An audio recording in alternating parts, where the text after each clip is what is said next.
Welcome to another exciting episode on Cross Naruto.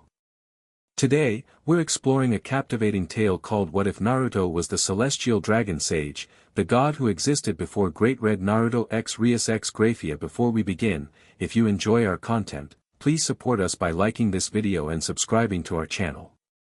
It helps more than you know. And now, the story awaits.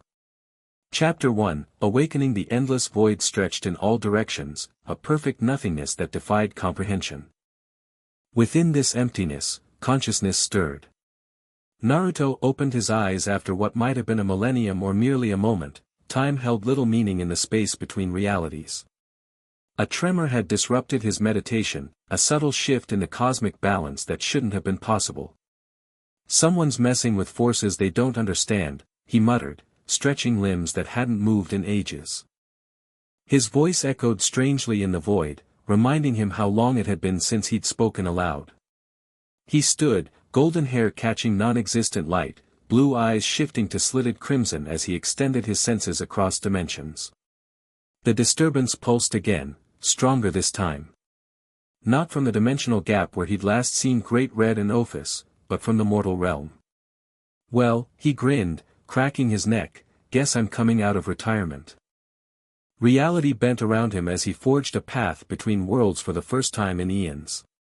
The sensation was disorienting after so long in isolation, colors too bright, sounds too sharp, the very air thick with magic and life energy. He materialized above what humans now called Japan, his presence instantly cloaking itself from detection.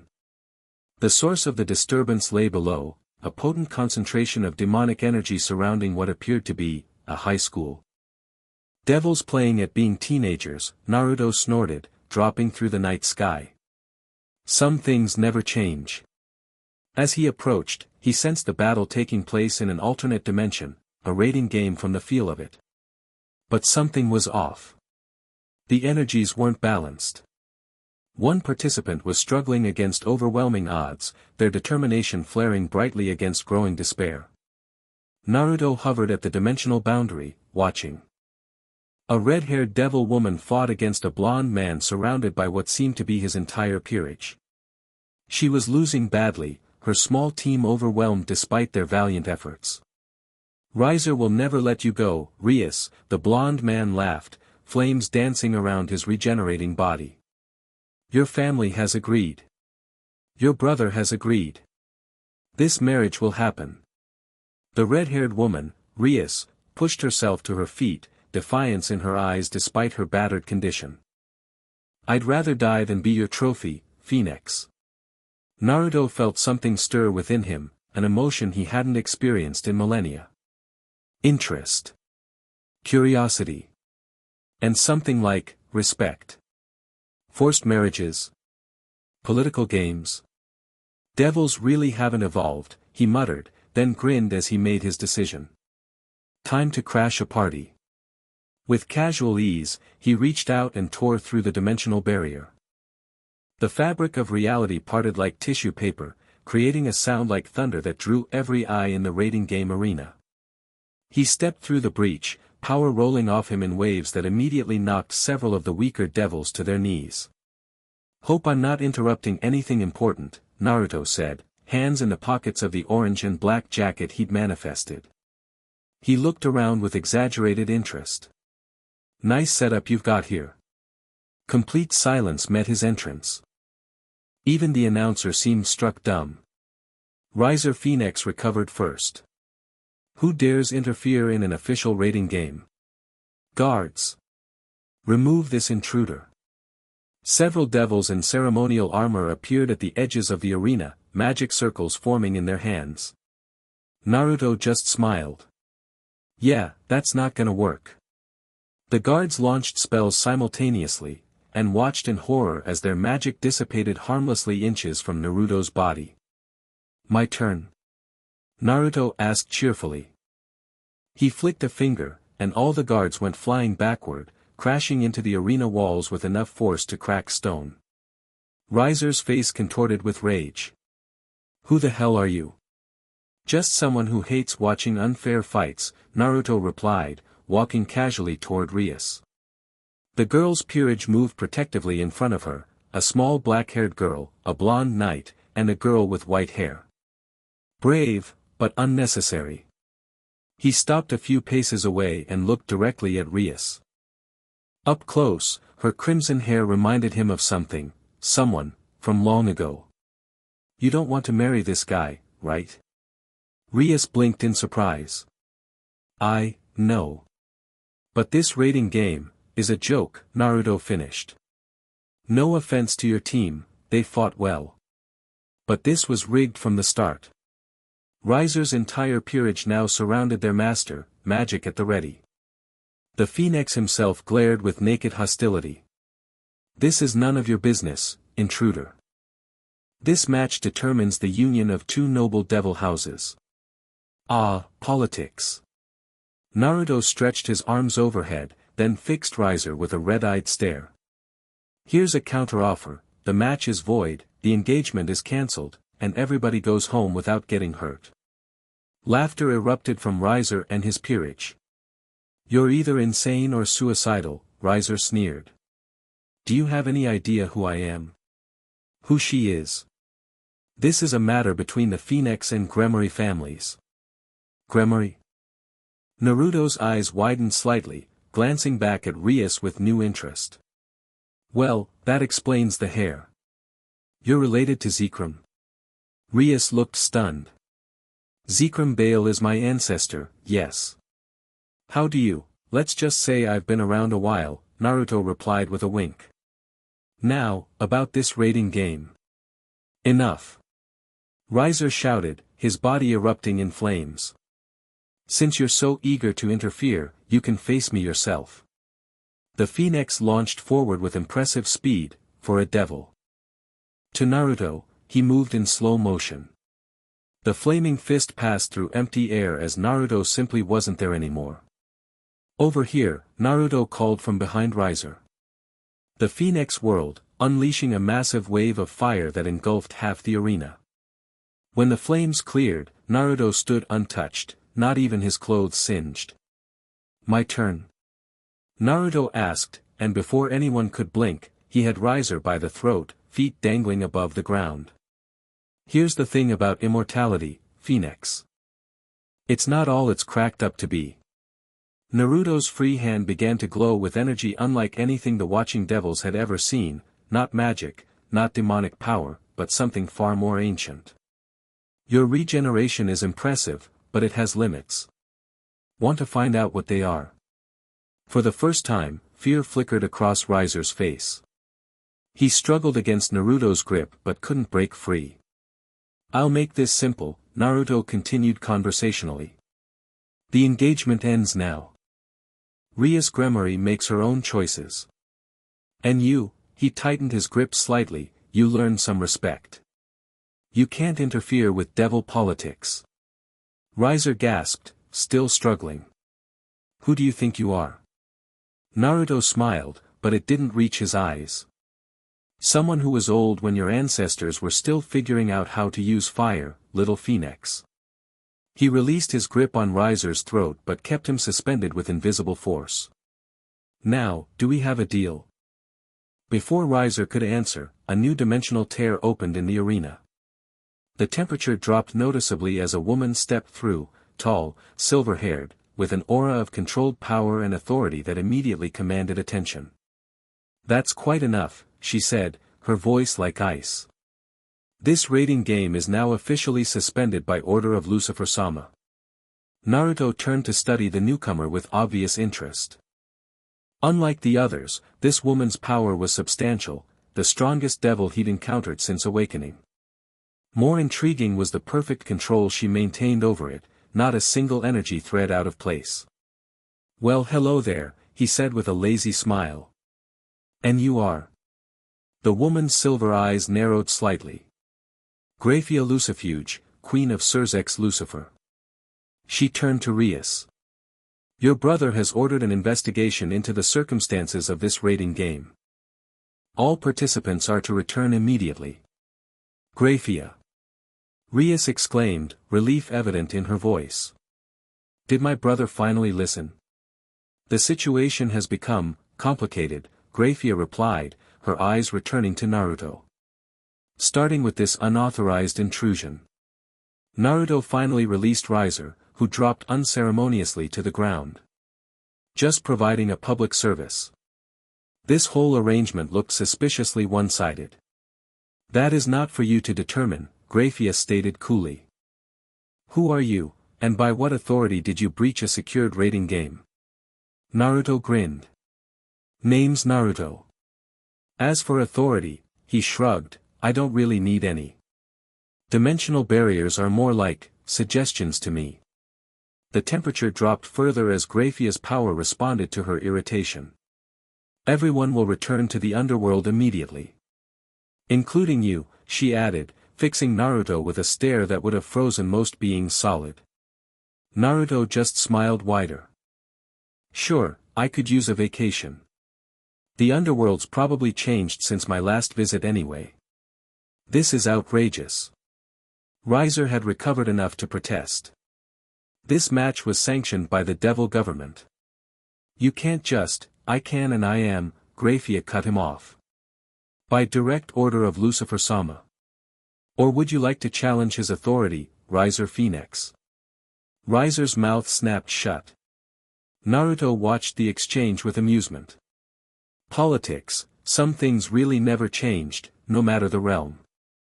But something else caught his attention, a subtle energy fluctuation from Grayfia herself. Behind that perfect exterior, her power was resonating with his own. Interesting. If we're heading to the underworld, mind if I tag along with Rias's group? Naruto asked. Since I'm kind of responsible for interrupting their match.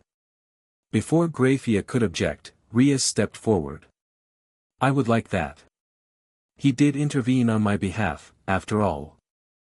Grayfia's expression remained impassive, but Naruto sensed her annoyance. Very well. But know that you will be answering to Surzex Lucifer himself upon arrival. Looking forward to it, Naruto replied cheerfully. As Grayfia prepared the teleportation circle, Naruto moved closer to Rias and her peerage. Thank you, Rias said quietly. Though I'm not sure why you helped us. Let's just say I have a thing against forced marriages, Naruto replied. Plus, that Phoenix guy needs serious attitude adjustment. The small black-haired girl, Naruto sensed she was a Nikomata despite her concealment, studied him with suspicious golden eyes. You're not a devil. Not an angel either. What are you? Naruto winked at her. That's a pretty good question, kitten. Let's save the origin story for when we're not about to be teleported, yeah. The girl huffed but didn't press further. The teleportation circle activated, reality bending around them as they prepared to shift to the underworld. Just before they vanished, Naruto caught Grayfia looking at him with an expression that mixed suspicion, curiosity, and something else, recognition, perhaps? Impossible. No one alive should recognize what he truly was. Yet as they materialized in a grand hall that screamed, important devil headquarters, Naruto couldn't shake the feeling that his return to the mortal realms was going to be far more interesting than he'd anticipated.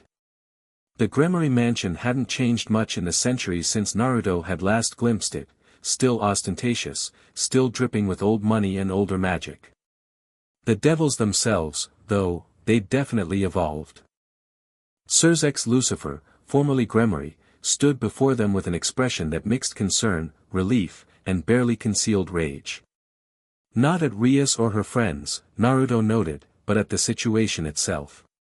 Interesting, a devil lord who actually cared about family. Rias, Surzex began, embracing his sister briefly. Are you alright? I'm fine, brother, she replied, though the exhaustion in her voice belied her words. Thanks to him. She gestured toward Naruto, who gave a casual wave.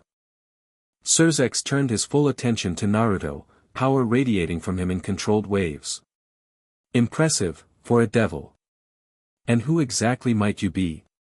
Name's Naruto, he replied, studying the Devil King with undisguised curiosity.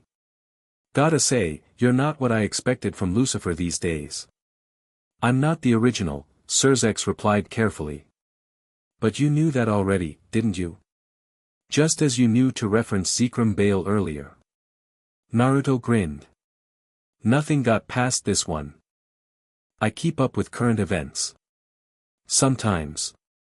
Current events wouldn't explain knowledge of devil genealogy, Grayfia interjected, standing at Surzek's side with perfect posture. Nor the ability to tear through dimensional barriers as though they were paper. Maybe I'm just that good, Naruto suggested with a shrug. Or maybe you're something else entirely, Surzek countered. He gestured to ornate chairs arranged around them. Please, sit.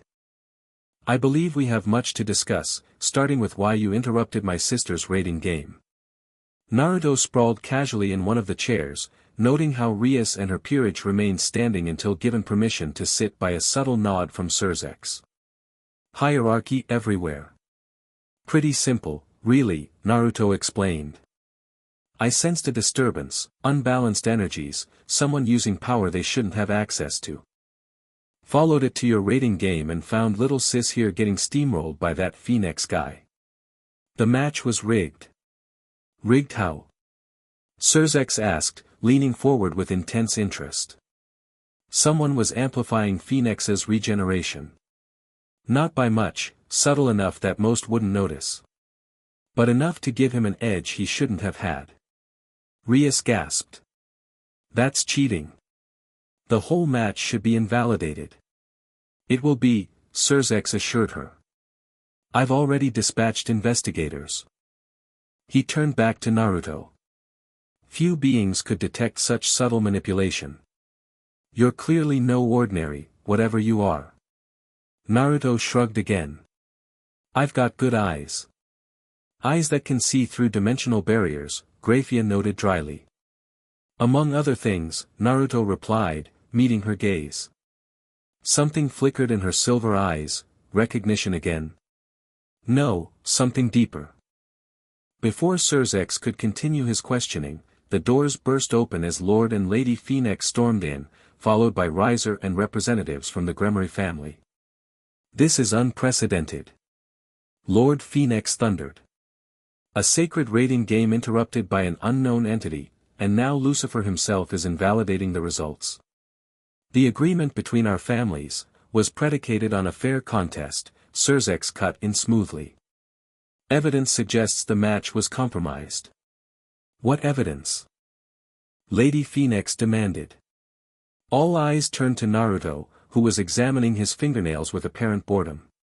Him. This person is your evidence. Lord Phoenix scoffed. Who even is he?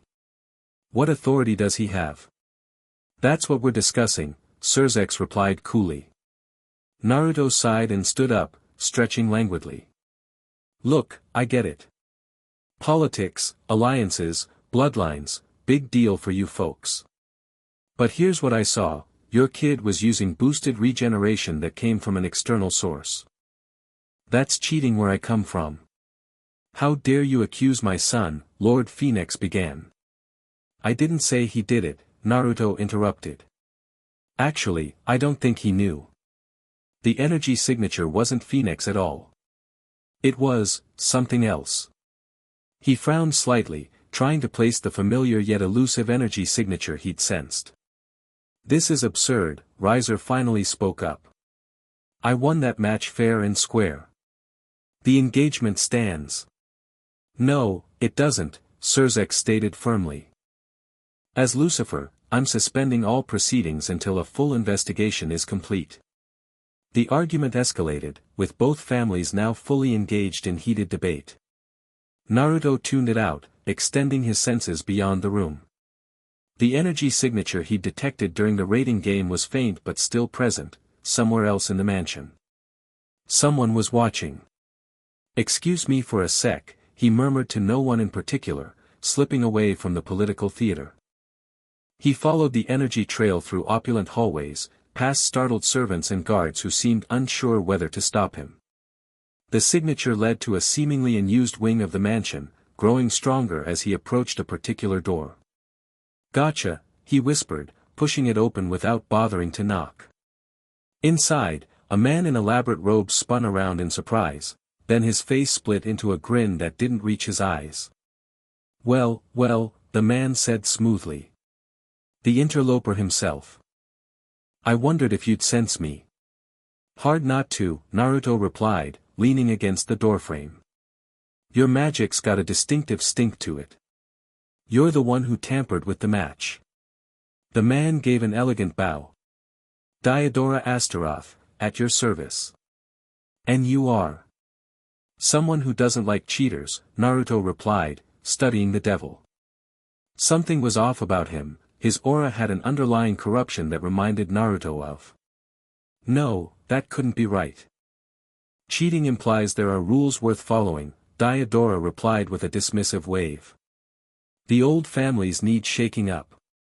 Their precious rating games are just another control mechanism. So you sabotage the match to, what? Make a political statement? Diodora's smile widened. Let's just say I work for people with broader visions than the current leadership. The Gremory girl's marriage is inconsequential, but the chaos from discovering manipulation? That serves our purposes. Naruto pushed off the doorframe, taking a step into the room. And who exactly is we in this scenario?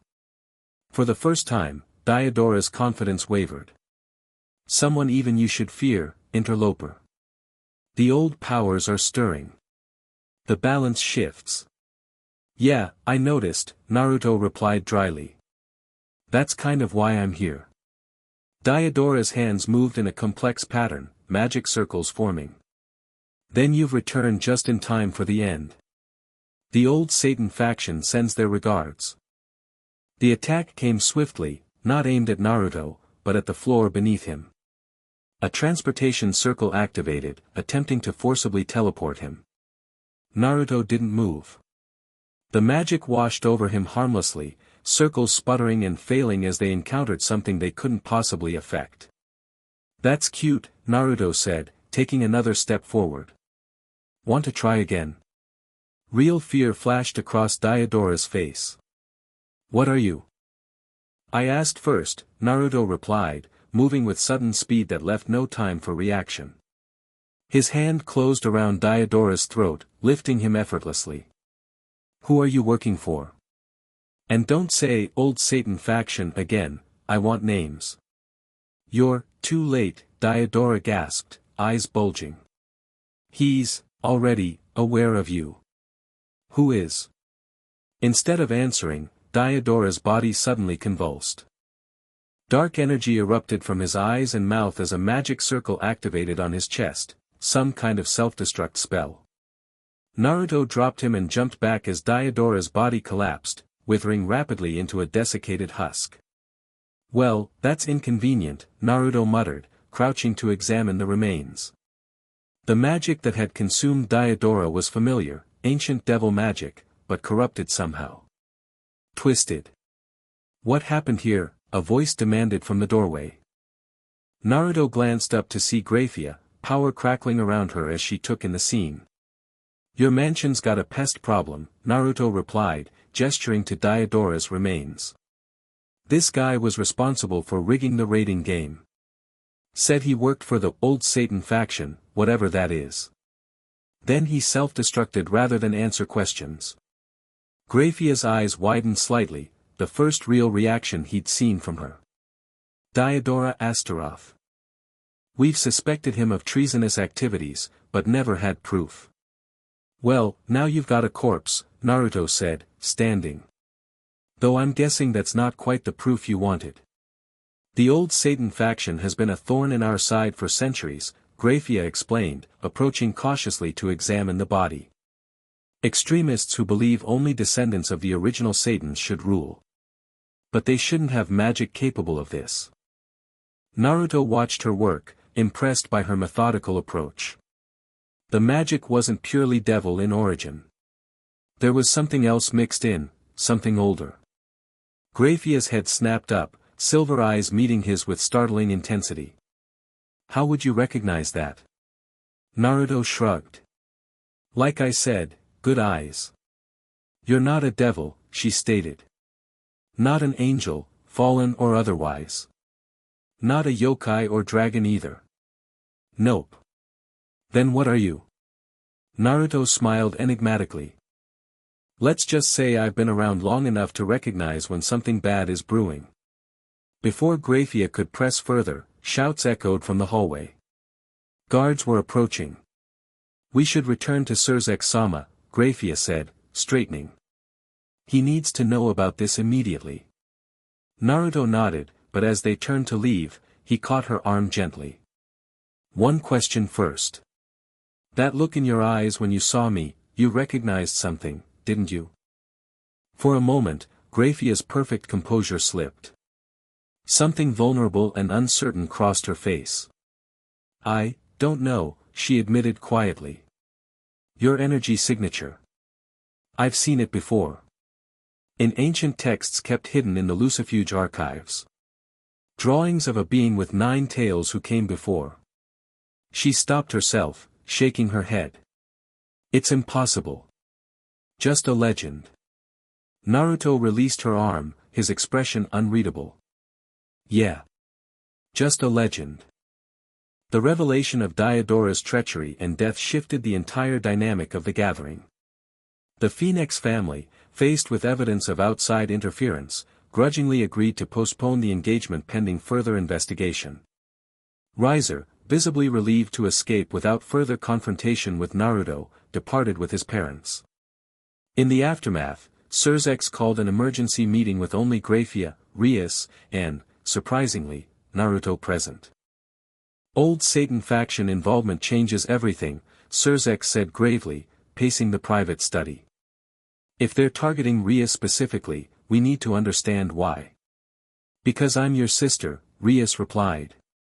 They've always targeted your family members. Perhaps, Surzek acknowledged.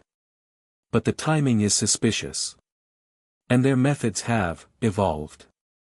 He glanced at the magical analysis of Diodora's remains floating in a complex circle before them.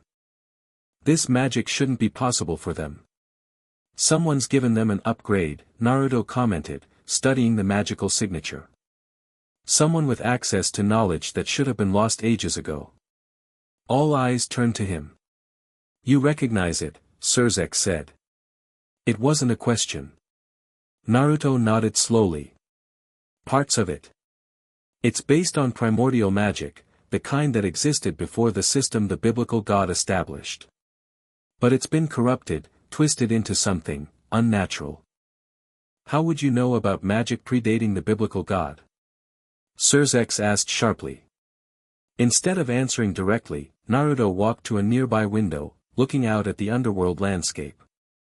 You've got bigger problems than my identity right now. Someone's arming your rebels with power they shouldn't have access to.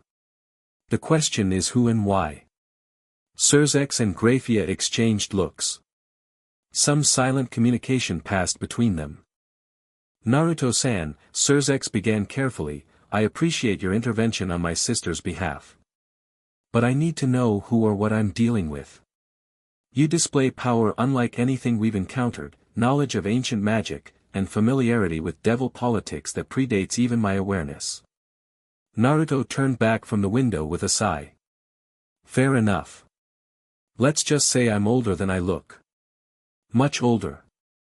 I've been away for a while. Sensed a disturbance and came to check it out. Away where? Rias asked. The void between dimensions, Naruto replied with a shrug. Nice and quiet there. Great for meditation. You expect us to believe you've been meditating in the dimensional gap? Grayfia asked incredulously. Not in it. Between it and everything else, Naruto clarified. There are spaces between realities that even Great Red doesn't know about. At the mention of Great Red, both Surzek and Grayfia tensed visibly. You know of the dragon god? Surzek asked cautiously. Know him? Naruto laughed. I was there when he first stirred into existence. Cute little hatchling back then, if a bit aggressive. Complete silence met this statement. That would make you. Grayfia began. Pretty damn old, Naruto finished for her with a grin. Yeah. You're claiming to predate Great Red, Sirzex stated flatly. That would make you older than this universe itself. Not claiming anything, Naruto replied with a casual wave. Just stating facts. Whether you believe them is up to you. Rias had been silent, studying Naruto intently during this exchange. The celestial dragon, she said suddenly. Everyone turned to her in surprise. There's a legend in the oldest Grayfia texts, she continued. A being that existed before even Great Red and Ophis, the celestial dragon sage. A god who shaped the void before retreating from creation. She looked at Naruto with new understanding. The texts describe him with golden hair and eyes that shift between blue and crimson. They say he bore the mark of 9 tails. Naruto's hand unconsciously moved to his stomach where, beneath his clothes, ancient seal markings lay dormant. Stories get exaggerated over time, he said, but his voice lacked its usual casualness. The texts also say he was betrayed by those he created, Grayfia added quietly. That Great Red and Ophis, his first children, sealed him away out of fear of his power. A flash of genuine anger crossed Naruto's face before he controlled it. Like I said, stories get twisted. Sirzex studied Naruto with new intensity. If, and I emphasize if, there is any truth to this, it would explain why your return coincides with this disturbance. The balance of power across all realms would shift. I'm not here to disrupt your power structures, Naruto said irritably. I felt something wrong and came to check it out. That's all. Yet within hours of your arrival, you've interrupted a raiding game, exposed a conspiracy, and revealed magic that shouldn't exist, Grayfia pointed out. Just lucky, I guess, Naruto replied with a return of his grin. Rias stepped forward suddenly. Whether you're the celestial dragon sage or not, you saved me from that marriage. For that, you have my gratitude and friendship. She extended her hand formally. The House of Grayfia stands with you. Naruto looked genuinely surprised by the gesture. After a moment's hesitation, he took her hand. Thanks, Red. Been a while since anyone offered friendship without wanting something in return. I'm not entirely without motives, Rias admitted with a small smile. If even half the legends are true, you'd make a powerful ally. And my instincts tell me we'll need all the help we can get in the coming days. Smart girl, Naruto said approvingly. Must get that from your brother. Sirzex cleared his throat. While I appreciate my sister's diplomatic approach, there remain practical concerns. Where will you stay? What do you intend to do now that you've returned? Naruto scratched his chin thoughtfully. Haven't really planned that far ahead. The mortal realm seems interesting these days. Maybe I'll hang around there for a while, see what's changed. Kuoh town, Rias suggested immediately. My territory in the human world. We could use protection there, especially if the old Satan faction is targeting me specifically. Sirzex frowned. Rias, we can assign guards, who would stand out and draw attention, she countered. Naruto-san can blend in as a, transfer student. Naruto burst out laughing. Me? A student? I think I'm a few billion years too old for high school, Red. New teacher, then, Rias amended without missing a beat. The point is, you'd have reason to be near us without raising suspicion. Grayfia, who had been silent, suddenly spoke. It's not an unreasonable suggestion. If the celestial dragon wishes to observe modern society, Kuoh provides access to both human and devil cultures. And if threats do emerge. You want to keep an eye on me, Naruto translated, still amused. Make sure the ancient possibly a god doesn't cause trouble. Prudent precaution, Sirzex acknowledged without apology. Naruto considered for a moment, then shrugged. Why not? Been eons since I've lived among mortals. Could be fun. Then it's settled, Rias said, looking pleased. You'll come to Kuoh. Not quite settled, Sirzex cautioned. Appearances need to be maintained. Documentation created. And monitoring arranged. I'll handle the arrangements, Grayfia volunteered, surprising everyone. As Lucifer's queen, I regularly inspect Kuoh Academy due to both Rias and Sona-sama's presence there. Naruto raised an eyebrow at her. You sure you want that job? Babysitting ancient beings can be hazardous to your health. Something like a smile flickered across Grayfia's face. I believe I can manage the risk, Naruto-san. Just Naruto, he corrected. All the honorifics make me twitch. Very well. Naruto, Grayfia agreed, the name sounding strangely intimate in her formal tone. Surzex watched this exchange with calculating eyes. Then for now, we have an arrangement. Naruto will reside in Kuoh under Grayfia's supervision, while we investigate this old Satan faction connection. He turned to the ancient being with sudden seriousness. But know this, if you truly are what the legends claim, your return will not go unnoticed by others. Great Red. Ophis. Beings who may remember you. Let them come, Naruto replied, his casual demeanor dropping for an instant, revealing something ancient and powerful beneath. It's been too long since I visited my wayward children. The temperature in the room seemed to drop at his words, power briefly saturating the air before vanishing as quickly as it had appeared. Well then. Naruto exclaimed, back to his cheerful self. When do we head to human world? I hear they've invented something called ramen that I'm dying to try. The human world had changed dramatically since Naruto's last visit, technology, architecture, culture all transformed beyond recognition. Yet humanity itself remained reassuringly consistent in their contradictions, brilliant and foolish, kind and cruel, resilient despite their fragility.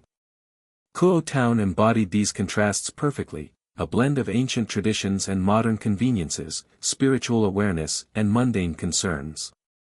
The perfect observation point for someone like him. Grayfia had arranged everything with terrifying efficiency. Within 24 hours of their agreement, Naruto had a fully furnished apartment near Kuoh Academy, complete identification documents, and a position as a special consultant in the school's physical education department. Special consultant? Naruto had questioned when Grayfia presented his credentials. It provides flexibility in your schedule while justifying your presence on campus, she explained. You'll assist with training programs but won't be responsible for regular classes. Clever, he admitted. Didn't take you for the creative type. There's much you don't know about me, Grayfia replied evenly. That was certainly true. Despite her outward formality, Naruto sensed depths to Surzek's queen that intrigued him. The way she carried herself, the perfect control over her substantial power, the occasional glimpses of something more beneath the professional exterior, all hinted at a complex being behind the perfect queen persona. His first morning at Kuoh Academy proved eventful. Students whispered as he walked through the hallways alongside Principal Manaka, who was actually a minor devil in Surzek's service. That's him, the new trainer. He looks too young to be a teacher. Did you see his eyes? So blue. Naruto grinned, hearing every whisper despite the students' attempts at discretion. Enhanced senses had their entertainment value. The principal introduced him to the staff, then led him to the gymnasium where Rias and her peerage were waiting, along with another group of devils Naruto hadn't met before. Naruto. Rias greeted him warmly. Welcome to Kuoh Academy. Nice setup you've got here, he replied, looking around appreciatively. Way better than the last school I visited. Course, that was about 500 years ago, so. The black-haired girl beside Rias, Akino, if he remembered correctly, covered her mouth to hide a laugh. Era, our new teacher is quite unusual. Rias introduced her peerage properly this time, Akino Himejima, her queen, Yudo Kiba, her knight, Kaneko Tuju, her rook, and Asia Argento, a recent addition as her bishop. Each bowed respectfully, though Kaneko maintained her suspicious glare from their first meeting. And this, Rias continued, gesturing to the other group, is Sona Citri and her peerage. She's the student council president and the other devil managing this territory. Sona Citri, a serious-looking girl with short black hair and glasses, studied Naruto with calculating eyes. Lucifer-sama informed me of your unique status, she said carefully. Though he was notably vague on details. Yeah, we're keeping the whole ancient being who predates the universe thing on the down low, Naruto replied cheerfully, causing Sona to blink in surprise at his bluntness. Just think of me as the new gym consultant with some extra skills. That will be challenging, Sona replied dryly. Their conversation was interrupted by the arrival of more students for morning physical education. Naruto was quickly pulled into his new role, working alongside the regular teachers to supervise training exercises. To the human students, he appeared to be a normal, if unusually athletic, young teacher. Only the devils present could sense the carefully contained power beneath his casual exterior. During a break, Rias approached him. You're adapting quickly to the human world. Naruto shrugged.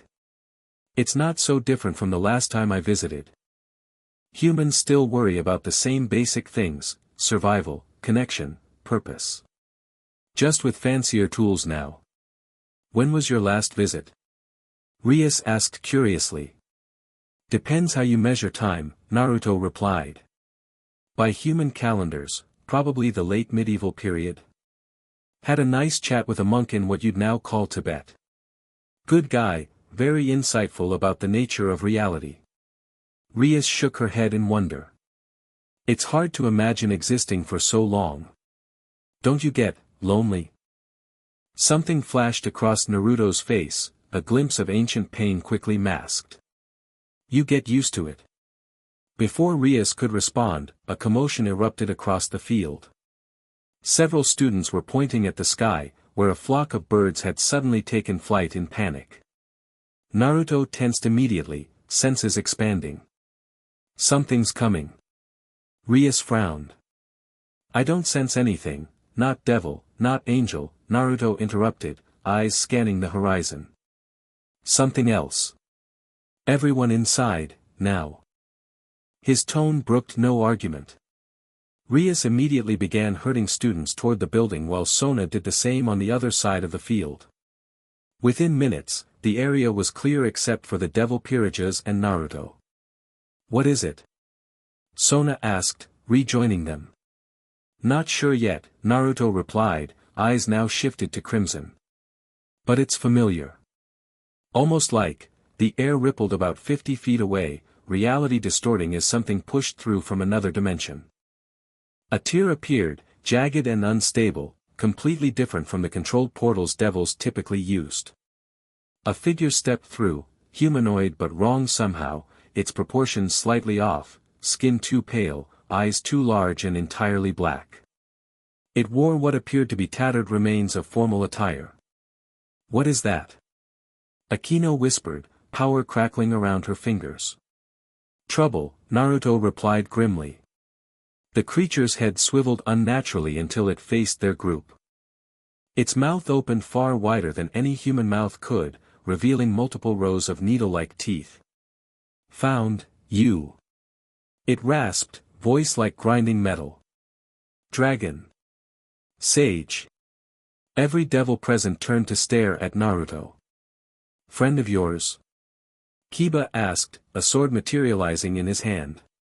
Definitely not, Naruto replied. Stay back. All of you. The creature took a shambling step forward, its body moving in jerky, uncoordinated motions. Message, for you, from Master. And who would that be? Naruto asked, stepping forward alone. The creature's face split into a grotesque parody of a smile. The true Satan. Rizevim Lucifer, welcomes you, back. Rizevim Lucifer. The name rang a bell in Naruto's ancient memory, a descendant of the original Lucifer, known for his cruelty and ambition. But he should have died millennia ago. Your master's got his facts wrong, Naruto called back. The original Satan died in the Great War. The creature laughed, a horrible, grating sound. Not dead, just waiting, like you were. Dragon Sage. With shocking speed, the creature suddenly lunged forward, covering the distance between them in an eye blink.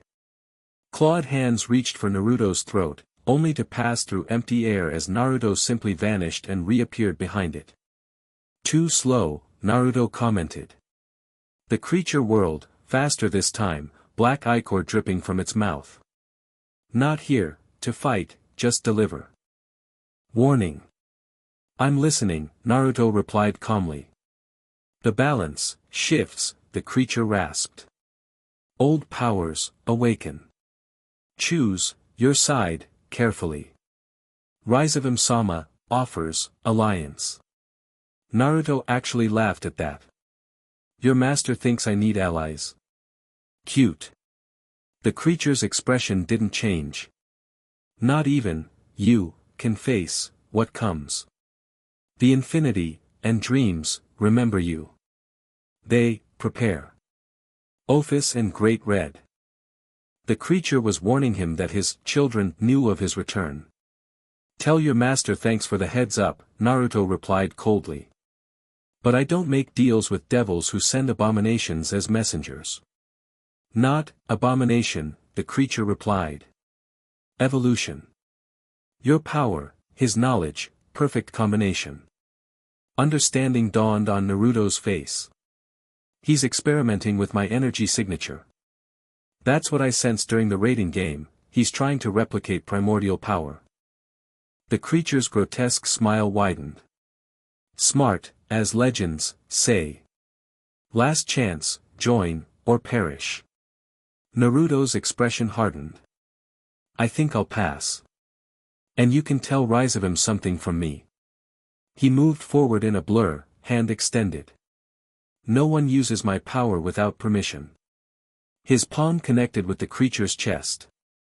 For a moment, nothing happened, then golden energy began to flow from the creature into Naruto, drawn back to its original source. The creature writhed and screamed, its body contorting impossibly as the stolen energy was reclaimed. The devils watched in shock as the creature's form began to collapse inward, black ichor leaking from every orifice until nothing remained but a withered husk that crumbled to dust. Silence fell across the field. Naruto dusted off his hands and turned back to the group of stunned devils. Well, that was informative. What was that? Rias finally managed. A message, Naruto replied grimly. And a mistake. Someone's been playing with forces they don't understand, trying to harness power that isn't theirs to control. He looked at the pile of dust that had been the creature. Rizevim Lucifer. That's a name I haven't heard in a very long time. Rizevim is considered a legend even among devils, Sona said, adjusting her glasses. A super devil descended from the original Lucifer, said to have vanished centuries ago. Not vanished, Naruto corrected. Waiting. Planning. And apparently collecting things he shouldn't have. Like what? Kiba asked. Like fragments of my power, Naruto replied, his usual casual demeanor gone. That thing was infused with energy that rightfully belongs to me, energy that should be impossible to harvest or replicate. Unless someone knew exactly what they were looking for, Rias suggested. Someone who knew the legends of the celestial dragon sage. Naruto nodded slowly. And knew where to find traces of that power. Which means. He trailed off, frowning in concentration. Means what? Akino prompted. Means I need to have a chat with Grayfia, Naruto replied, his expression unreadable. The Lucifuge family has always known more than they let on. Grayfia arrived within the hour of being summoned, stepping through a transportation circle with her usual perfect composure. If she was surprised to find the training field surrounded by complex barrier spells and scattered with the remains of an otherworldly creature, she didn't show it. Explain, she said simply, addressing both Rias and Naruto. Rias described the creature's appearance and message while Sona added details about its unusual movement patterns and energy signature. Naruto remained uncharacteristically quiet throughout, studying Grayfia with narrowed eyes. When they finished, Grayfia turned to Naruto. You believe this creature was created using your power? I know it was, Naruto replied flatly. I reclaimed the energy myself. What I don't know is how Rizevim got it in the first place. Rizevim Lucifer is considered dead or in hiding, Grayfia stated. Well, he's definitely not dead, Naruto countered. And he's been busy. That thing mentioned Ophis and Great Red, said they remember me. Something flickered across Grayfia's face, too quick to identify, but definitely a reaction. If true, that complicates matters significantly. You think? Naruto's voice held an edge rarely heard. Someone's been collecting pieces of my power, Grayfia. Power I left scattered across dimensions for safekeeping. The only beings who should know about those fragments are me and... He stopped, eyes widening slightly as realization dawned. And who? Rias prompted. The Lucifuge family, Naruto finished quietly, gaze locked with Grayfia's. The Shadow Keepers. The Secret Holders. Absolute silence fell as all eyes turned to Grayfia, whose expression remained perfectly controlled despite the accusation. Is this true, Grayfia? Surzek's voice came from behind them. The Lucifer had arrived silently during their discussion, accompanied by a small contingent of his personal guard. Grayfia bowed deeply to her king. Surzek-sama. I wasn't aware you were coming. Answer the question, he replied, his voice gentle but firm. Grayfia straightened, her silver eyes meeting Naruto's red ones directly. The Lucifuge family has served as keepers of certain artifacts since before recorded devil history. Among our duties was monitoring specific locations where power beyond our understanding was sealed. My power, Naruto stated. Grayfia inclined her head slightly. According to ancient texts passed down through generations, we guarded remnants of the celestial dragon's essence, scattered after the betrayal. Our family did not know what the power was, only that it must never fall into the wrong hands. Yet somehow, Rizevim got hold of it, Naruto pointed out. Not from us, Grayfia replied firmly. The Lucifuge maintained 13 sacred sites across all realms. 12 remained perfectly secured. The 13th, located in what humans now call Antarctica, was breached approximately 200 years ago. And you didn't think to mention this earlier? Naruto asked incredulously. Until today, I had no confirmation you were actually the celestial dragon sage, Grayfia countered.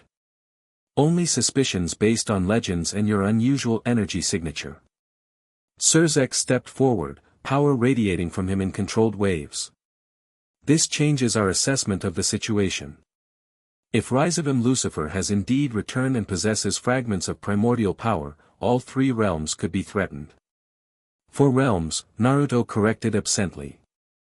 You always forget about the dimensional gap. Which brings us to the other warning, Rias interjected. About Ophis and Great Red.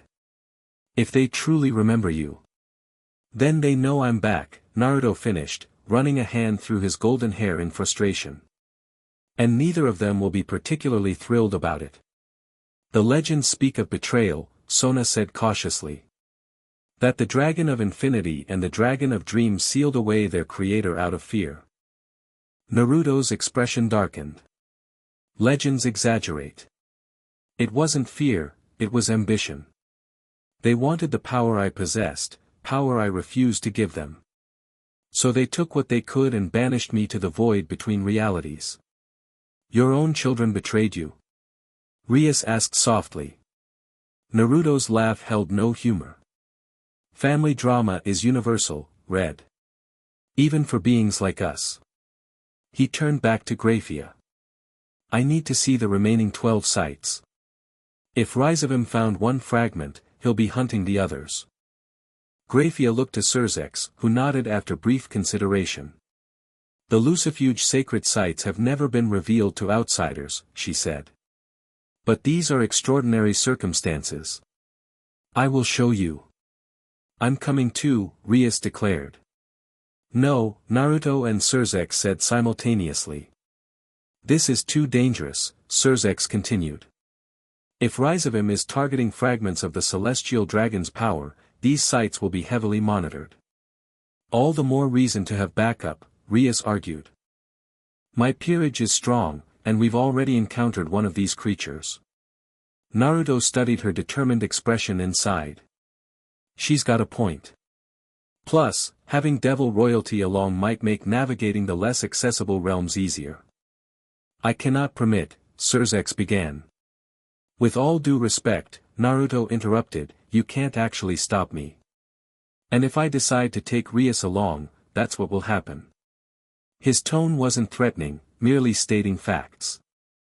Surzek's power flared in response to the challenge, the air growing heavy with demonic energy.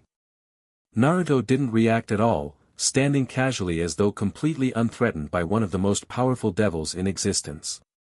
After a tense moment, Surzex relented. 3 sites, he compromised. The most accessible ones. Grayfia will accompany you, along with Rias and 2 members of her peerage. The rest stay here under increased protection. Naruto grinned. Deal. Grayfia's expression remained neutral, but Naruto caught a fleeting glimpse of, was that amusement in her eyes? I'll prepare the necessary transportation spells, she said. The first site is in the human world, concealed beneath an ancient shrine in Kyoto. When do we leave? Rias asked eagerly. Naruto looked at the sky, where the sun was beginning to set. No time like the present. Something tells me Rizevim isn't wasting time. As the group dispersed to prepare, Naruto found himself walking alongside Grayfia back toward the academy building. So, he began conversationally, secret keeper for an ancient primordial being. That wasn't in your job description, was it? The Lucifuge serve many roles, Grayfia replied evenly. Some known, others secret. And which role are you playing now? Naruto asked, studying her profile. Grayfia paused, turning to meet his gaze directly. For a brief moment, her perfect composure slipped, revealing something more vulnerable beneath. I'm not sure, she admitted quietly. The texts speak of the celestial dragon's return as both salvation and catastrophe.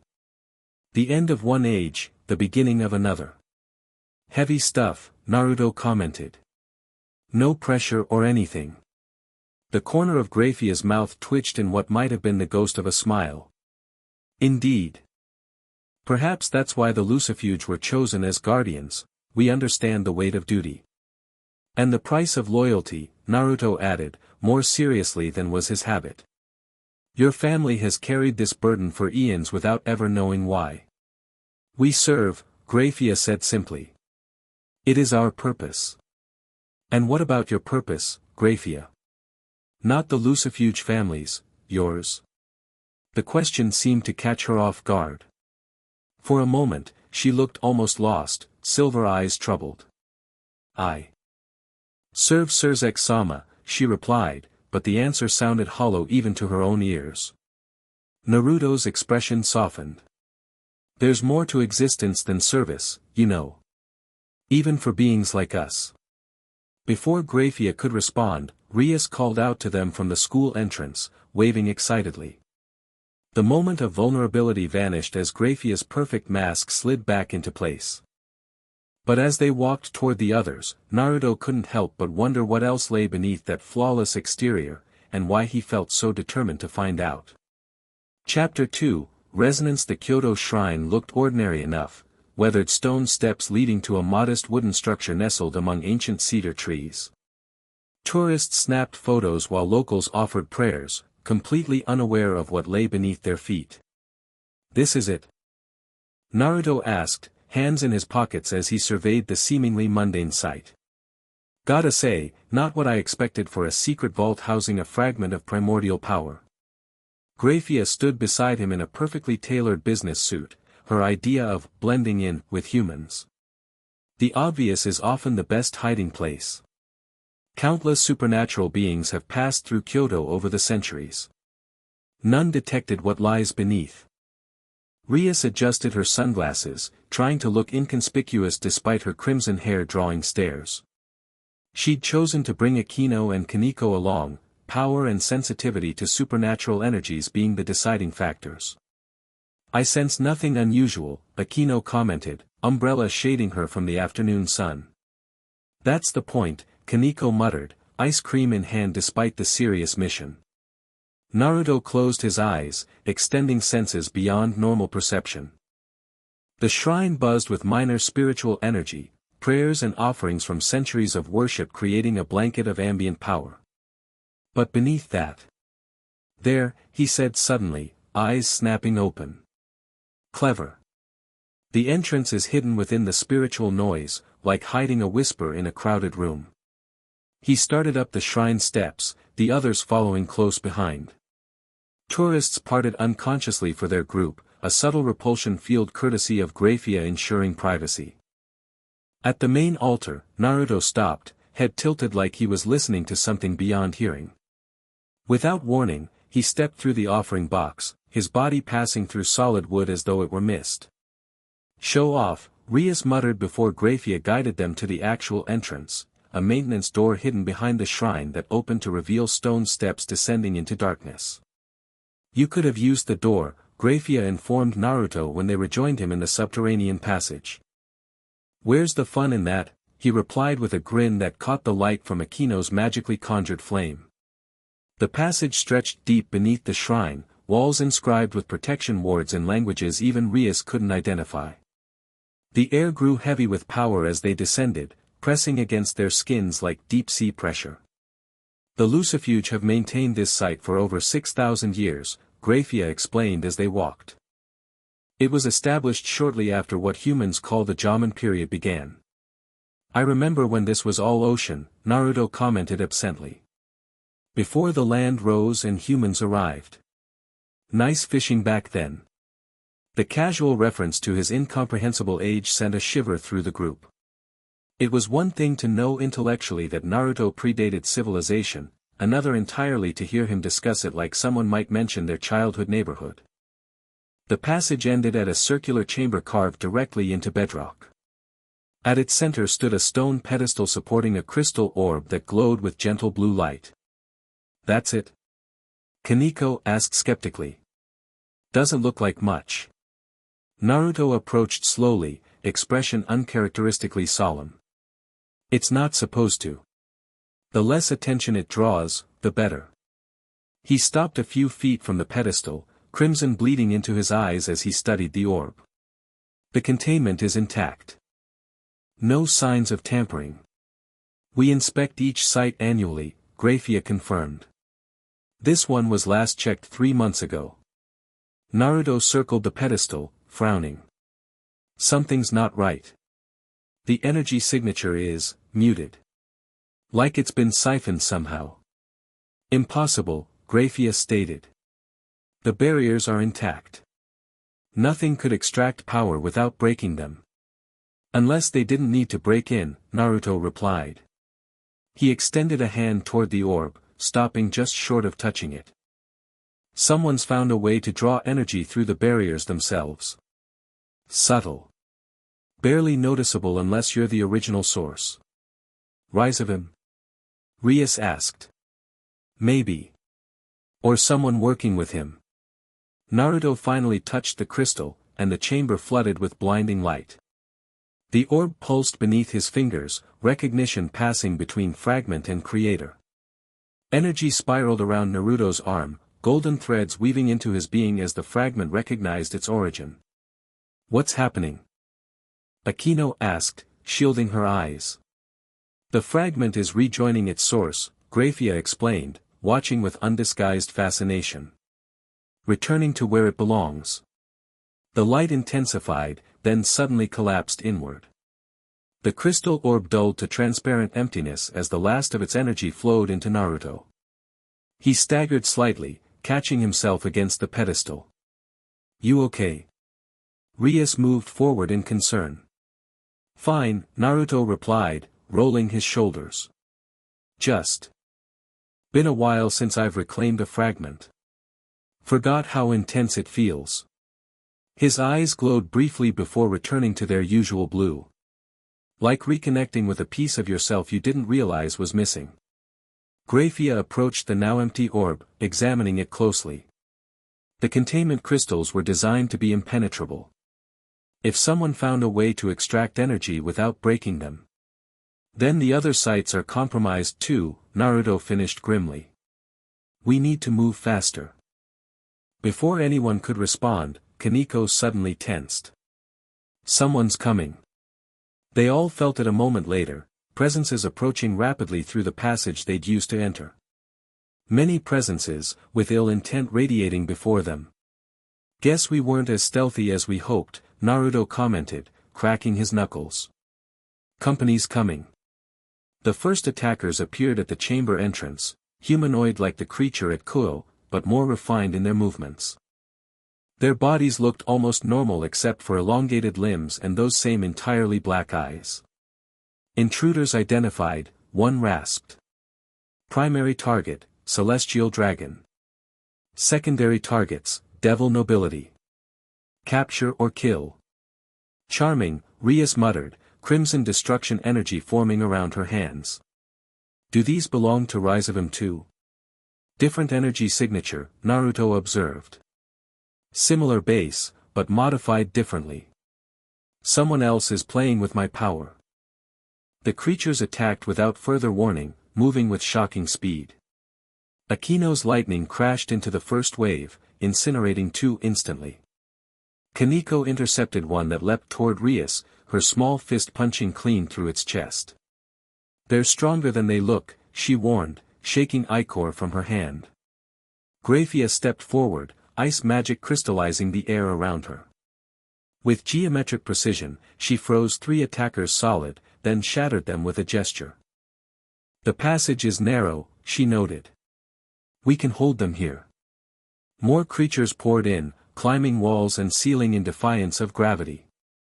They appeared to be coordinating, focusing attacks on Naruto while trying to separate him from the others. They want to isolate you, Rias called, blasting one with destruction magic. Let them try, Naruto replied with a feral grin. He hadn't shown much of his combat ability until now, content to let others handle threats. But as creatures swarmed toward him, something changed in his demeanor. The casual, laid-back persona vanished, replaced by something ancient and predatory. Naruto moved, not with speed but with something beyond it, like he occupied all possible positions simultaneously. Creatures reaching for him found themselves grasping empty air as he appeared behind, above, beside them in rapid succession. You're using my own power against me, Naruto said, voice echoing strangely as golden energy began to coalesce around him. Bad idea. His hand swept out, and reality seemed to ripple. 5 creatures simply, unraveled, their borrowed power returning to its source like water flowing downhill. The exits blocked, Akino reported, lightning arcing between her fingers. More coming. Time for Plan B then, Naruto replied. He slammed his palm against the chamber floor, and intricate seals spread outward in golden light. Everyone close to me. Now. The devils didn't question, immediately moving to his position as creatures swarmed toward them from all directions. What are you doing? Grayfia asked, ice magic ready to defend their position. Taking a shortcut, Naruto replied. The seals beneath them pulsed brighter. Hold on tight. Reality folded around them just as the creatures leapt. Space-time bent, compressed, and then, they stood on a rooftop in downtown Kyoto, the setting sun casting long shadows across the city. What just happened? Rias gasped, steadying herself against Akino. Spatial transportation, Grayfia answered before Naruto could, her eyes wide with barely concealed awe. Not teleportation magic, actual manipulation of space-time. Like I said, a shortcut, Naruto replied with a wink, though keen observers would notice he seemed slightly winded. Those things won't follow us here. Their tracking ability relies on sensing my energy signature, and I've masked it temporarily. Those weren't random attackers, Rias said, brushing dust from her skirt. They knew exactly where to find us. Which means the other sites are definitely compromised, Naruto agreed. We need a new approach. Grayfia had moved to the roof's edge, scanning the city with narrowed eyes. The Kyoto site was the most accessible. The others are in remote or dangerous locations, the Mariana Trench, Mount Everest, the Saharan Desert. If enemies are monitoring those as well, we'll be walking into ambushes, Naruto finished. Yeah, figured as much. He paced the rooftop, uncharacteristically restless. What we need is to hit them before they know we're coming. Change the pattern. How? Akino asked. If they're monitoring all the sites, not all at once, Naruto interrupted. They can't have enough forces to watch 12 locations simultaneously. They're probably rotating, checking periodically. Or using remote monitoring, Kaneko suggested quietly. Naruto stopped pacing, pointing at her. Exactly. Remote monitoring. Which means there's a central location where information is being gathered. Find that, and we find whoever's behind these attacks, Rias concluded. And possibly Rizevim himself, Grayfia added. Naruto grinned. I like how you think, ladies. But finding their headquarters won't be easy. Unless. He trailed off, eyes distant as though calculating possibilities. Unless what? Rias prompted. Unless we let them capture one of us, he said finally. Or at least think they have.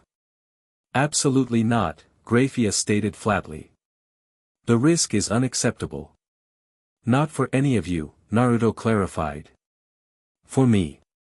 I'll let them think they've caught me, then track the connection back to the source. That's insane, Rias protested. You just saw how many of those things they sent after you. What if they overwhelm you by sheer numbers? Naruto's expression turned serious. They can try. A flicker of that ancient power pulsed around him briefly. But I've only reclaimed one fragment so far. At full power. He shook his head. Let's just say numbers won't matter. It's still too dangerous, Grayfia insisted. We don't know what methods they've developed to contain or neutralize your power. Which is why I won't actually let myself be captured, Naruto explained. Just create a convincing enough scenario to make them think they've won. Then follow the trail back while they're celebrating. The devils exchanged dubious looks. There has to be another way, Rias said. Naruto shrugged. I'm open to suggestions. Silence fell across the rooftop as they considered alternatives. What about using one of the creatures? Kaneko suddenly suggested. Everyone turned to her in surprise. She shrugged. They're connected to whoever made them, right? Can't you trace that connection backward? Naruto's face broke into a wide grin. Now that's thinking outside the box. We'd need to capture one intact, though. He glanced at Grayfia. That ice magic of yours, can you freeze one without killing it? Grayfia considered. Theoretically, yes. But containment would be difficult. These creatures seem resistant to conventional binding magic. Leave that to me, Naruto replied. If we can get one isolated, I can track the connection back to its source. So we need to set a trap, Rias concluded. Exactly, Naruto agreed. And I know just the bait. The abandoned warehouse district on Kyoto's outskirts provided the perfect setting for their ambush. Industrial detritus created a maze of potential hiding spots and choke points, while the location's isolation ensured no civilian casualties. They're definitely tracking the fragment's energy, Naruto explained as they prepared. So I'll create a pulse they can't ignore, make them think I'm trying to fully activate the power I reclaimed. Once they arrive, Akino and I will create a perimeter, Rias continued, outlining their strategy to the group. Kaneko will identify the strongest specimen for capture. And I will immobilize it, Grayfia finished. While Naruto establishes the tracking link. The plan was simple but relied on split-second timing and perfect execution. The creatures they'd encountered showed intelligence and coordination, this wouldn't be easy. As night fell completely, they took their positions. Naruto stood in the warehouse's center, moonlight streaming through broken skylights. The others concealed themselves among the shadows and debris. Everyone ready?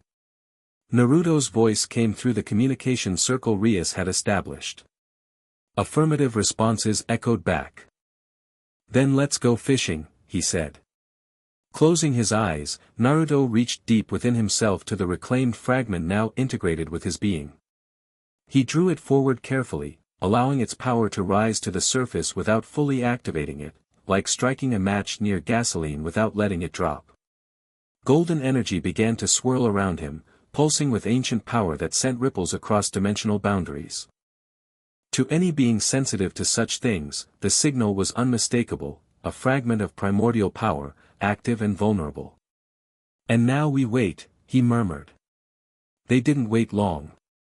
The air shimmered across the warehouse as dimensional tiers opened simultaneously. Unlike the ragged portal from before, these were precise, controlled, evidence of greater power and purpose behind them. Multiple entry points, Kaneko reported through the communication link. At least 7 distinct signatures. Stronger than the ones at the shrine. The creatures that emerged looked more refined than their predecessors, more human in appearance with only subtle wrongness to their proportions. They wore what appeared to be tactical gear, complete with weapons both conventional and magical. Well, that's new, Naruto commented, maintaining his power display as the creatures surrounded him. You guys got an upgrade. Celestial dragon located, one announced, its voice almost normal except for an underlying harmonic distortion. Containment team deploying. A second wave emerged from the portals, larger specimens pushing what looked like modified magical containment equipment. Think that'll hold me? Naruto taunted, gradually increasing his power output to keep their attention fixed on him. Your boss should know better. The sage's arrogance remains unchanged, the lead creature replied. Rizevim-sama has studied you extensively. Your weaknesses are well documented. Naruto's eyes narrowed at that. Weaknesses? He had fewer than most primordial beings, but they did exist. The question was, which ones had Rizevim identified? Kaneko, he subvocalized. Any standouts in the group? Third portal from the left, she replied immediately. The one directing the containment team. Different energy signature, more stable integration. Good eye, Naruto acknowledged. Grayfia, can you get a clear shot? Not yet, came the reply. They're keeping too tight a formation. We need them separated. Naruto nodded almost imperceptibly. Time to escalate. The golden energy around him suddenly intensified, tendrils lashing outward to strike the closest creatures. They hissed in pain as their borrowed power reacted violently to contact with its original source. Containment breach, the lead creature shouted. Deploy suppression field. The tactical team activated devices that projected a bluish energy barrier around Naruto. He felt his power dampen slightly, not enough to actually contain him, but evidence they'd studied his energy signature thoroughly. Interesting, Naruto muttered. Then louder, not bad. But you're working with incomplete information. He pushed against the suppression field, not breaking it entirely but creating visible strain. The creatures responded exactly as he'd hoped, reinforcements moved to strengthen specific points in the barrier, creating gaps in their formation. Grayfia, now. Rias commanded. From her hidden position, Grayfia launched her attack. The temperature plummeted instantly as silver-blue magic erupted beneath the command creature Kaneko had identified. Before it could react, ice encased it completely in a perfect crystalline prison. The ambush sprung into full action. Rias and Akino emerged from opposite sides, unleashing destruction magic and lightning that cut through the creature ranks. Kaneko moved with surprising speed for her size, targeting the containment equipment and rendering it useless with precise strikes. The creatures reacted with military precision, shifting to defensive formations. But their focus had been split from Naruto, exactly as planned. With the suppression field weakened, Naruto dispelled it with a casual gesture.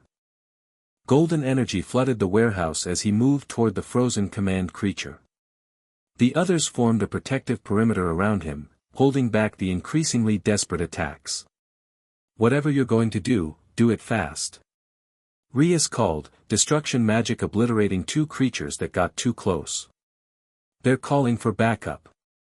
Naruto placed both hands on the ice encasing the creature. Its black eyes tracked him from within its prison, hatred and fear visible even through the frozen barrier.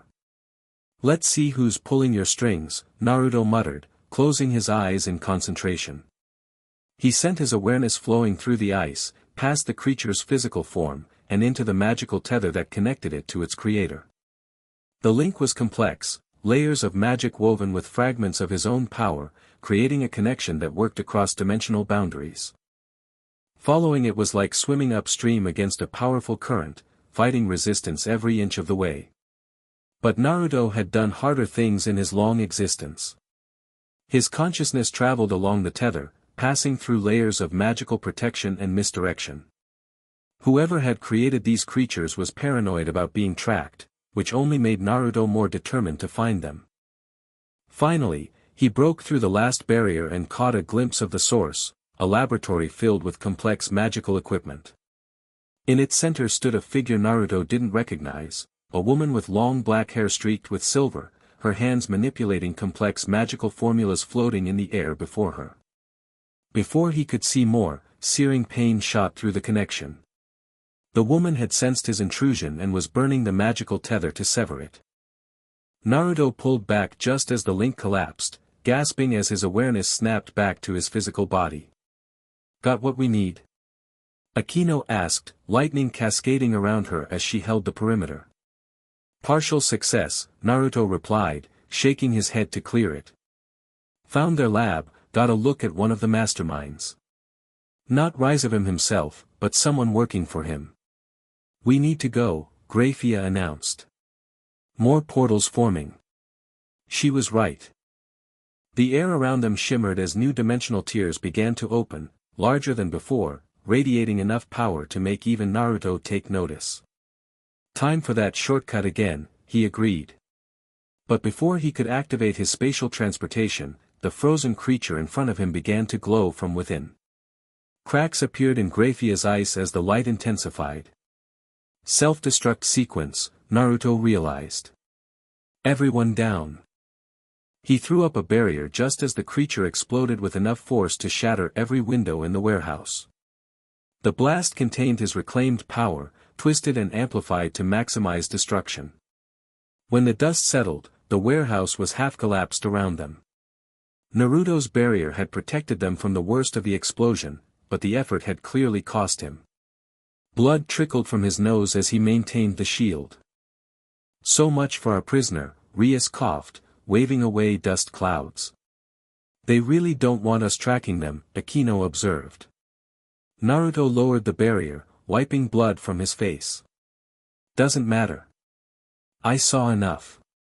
His eyes had shifted fully to crimson, glowing faintly in the darkness. I recognize the location. It's in the Underworld, specifically, in abandoned territory that used to belong to the original Asmodeus. The Asmodeus territory has been quarantined for centuries, Grayfia said, surprise evident in her voice. The magical contamination from the Great War made it uninhabitable. Perfect cover, Naruto replied. No one would think to look there. But I saw something else too, equipment that shouldn't exist in this era. Technology mixed with magic in ways I've only seen in one other place. Where? Rias asked. The dimensional gap, Naruto answered grimly. Specifically, in Great Red's domain. Complete silence met this revelation. Are you suggesting Great Red is working with Rizevim? Grayfia finally asked, her usual composure shaken. No, Naruto said. I'm suggesting something worse. I think Rizevim has found a way into the gap and stolen knowledge directly from Great Red's realm. The woman I saw was using formulae that only exist there. This is beyond concerning, Grayfia stated. We must inform Surzek-sama immediately. After we get out of here, Kaneko interjected, pointing to the new portals still forming around them. Companies still coming. Naruto nodded, placing his hand on the ground. Once again, golden seals spread outward, encompassing their group. "Brace yourselves," he warned. "Longer jump this time." The world bent around them, and the warehouse vanished just as new creatures began to emerge from the portals. When reality stabilized again, they stood in Rias's clubroom at Kuoh Academy. "That was disorienting," Rias commented, steadying herself against a desk. "Sorry about that," Naruto replied, slumping into a nearby chair. The transportation had clearly taken more out of him than the previous jump. Crossing from Kyoto to Kuoh is a bigger strain, especially bringing passengers. Grayfia studied him with undisguised concern. "You're depleted. The fragment you reclaimed hasn't fully integrated yet, has it?" Naruto shook his head. "Takes time. Especially after being separated for eons." He closed his eyes briefly. "I'll be fine after I rest. But we need to report what we found first." Grayfia was already creating a communication circle, connecting directly to Surzex. The Lucifer's image appeared above the circle, concern evident in his expression. "Report," he said without preamble. They took turns explaining what had happened, the compromised site, the ambush, Naruto's partial success in tracking the connection, and the disturbing revelation about technology from the dimensional gap. Surzex listened silently, his expression growing grimmer with each detail. When they finished, he remained quiet for several seconds. "This confirms our worst fears," he finally said. "Rizevim is not working alone. Reports have come in from other factions. Both Angels and Fallen have detected unusual energy signatures at key locations. Energy signatures that match fragments of primordial power. He's going after all of them," Naruto concluded. "Not just the ones I left with the Lucifuge." Surzex nodded. "It appears so. Which raises the question, how does he know where to look?" All eyes turned to Naruto, who looked troubled. "When I scattered my power before my confinement, I placed fragments in various dimensional pockets. Some guarded by appointed keepers like the Lucifuge, others hidden where no one should have been able to find them. Unless they had a map," Grayfia suggested quietly. Naruto's head snapped up. "A map? The only beings who might have tracked where I placed everything would be Ophis and Great Red," Rias finished. "Your children. You think they're working with Rizevim?" Akino asked. "No," Naruto and Grayfia said simultaneously. "Great Red cares for nothing beyond the dimensional gap," Grayfia explained. "And Ophis desires only silence, the removal of Great Red from her home. But if Rizevim found a way into the gap," Naruto continued the thought, "he could have stolen information directly. Not collaboration, theft. Which would explain the technology you saw," Surzex observed. "But entering the gap without being destroyed is nearly impossible. Unless you have fragments of my power to shield you," Naruto pointed out. "The original fragment from Antarctica could have provided enough protection for brief excursions." Surzex's image flickered as he appeared to consult something off-screen. "This changes our strategy. I'm dispatching teams to check on all known Lucifuge sites, but if Rizevim is targeting fragments beyond those as well. We need to move faster," Naruto agreed. "The more fragments he collects, the more dangerous he becomes. There's also the matter of the woman you saw," Grayfia added. "A description might help identify her." Naruto closed his eyes, recalling the brief glimpse. Tall, aristocratic features. Long black hair with silver streaks. Young-looking, but her aura felt ancient. Definitely devil, but with something else mixed in.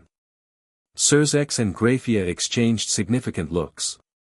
"Sounds like Lavinia Asmodeus," Surzex said grimly. "Last surviving descendant of the original Asmodeus. She was believed killed during the Devil Civil War." "Apparently not," Rias commented. "If she's working with Rizevim." Grayfia trailed off, the implications clear. "Then the entire old Satan faction has likely been revitalized under his leadership," Surzex finished. This is no longer just about the fragments of primordial power, it's potentially another civil war. With weapons powered by my energy, Naruto added darkly. Just great. Surzex straightened, decision made. Rias, return to the underworld immediately with your peerage. It's no longer safe for you in Kuoh. But my territory, Rias began to protest. Will be temporarily managed by Sona Citri, Surzex cut her off. This is not negotiable, Rias. You've already been targeted once. Rias looked like she wanted to argue further but nodded reluctantly. Grayfia, you will coordinate our response to this threat, Surzex continued. Gather whatever resources you need. Yes, Surzex-sama, Grayfia replied with a formal bow.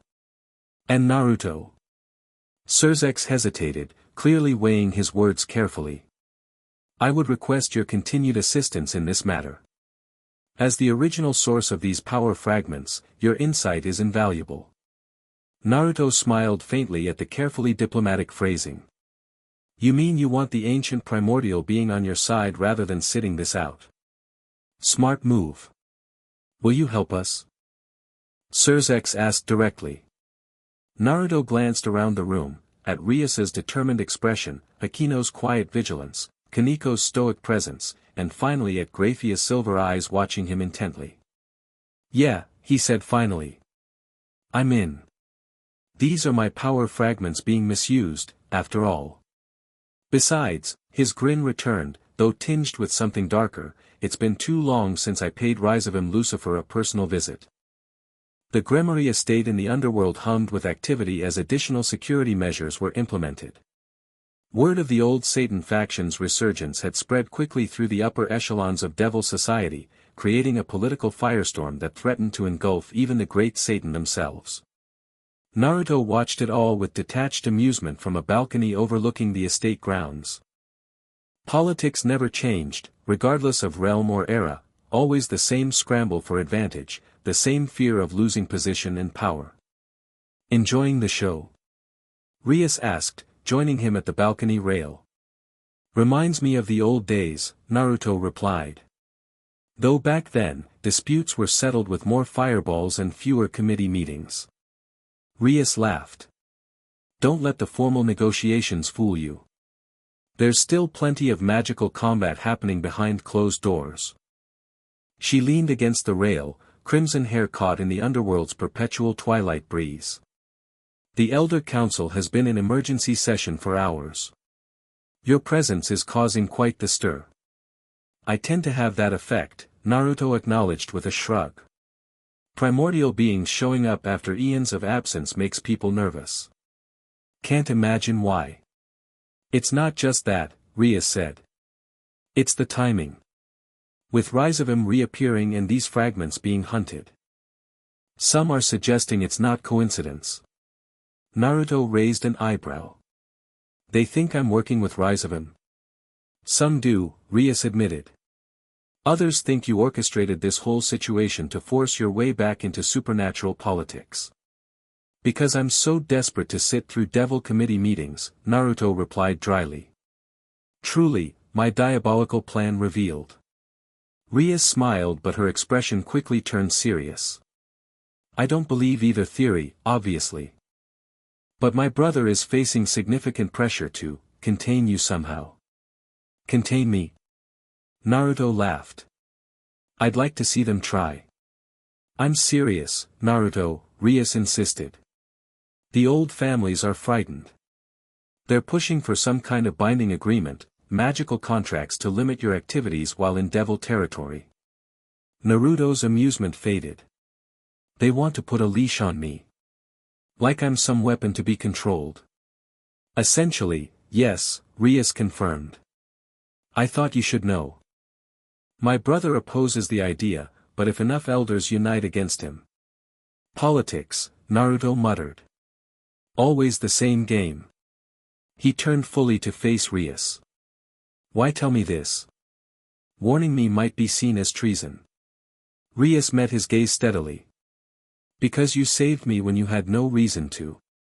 Because despite your power and age, you've shown no desire to dominate or control.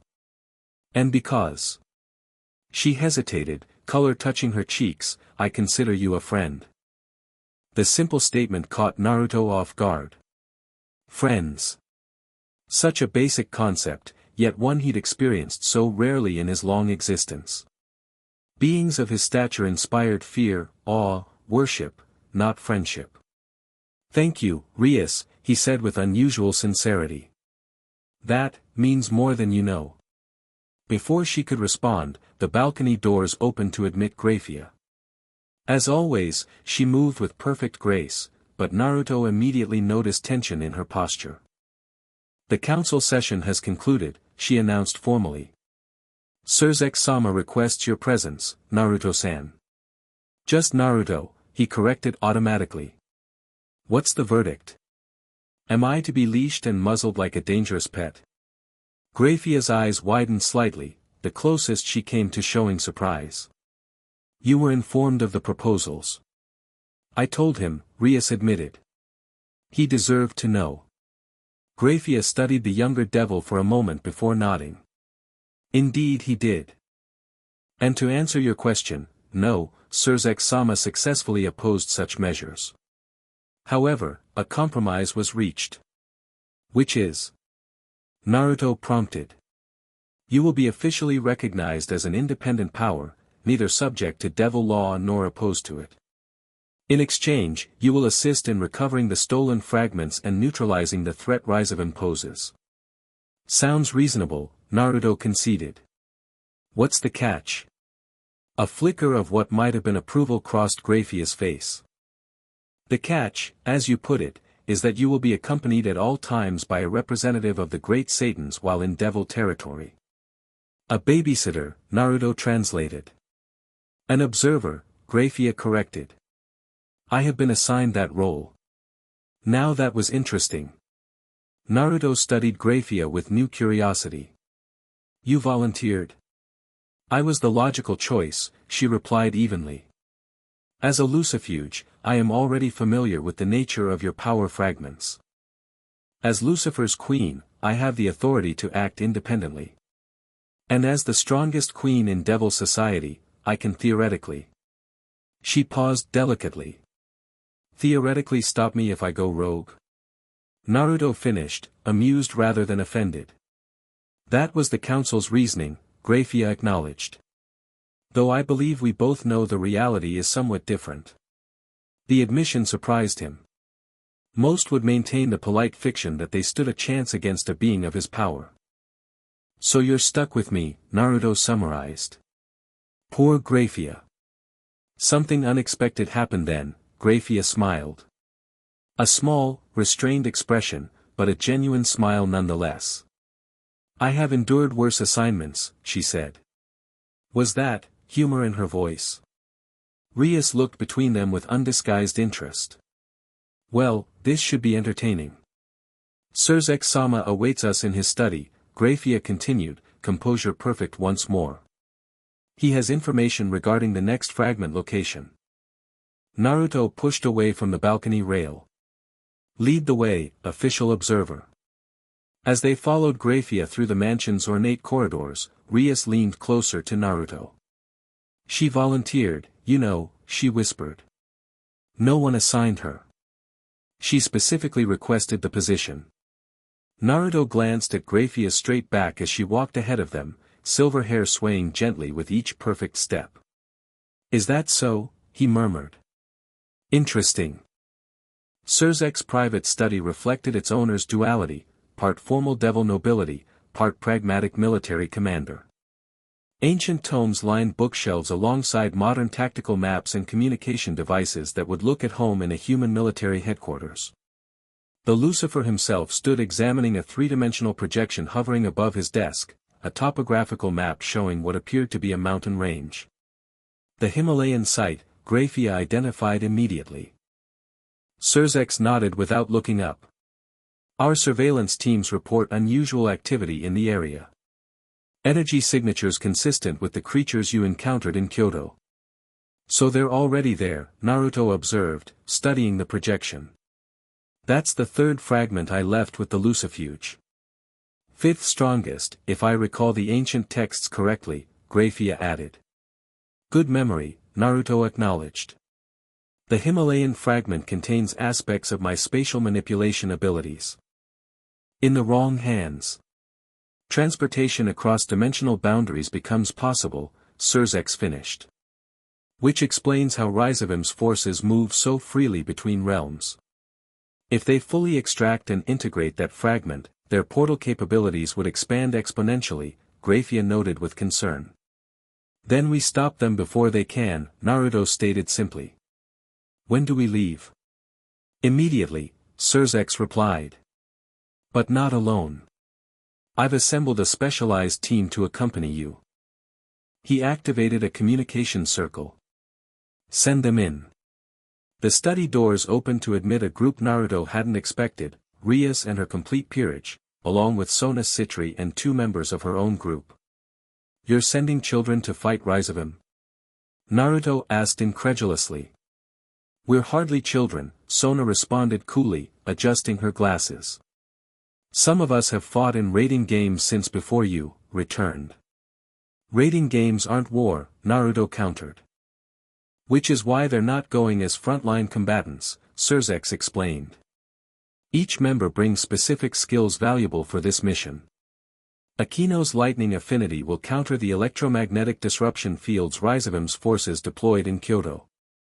Kiba's speed provides reconnaissance.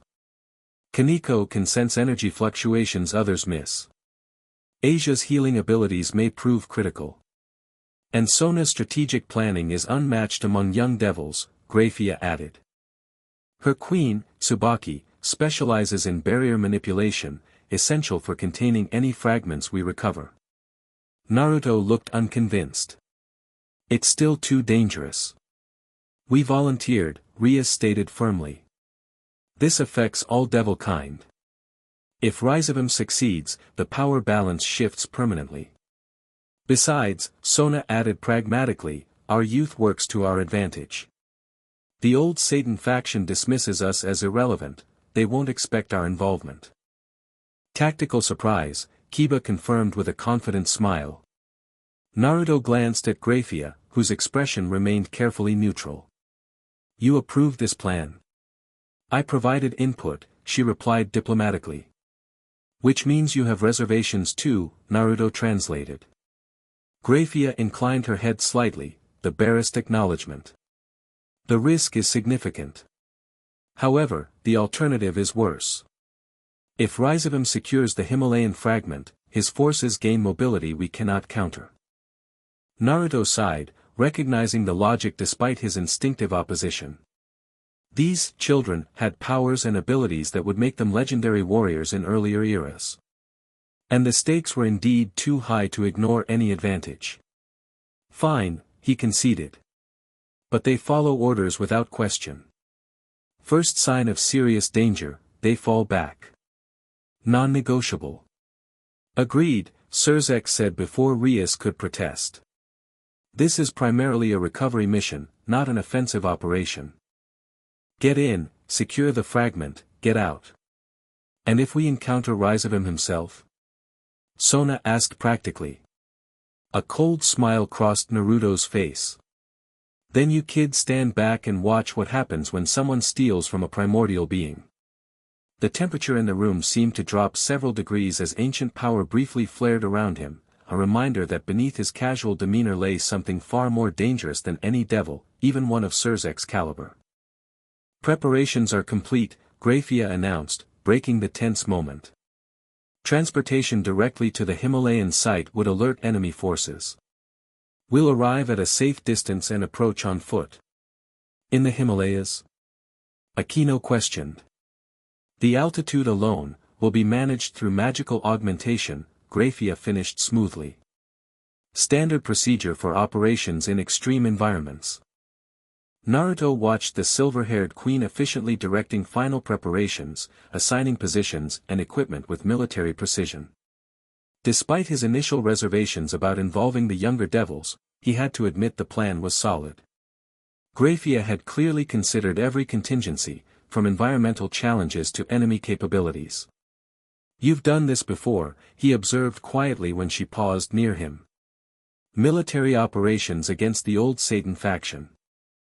Grayfia's expression remained impassive, but something flickered in her silver eyes. Old memories, not all of them pleasant. I served in the Devil's Civil War, she confirmed. Operations in hostile territory were my specialty. Naruto studied her with new interest. There's more to you than being Surzek's queen, isn't there? For a moment, Grayfia's perfect composure wavered. Something vulnerable and genuine peeked through, a glimpse of the person behind the formal exterior. Perhaps, she acknowledged softly. But now is not the time for such discussions. Before Naruto could respond, Surzek called for their attention. The transportation circle was ready, glowing with complex magical formulae designed to bypass conventional detection methods. The operation begins now, Surzek announced. May fortune favor you all. As they took their positions within the circle, Naruto found himself standing beside Grayfia. The magic activated, reality blurring around them, but not before he leaned slightly toward her.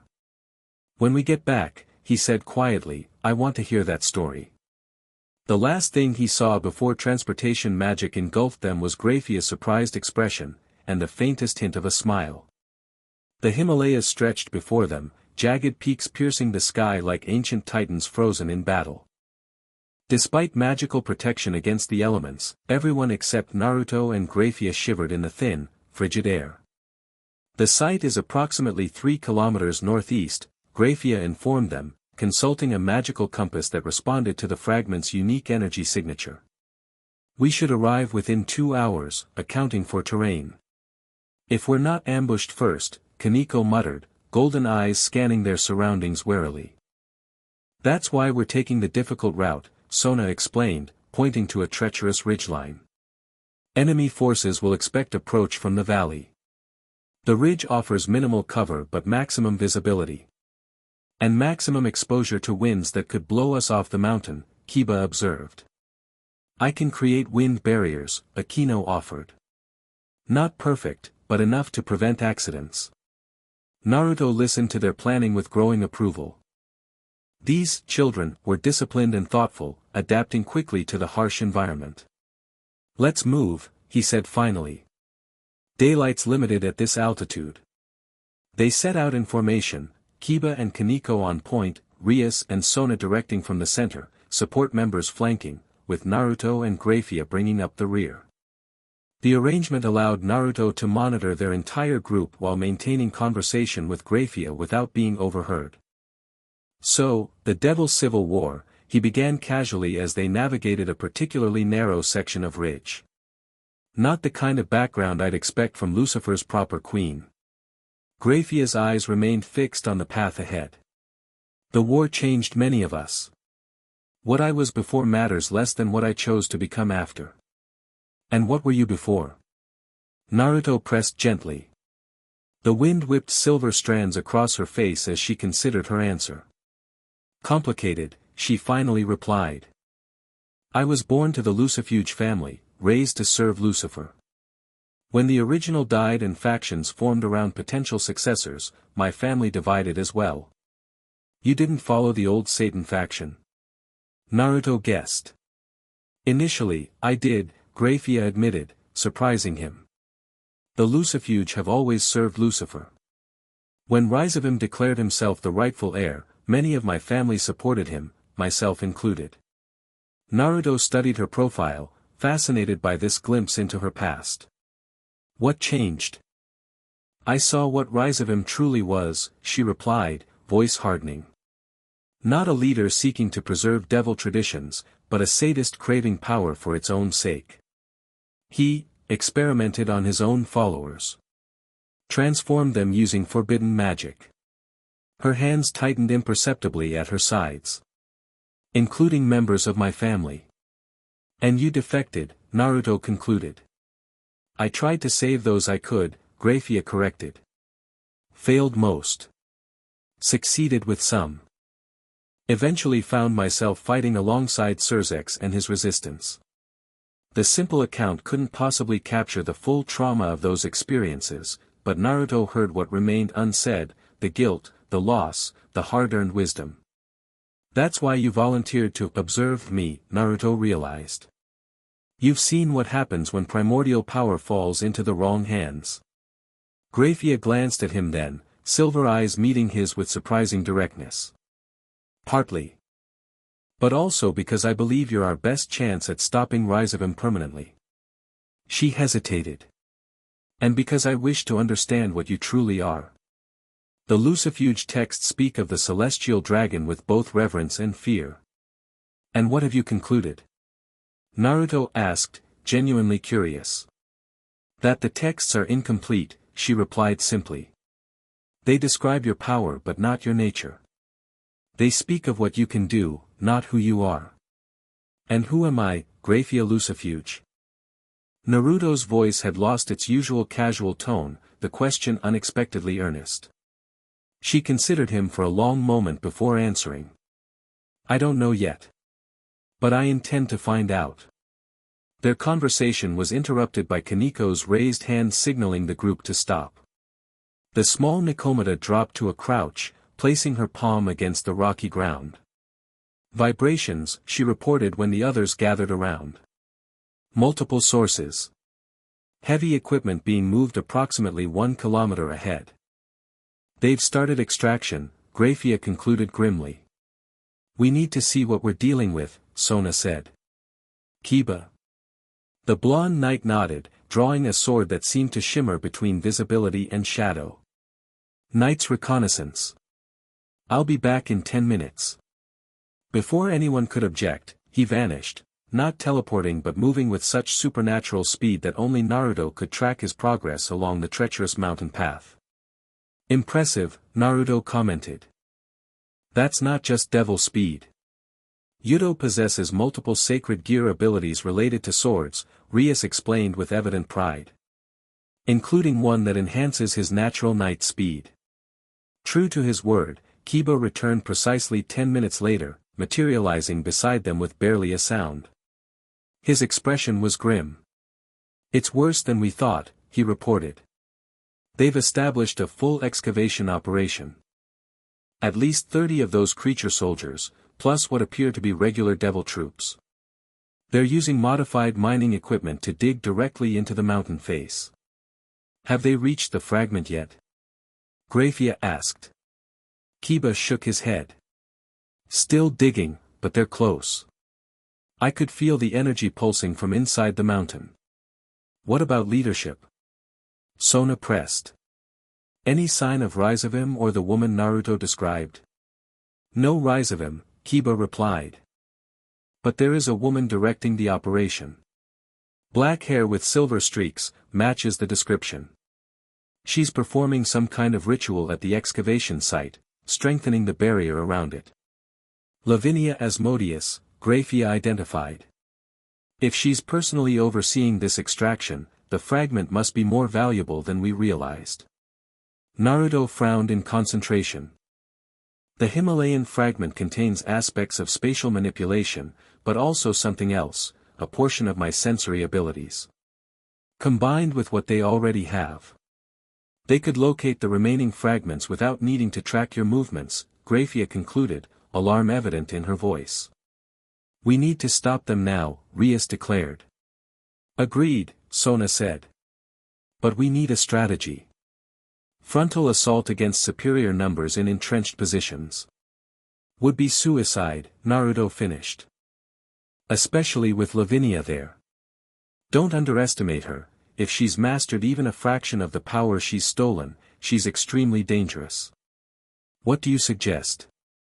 Grayfia asked, deferring to his greater experience with his own power. Naruto considered for a moment, eyes scanning the terrain. Divide their attention. Create multiple threats they can't ignore. He turned to Sona. Your tactical mind, if you were defending that operation, what would concern you most? Sona adjusted her glasses thoughtfully. Avalanche risk would be primary. At this altitude with these excavations, a significant vibrational disturbance could trigger a catastrophic collapse. Exactly, Naruto said with approval. Akino, you're lightning, can you target the snowpack on the ridges above the operation? The black-haired queen smiled dangerously. Precisely enough to trigger selective slides rather than a full avalanche. Certainly. That addresses distraction, but not extraction of the fragment, Grayfia pointed out. That's where I come in, Naruto replied. While they're dealing with the avalanche threat, I'll create a direct pathway to the fragment from underneath. The original fragment will recognize and respond to me, I won't need to dig through all that rock. You can do that? Rias asked, impressed. It's my power they're trying to steal, Naruto reminded her with a grin. Of course I can. But I'll need coverage while I work, the process requires concentration. My peerage will handle perimeter security, Sona volunteered. And mine will coordinate with Akino on the avalanche distraction, Rias added. All eyes turned to Grayfia, who had been silently evaluating the plan. As the most experienced combatant present, her approval mattered. It's viable, she finally said. But requires precise timing. If Lavinia detects Naruto's approach before the distractions are in place.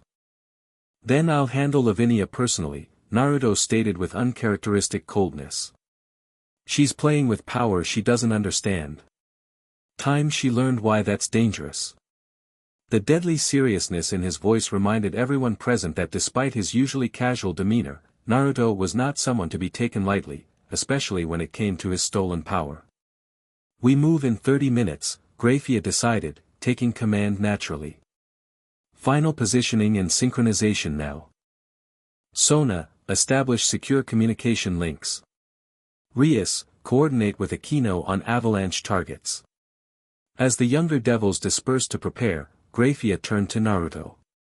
You should know, Lavinia was considered a prodigy before her apparent death. Her magical capability rivals that of the current Satans. You're worried about me? Naruto asked, surprised by her concern. I'm providing tactical information, Grayfia corrected, though without her usual formality. But, yes. Even beings of your stature can be vulnerable when divided between multiple tasks. Recovering the fragment while confronting Lavinia. I appreciate the concern, Naruto said sincerely. But this isn't my first fight against someone using my own power against me. His expression darkened momentarily. Great Red and Ophis learned that lesson long ago. Grayfia studied him with unusual intensity. You've never explained what truly happened between you three. The texts only say there was betrayal. Naruto sighed, looking out across the mountain vista. Some other time. That's a longer story than we have minutes right now. Grayfia nodded, accepting the deflection. We should join the others. The operation begins soon. As they moved to rejoin the group, Naruto gently caught her arm. Grayfia. Watch yourself out there. Lavinia may recognize you from the Civil War. I can handle myself, she replied automatically. I know you can, Naruto said, his usual casual tone replaced by genuine concern. Just, be careful anyway. Something shifted in Grayfia's expression, surprise followed by something warmer. I will. You do the same. The moment passed quickly as they rejoined the others, but something had changed between them, a connection formed through shared purpose and mutual respect that neither had fully anticipated. The plan began perfectly. Akino's lightning strikes hit the snowpack above the excavation site with surgical precision, triggering a series of small avalanches that sent Rizevim's forces scrambling. Alarm sirens blared across the operation as workers and creature soldiers rushed to secure equipment and shore up protective barriers. Under cover of this chaos, Naruto positioned himself on a ledge below the main excavation, hidden from view but with clear access to the mountain's interior. Grayfia remained beside him, silver magic ready to counter any threats that might discover their position. They're fully distracted, Naruto observed, watching the pandemonium above. Time to make our move. He placed both palms against the rock face, closing his eyes in concentration. Golden energy began to flow from his hands into the mountain itself, seeking resonance with the fragment hidden within. Found it, he murmured after several tense seconds. They're closer to breaking through than we thought. Grayfia scanned their surroundings, alert for any sign of detection. How long? Few minutes to establish the connection. Then I can pull it straight through the mountain. The rock beneath his hands began to glow faintly, veins of golden light spreading outward like roots seeking water. The mountain itself seemed to respond, subtle vibrations harmonizing with Naruto's energy. Something's wrong, Grayfia suddenly said, tensing beside him. The evacuation pattern above, it's too organized. Too deliberate. Naruto didn't break his concentration but extended his senses upward. She was right, what had initially appeared to be chaos was actually a carefully coordinated redeployment. The creatures weren't fleeing the avalanches, they were moving into search formations. They know we're here, he concluded grimly. Someone tipped them off. The communication circle beside them activated, Sona's voice coming through with urgency. Perimeter breach. They're using some kind of tracking spell specifically keyed to devil energy signatures. They found Tsubaki's team immediately. Fall back to secondary positions, Grayfia ordered. Do not engage directly. Too late for that, Rias's voice cut in, background noise suggesting active combat. They've deployed some new variant of those creatures, faster, stronger. Kiba's holding them off but we can't maintain position much longer. Naruto's expression darkened. This was a trap. They knew we were coming. We need to abort, Grayfia stated immediately. Extract all teams and retreat. No. Naruto's voice brooked no argument. I've almost established connection with the fragment. If we leave now, they'll have it within hours. We stick to the plan. Before Grayfia could respond, the rock face above them exploded outward. Through the debris, a figure descended, the woman from Naruto's vision, Lavinia Asmodeus herself. The celestial dragon, she said, voice rich with satisfaction. And Grayfia Lucifuge as well. How convenient. She floated effortlessly before them, black and silver hair whipping in the mountain winds. Power radiated from her, conventional devil magic twisted with something older, something that resonated discordantly with Naruto's own energy. Lavinia, Grayfia acknowledged coldly. Reports of your death were evidently premature. A necessary deception, Lavinia replied with an elegant shrug. Some work is better accomplished from the shadows. Work like stealing power that doesn't belong to you? Naruto asked, maintaining his connection to the fragment despite the interruption. Lavinia studied him with undisguised curiosity. So you're what all the fuss is about. The great celestial dragon sage. She circled them slowly, keeping a cautious distance. You look surprisingly human. Appearances can be deceiving, Naruto replied evenly. As you'll discover if you don't back off now. Lavinia laughed, a musical sound at odds with the danger she represented. Such confidence. But I wonder if it's warranted. She gestured casually, and reality rippled around her hand. After all, I've been studying your power for decades. Learning its secrets. Adapting it to my own use. The ripple expanded, forming what appeared to be a miniature tear in space, similar to Naruto's transportation technique but cruder, less refined. Impressive party trick, Naruto commented, though his eyes narrowed slightly. But using stolen fragments isn't the same as understanding the whole. Perhaps, Lavinia conceded.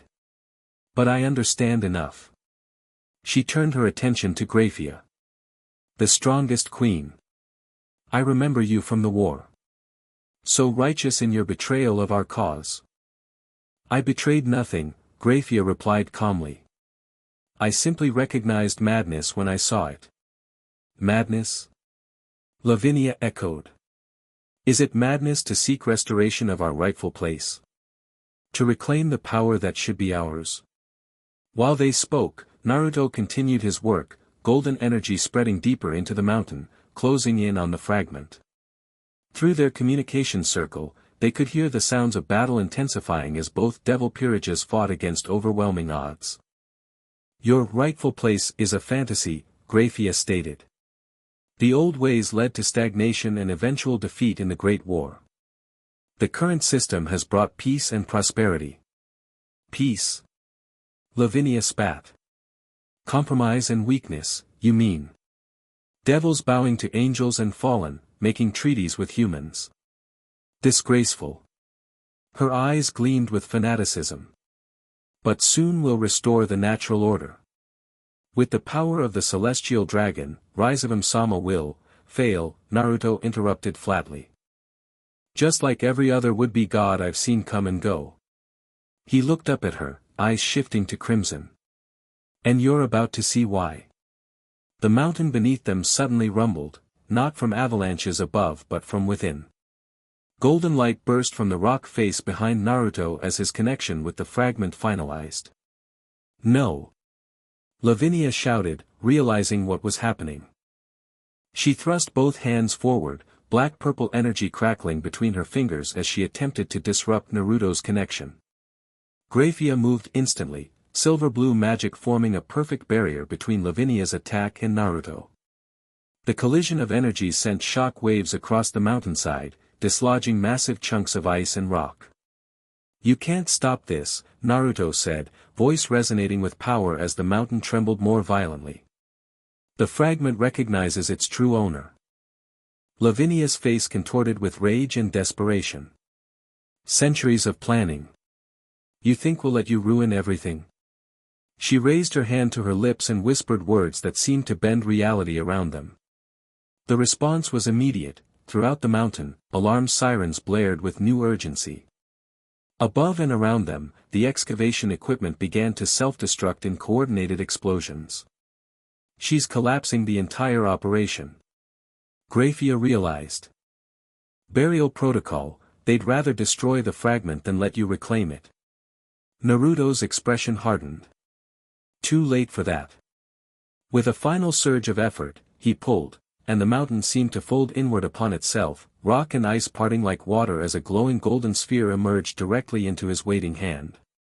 The fragment pulsed with recognition, its light intensifying as it made contact with Naruto. Unlike the previous reclamation, this merger happened almost instantaneously, the fragment dissolving into pure energy that flowed into Naruto's body in a heartbeat. The effect was immediate and dramatic. Power surged around him, golden light enveloping his form as two fragments of his original self reunited. The mountain shook more violently, responding to the primordial energy being unleashed. Lavinia stared in horror and fascination. "Incredible," she whispered. The texts didn't exaggerate. Naruto rose to his feet, eyes now fully crimson, power radiating from him in palpable waves. "Last chance, Lavinia. Withdraw your forces and tell Rizevim I'm coming for him next." Instead of retreating, Lavinia's expression hardened into resolve. "I think not." She raised both hands, dark energy gathering around her. Rizevim Sama anticipated this possibility. Contingency protocols activated. The dimensional tear she had created earlier suddenly expanded dramatically, and through it poured creatures unlike any they'd encountered before, massive, distorted beings that seemed cobbled together from multiple forms, all sharing those same black eyes and emanating corrupted versions of Naruto's power. "Proto-dragons," Lavinia announced with evident pride. "Created using the fragments we've already collected, combined with genetic material Rizevim Sama acquired from the dimensional gap itself. Not perfect yet, but effective enough against devils." As if to prove her point, agonized screams came through the communication circle, Rias and Sona's peerages encountering these new monstrosities. "You've been busy," Naruto observed coldly. "Playing God with stolen power. Creating abominations. Creating the future," Lavinia corrected. "Behold what even fragments of your power can accomplish when properly applied." Several proto-dragons descended toward them, focusing on Grayfia rather than Naruto, a tactical choice that revealed Lavinia's cunning. By threatening his ally, she hoped to divide Naruto's attention. It worked, but not as she intended. Something shifted in Naruto's demeanor, the casual, almost playful attitude vanishing completely, replaced by ancient wrath that transformed his entire presence. "You really shouldn't have done that," he said quietly. What happened next occurred so quickly that even Grayfia, with her enhanced devil perceptions, could barely follow. Naruto simply moved, and 3 proto-dragons disintegrated into golden particles. Not destroyed, unmade, their stolen power reclaimed by its original owner in an instant. Lavinia's confidence faltered visibly. Impossible. Naruto appeared directly before her, faster than teleportation, his hand closing around her throat. "You've made 2 critical mistakes today, Lavinia Asmodeus. First, you threatened someone under my protection. Second," his voice dropped to a dangerous whisper, "you assumed fragments gave you understanding of the whole." The remaining proto-dragons lunged toward him, only to freeze mid-motion as golden energy enveloped them. Like their predecessors, they unraveled into component energy that flowed back to Naruto. "Stop!" Lavinia gasped, genuine fear replacing arrogance. "You don't understand what's at stake." "I understand perfectly," Naruto replied. "You and Rizevim are playing with forces beyond your comprehension, thinking stolen power makes you my equal." His grip tightened slightly. "It doesn't." The mountain shook more violently as Naruto's reclaimed power continued to integrate, responding to his emotions. Avalanches cascaded down all sides now, the entire excavation site collapsing in on itself. "Naruto!" Grayfia called urgently. "The others are still up there." Her voice broke through his cold anger. Naruto released Lavinia, who crumpled to the ledge, gasping for breath. "Get our people out," he ordered Grayfia. "I'll handle the mountain." Grayfia hesitated only a moment before nodding and activating emergency transportation circles. As she worked to extract the devil peerages, Naruto turned his attention to stabilizing the collapsing mountain. Golden energy spread from him in a dome, holding back thousands of tons of falling rock and ice. With his newly reclaimed spatial abilities, he created safe corridors through the destruction, allowing Grayfia to locate and transport everyone to safety. Lavinia, seeing her opportunity, attempted to escape through her dimensional tear. Naruto caught her with a tendril of golden energy before she could flee. "Not so fast," he said, pulling her back. "We're not finished." "Kill me if you must," Lavinia hissed defiantly. "It changes nothing. Rizevim-sama has already acquired enough of your power to proceed with the final phase." "Final phase of what?" Naruto demanded. Lavinia smiled despite her predicament. "The awakening. The true restoration." Her eyes gleamed with zealous fervor. "The return of the original Lucifer." Before Naruto could question her further, a new dimensional tear opened, larger and more stable than Lavinia's.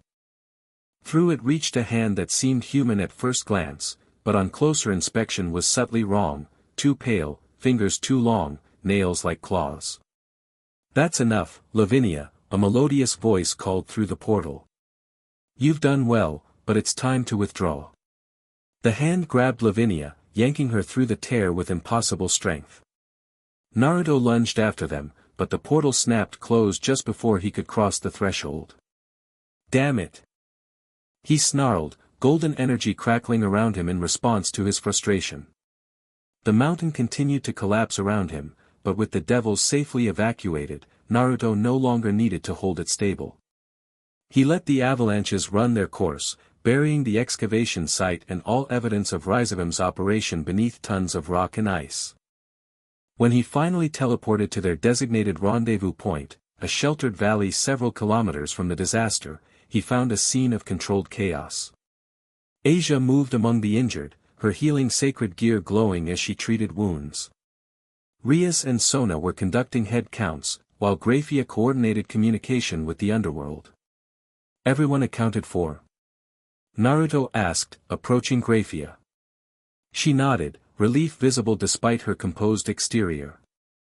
"Minor injuries only, thanks to Asia's healing abilities.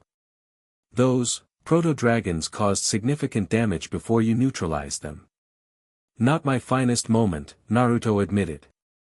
I let Lavinia provoke me. You reclaimed the fragment and saved everyone, Grayfia countered. I would consider that a success.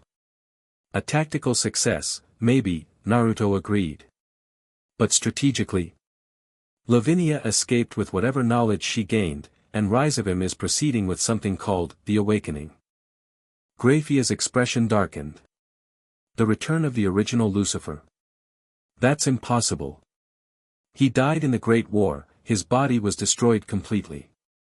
Apparently Rizevim disagrees, Naruto replied grimly. And with fragments of my power, especially those related to creation and restoration. He might actually succeed, Grayfia concluded, genuine alarm breaking through her composure. This goes beyond faction politics or power grabs. If the original Lucifer returned, all three worlds would be at risk, Naruto finished. The biblical god is gone, leaving heaven vulnerable. The current devil leadership would be targeted for usurpation. And humans would be collateral damage in the ensuing war. Grayfia's silver eyes met his, no longer the cool, professional observer but a warrior facing existential threat. We need to stop this. Whatever it takes. Agreed, Naruto said. But first, we need to understand exactly what Rizevim has planned. And there's only one place we might find those answers. Where? The Lucifuge Ancestral Archives, Naruto replied. If your family has guarded knowledge of my fragments for all these centuries, they likely have information about the original Lucifer that isn't in the public record. Grayfia stiffened slightly. The archives are sacred ground. No outsider has ever been permitted entry. Pretty sure the potential resurrection of the original Lucifer qualifies as an exception, Naruto pointed out. After a moment's consideration, Grayfia nodded. You're right. But access requires approval from the family matriarch, my grandmother. Then I guess I'll be meeting your family, Naruto said with a ghost of his usual grin. Think they'll like me? Despite the gravity of the situation, Grayfia's lips twitched in what might have been amusement. They've spent millennia guarding fragments of your power and studying texts about the great celestial dragon sage. Meeting the real thing will be illuminating. Illuminating, Naruto repeated. That's one word for it. As they turned to rejoin the others and prepare for return to the Underworld, Naruto couldn't help but reflect on how quickly events were escalating. What had begun as investigating a disturbance had evolved into a race to prevent catastrophe, with the fate of multiple worlds hanging in the balance. And at the center of it all, a growing connection with a silver-haired queen who continued to surprise him at every turn. The Lucifuge ancestral estate existed in a pocket dimension connected to the Underworld, a place of perpetual twilight where elegant Gothic architecture rose among ancient forests. Unlike the ostentatious displays of wealth common among devil nobility, the Lucifuge compound projected power through understated elegance and perfect symmetry. Homie, Naruto commented as they approached the main gates. Very, you. Grayfia gave him a sidelong glance that might have contained amusement. The Lucifuge have never sought attention. Our power lies in discretion and knowledge. And apparently in really intimidating architecture, Naruto added, noting the gargoyle-like figures that adorned the gates, figures that, upon closer inspection, seemed to track their movements with stone eyes. Guardian constructs, Grayfia explained. They recognize family members and approved guests. And uninvited visitors are discouraged, she replied diplomatically. The gates opened silently as they approached, recognizing Grayfia immediately. Inside, servants in formal attire lined the path to the main building, bowing deeply as Grayfia passed. Their reaction to Naruto was more complex, bows tinged with obvious curiosity and trepidation. News travels fast, Naruto observed. The family has been informed of your true identity, Grayfia confirmed. Your presence here is unprecedented. The main hall of the Lucifuge mansion reflected the same elegant restraint as the exterior, dark woods, silver accents, and subtle magical enhancements that created an atmosphere of timeless sophistication. At its center stood a woman who could only be Grayfia's grandmother, tall and regal with silver hair streaked with black, the inverse of Lavinia's coloration. Grandmother, Grayfia greeted her with formal respect. Thank you for granting this audience. The matriarch inclined her head slightly. When the strongest queen requests emergency access to the sacred archives, accompanied by the celestial dragon himself, refusal would be imprudent. Her eyes fixed on Naruto with unnerving intensity. Unlike most, she showed no fear or hesitation, only clinical assessment, as though cataloging every aspect of his appearance. So, she said finally. After all these millennia, the sage returns. The text spoke of this moment, though not its circumstances. Pleasure to meet you too, Naruto replied with his usual irreverence. Love what you've done with the place. Very doom and gloom chic. A flicker of something, possibly amusement, crossed the matriarch's face. He speaks as the texts described as well. Casual dismissal of formality, even in the face of potential catastrophe. Grandmother, Grayfia interjected before Naruto could respond with something even less formal. The situation is urgent. Rizevim Lucifer has obtained multiple fragments of the celestial dragon's power and appears to be attempting restoration of the original Lucifer. The matriarch's expression remained composed, but the temperature in the room dropped noticeably. Follow me, she ordered, turning without waiting for acknowledgement. She led them deeper into the mansion, past layers of magical barriers that parted at her approach. The corridors descended gradually, architecture shifting from Gothic elegance to something older, more primal, stone carved with symbols no modern devil would recognize. The archives predate devil civilization, the matriarch explained as they walked. The first Lucifuge was entrusted with knowledge by the celestial dragon himself, or so our histories claim.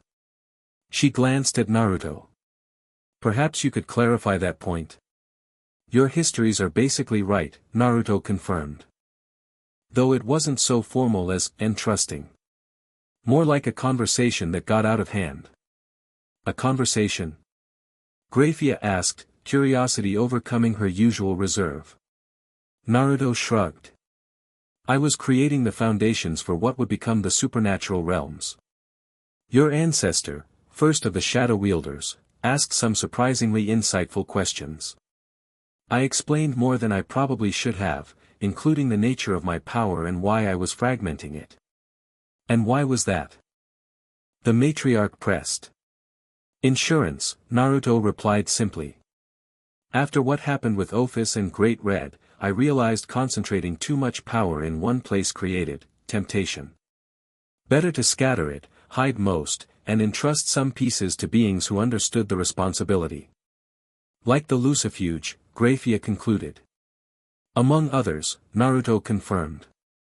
Different keepers for different aspects of my power. The Lucifuge received fragments related to dimensional manipulation and shadow because it aligned with your natural affinities. They reached a massive door of what appeared to be solid silver, inscribed with runes that glowed faintly in the dim light. The sacred archive, the matriarch announced. Sealed against all but Lucifuge blood. She turned to Naruto. Even you would find entry challenging without our permission. Probably, Naruto agreed amicably.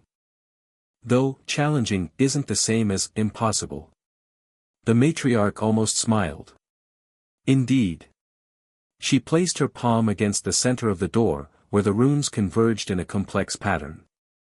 I, Leora Lucifuge, 18th Matriarch, grant access to Grayfia Lucifuge and the Celestial Dragon Sage.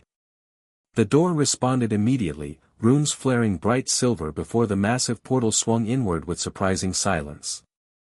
Beyond lay a vast circular chamber, its ceiling lost in darkness above, walls lined with countless scrolls, tomes, and artifacts.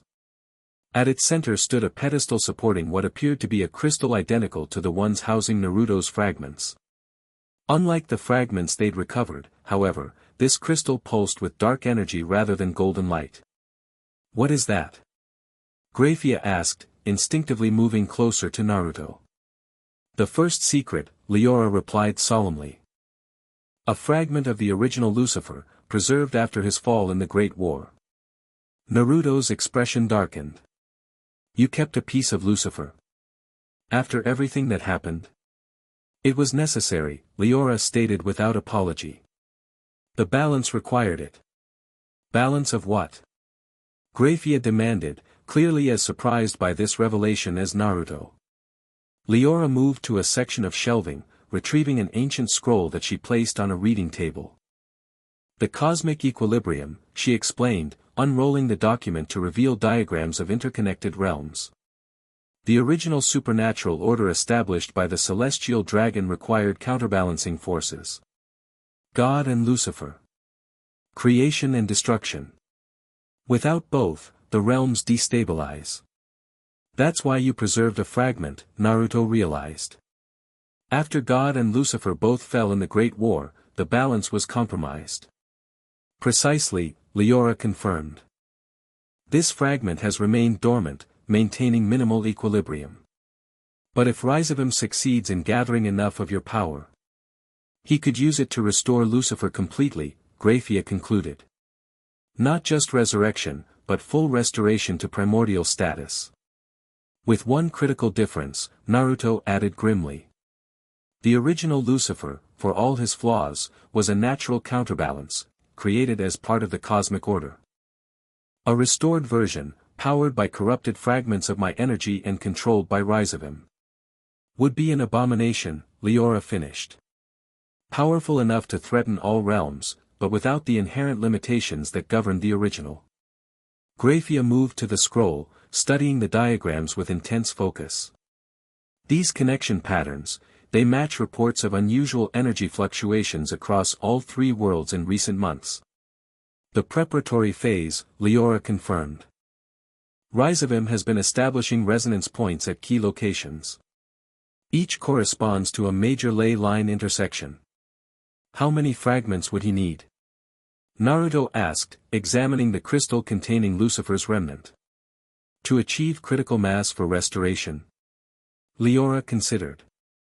Based on our calculations, at least 7 of significant potency. Plus a catalyst. The catalyst being this, Naruto gestured to the crystal. Yes, Leora acknowledged. Without the original Lucifer fragment, Rizevim can gather all the power he wants but cannot direct it toward true restoration. So your family has been unknowingly preventing catastrophe by keeping this safe, Naruto concluded. Explaining why Rizevim hasn't moved more openly until now, he needed to locate this fragment first. And now he knows where it is, Grayfia stated. Lavinia will report what she saw at the Himalayan site. If she recognized me, she'll deduce the fragment might be in Lucifuge possession. Then we should move it, Naruto suggested. Leora shook her head. Impossible. The fragment is bound to this location through rituals established millennia ago. Moving it would destabilize the very balance it helps maintain. So we defend it here, Grayfia decided. Strengthen the already formidable protections around the estate. It won't be enough, Naruto said, still studying the crystal. Not against Rizevim with the power he's already accumulated. We need to be proactive, not reactive. What do you suggest? Leora asked. We beat him to the remaining fragments, Naruto replied. I've reclaimed 2 so far. If I can secure more before Rizevim, we limit his options. And how do we locate them? Grayfia questioned. You scattered fragments across multiple dimensions. Even with the Lucifuge records, with the 2 fragments I've reclaimed, I can sense the others more clearly, Naruto explained. Especially now that they're becoming active rather than dormant. Then we should begin immediately, Leora stated. Our records may help narrow the search. Grayfia, access the sealed codex in section 7. It contains the most complete mapping of fragment dispersal. As Grayfia moved to retrieve the mentioned text, Naruto continued examining the Lucifer fragment with growing concern. Something about it felt wrong. Not just the expected corruption of Lucifer's essence, but something more recent. Has anyone else accessed this chamber recently? He asked suddenly. Leora frowned. No.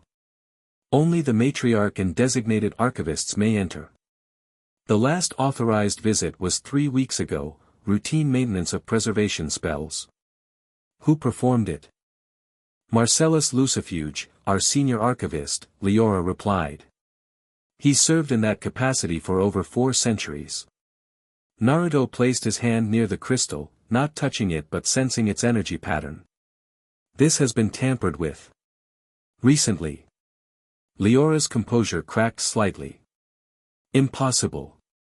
The preservation spells would have been circumvented by someone with intimate knowledge of how they work, Naruto interrupted. Someone like a senior archivist with centuries of experience. Grayfia returned with the codex, catching the end of this exchange. Are you suggesting Marcellus betrayed the family? I'm suggesting the crystal has been modified to allow remote access to its energy signature, Naruto clarified. Not removed, but linked to something, or someone, outside. Leora's face hardened into a mask of controlled fury. If true, this is the gravest betrayal in our history. She turned toward the door. I will summon Marcellus immediately. No, Grayfia countered. If he is compromised, alerting him would only trigger whatever contingency plans are in place. She's right, Naruto agreed. Better to let him think his tampering remains undetected while we investigate. And if this link is actively feeding information to Rizevim? Leora demanded. Every moment we delay, is a moment we can use to our advantage, Naruto finished. If there's a connection, it works both ways. We can trace it back to the source. Understanding dawned on Grayfia's face. Use their own surveillance against them. Exactly, Naruto confirmed with a grim smile. Let them think they're the ones watching us, while we follow the thread back to its origin. Leora considered this strategy, centuries of political acumen weighing options rapidly. Very well, she finally agreed. But we proceed with extreme caution. If Marcellus has indeed betrayed us, nowhere in the estate is truly secure. Then we take this discussion elsewhere, Grayfia suggested. Somewhere unexpected, where no preparation could have been made. I know just the place, Naruto said, his usual grin returning despite the gravity of the situation. How do you ladies feel about ramen? The human world ramen shop was tiny, cramped, and absolutely perfect for their purposes. Tucked away in a Tokyo back alley, it catered to late-night workers and the occasional drunk salaryman, none of whom paid any attention to the oddly formal woman in a maid outfit or her companion who kept making inappropriate noises of pleasure with each bite of noodles. This is unexpected, Grayfia commented, delicately handling chopsticks with surprising skill. Best cover is no cover, Naruto replied between enthusiastic slurps. Nobody looks twice at people enjoying food. Plus, he gestured with his chopsticks, no devil has ever established surveillance in a place that serves something this good. Serious oversight in your intelligence networks. Despite herself, Grayfia's lips twitched. I'll be sure to recommend ramen shop monitoring in my next security briefing. See that you do, Naruto said with mock seriousness before returning to his bowl with gusto. They had left Leora to handle the Marcellus situation with plausible deniability, establishing normal archive protocols while secretly implementing additional monitoring. Meanwhile, Naruto had transported Grayfia directly to Tokyo for their strategy session, well away from any possible magical surveillance. The codex confirms what we suspected, Grayfia said quietly, reviewing the ancient text she'd brought with them. 7 major fragments would provide sufficient power for Rizevim's restoration project. Based on our intelligence, he's secured at least 3 already. Plus the 2 I've reclaimed, Naruto added. That leaves 2 unaccounted for. The codex identifies them as the Mediterranean fragment, hidden beneath what humans now call Santorini, and the Amazon fragment, concealed within the Temple of 9 Reflections. Naruto nodded thoughtfully. The Mediterranean fragment contains aspects of my creation abilities, particularly valuable for restoration purposes. The Amazon fragment holds emotional resonance, what you might call spirit or will. Both critical components for true resurrection rather than mere reanimation, Grayfia noted. Without them, Rizevim could create a powerful construct, but not truly restore Lucifer's essence. Which means those are his next targets, Naruto concluded. We need to secure them first. Grayfia sipped her tea thoughtfully. Dividing our efforts would be risky. Rizevim likely has forces positioned at both locations already. Then we prioritize, Naruto decided. The Mediterranean fragment is more immediately dangerous in Rizevim's hands. We secure that first, then move on the Amazon location. Agreed, Grayfia said. But we'll need additional support. Even with your reclaimed power, Rizevim's forces have shown surprising effectiveness. Naruto studied her over his ramen bowl. You're thinking of something specific. Grayfia hesitated briefly. There's a faction within Devil Society that remains officially neutral in most conflicts but specializes in artifact recovery and protection. They operate independently from the Great Satans while maintaining generally positive relations. The Cerberus Initiative, Naruto identified, surprising her. I remember them from before. Good to know they're still around. You're familiar with them? Grayfia asked, unable to hide her surprise. I've been gone, not oblivious, Naruto replied with a wink. I've kept tabs on various supernatural factions throughout the eons. The Cerberus group has an impressive track record for discretion and effectiveness. They're led by an old friend of mine, Grayfia revealed. Someone I served with during the Civil War. If I request her assistance personally, she'll provide it without involving official channels. Keeping Cerzek's hands clean politically, Naruto observed. Smart. The Great Satan can maintain plausible deniability if things go sideways. My primary concern is operational security, Grayfia corrected. After discovering Marcella's potential betrayal, I'm reluctant to trust standard devil protocols. Fair enough, Naruto acknowledged. He finished his ramen with a satisfied sigh. So, Santorini first. When do we leave? I need approximately 12 hours to contact my Cerberus connection and make arrangements, Grayfia replied. We should depart at dawn tomorrow. Naruto nodded, then gave her a curious look. You know, for someone who supposedly exists to keep an eye on me, you're being remarkably collaborative. Grayfia met his gaze directly. My official assignment is to observe and report. Nothing prevents me from making tactical decisions based on evolving circumstances. Such lovely diplomatic phrasing, Naruto commented with a grin. But we both know you're going well beyond your mandate. The question is why? For a moment, Grayfia's perfect composure wavered. Something vulnerable and genuine flashed across her features before being carefully contained once more. Because I believe you are our best hope against Rizevim, she answered simply. And because in the short time I've known you, you've demonstrated more concern for innocent lives than many devils I've known for centuries. High praise from the strongest queen, Naruto said, his usual teasing tone absent. Not the queen speaking, Grayfia replied softly. Just Grayfia. Something shifted between them in that moment, a connection deepening beyond professional alliance into genuine trust. Naruto found himself studying her with new appreciation, seeing beyond the perfect exterior to the complex, principled person beneath.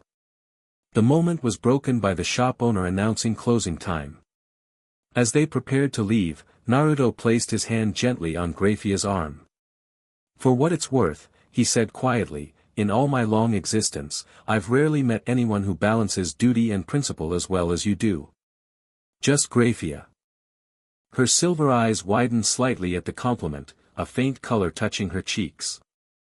Thank you, she replied simply. Outside, the Tokyo night engulfed them, neon lights and urban energy a stark contrast to the supernatural world they inhabited.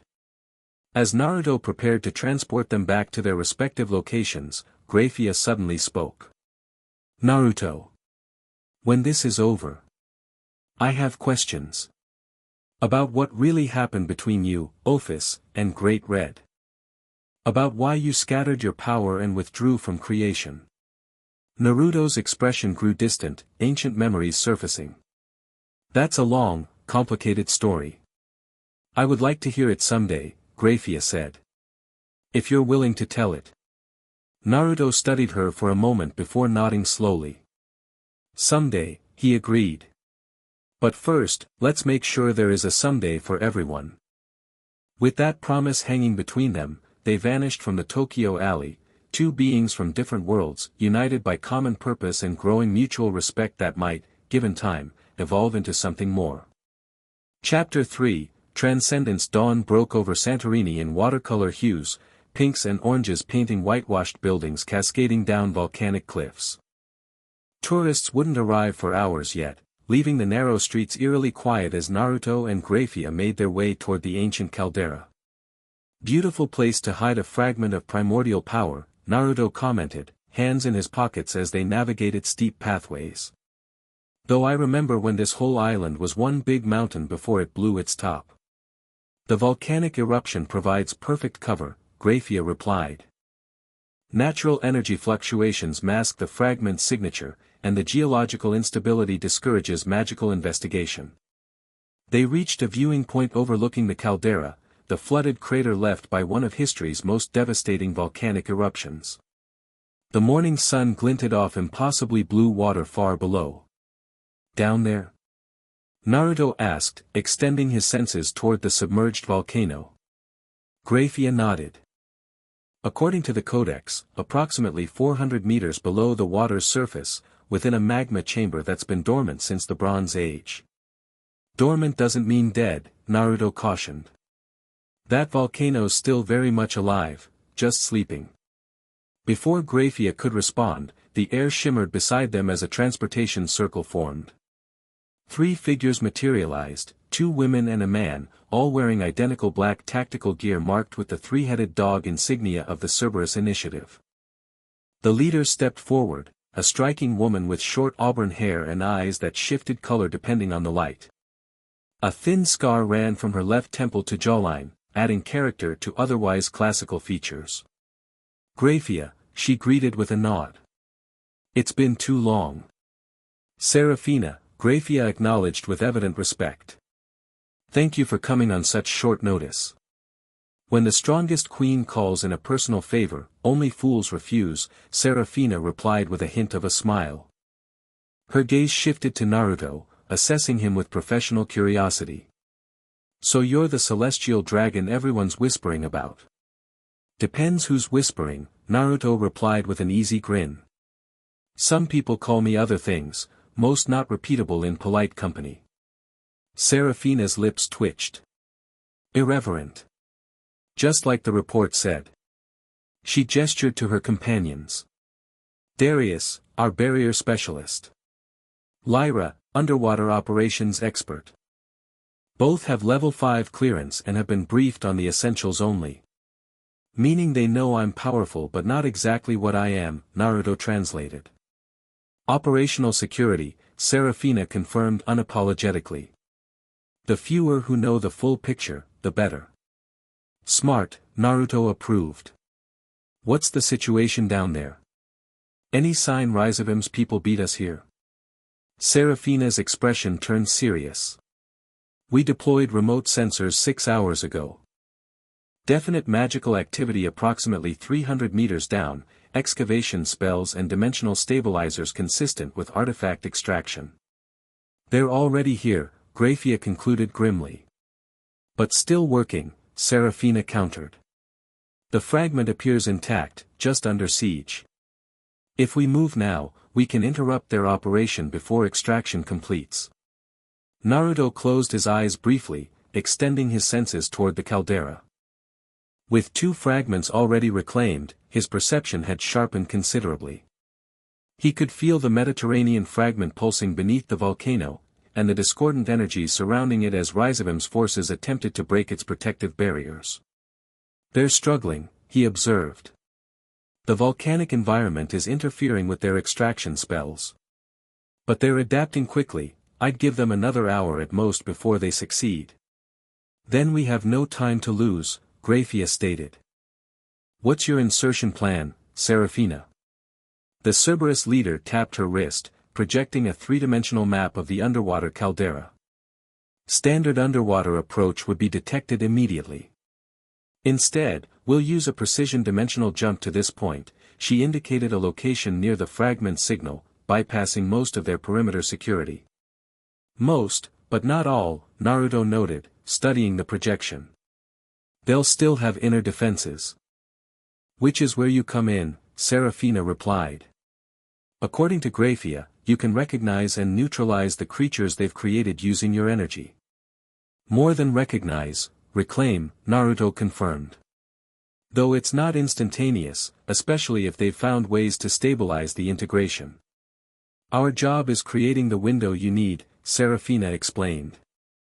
Darius establishes a containment barrier to prevent reinforcements. Lyra disrupts their magical operations. Grayfia and I handle direct opposition while you focus on the fragment. Clean, efficient, minimal exposure, Grayfia summarized with approval. Naruto glanced between the two women with newfound curiosity. You've worked together before. Civil War, Serafina confirmed tersely. Specialized extraction team. 47 operations behind enemy lines. 48, Grayfia corrected with the barest hint of a smile. You always forget the Phoenix Enclave extraction. Because technically we never arrived, Serafina countered, returning the almost smile. Can't count an operation that officially never happened. The easy familiarity between them spoke volumes about shared history, comrades who had faced death together and developed the wordless understanding that only comes from absolute trust in life-threatening situations. If you two are finished reminiscing, Darius interrupted dryly, perhaps we could address the dimensional instability readings our sensors are picking up. That snapped both women back to professional focus. Serafina expanded the projection, highlighting energy fluctuations throughout the caldera. These patterns suggest they're not just extracting the fragment, Lyra observed, studying the data. They're preparing for something larger, possibly a major dimensional tear. Rizevim's getting ambitious, Naruto muttered. He's planning to bring something through once he has the fragment. Or someone, Grayfia suggested. If they've progressed further with the restoration than we thought. All the more reason to move now, Serafina decided. Equipment check, then we deploy in 5 minutes. The Cerberus team moved with practiced efficiency, checking specialized magical gear designed for underwater operation. Naruto watched with approval. They might be younger than Grayfia, but their professionalism was evident in every movement. You trust them? He asked Grayfia quietly. With my life, she replied without hesitation. Serafina could have been a Satan herself if she'd wanted the political spotlight. She chose field work instead. Naruto nodded, satisfied. Good. Because I'm sensing something down there besides the usual creatures. Something different. Grayfia's expression tightened with concern. Can you identify it? Not from here, Naruto admitted. But it feels like a more concentrated version of the energy Lavinia was using. Someone important is down there. Before Grayfia could respond, Serafina signaled readiness. The team gathered in tight formation as Darius activated a transportation circle specifically calibrated for underwater deployment.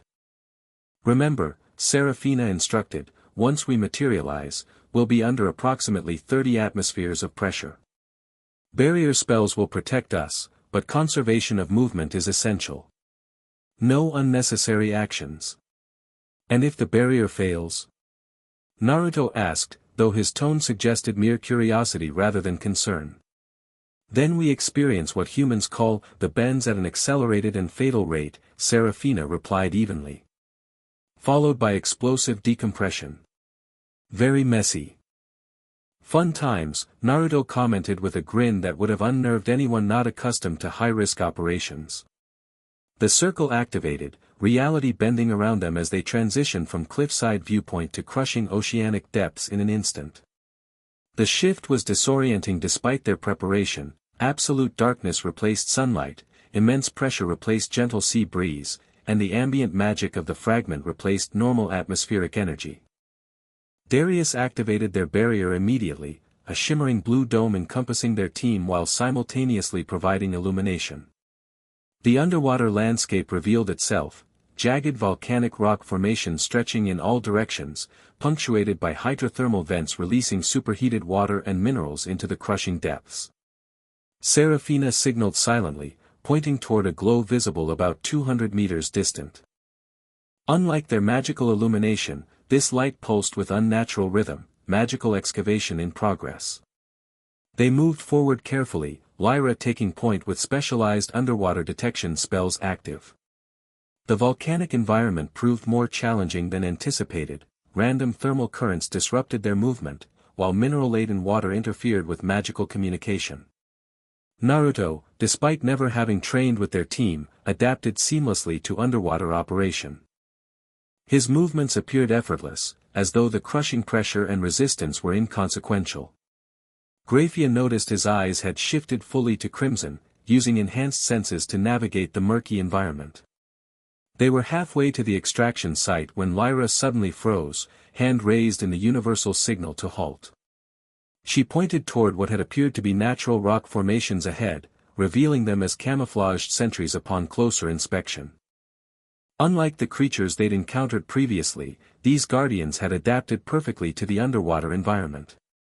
Their forms were streamlined and vaguely fish-like, but with the same black eyes and wrongness of proportion that characterized Rizevim's creations.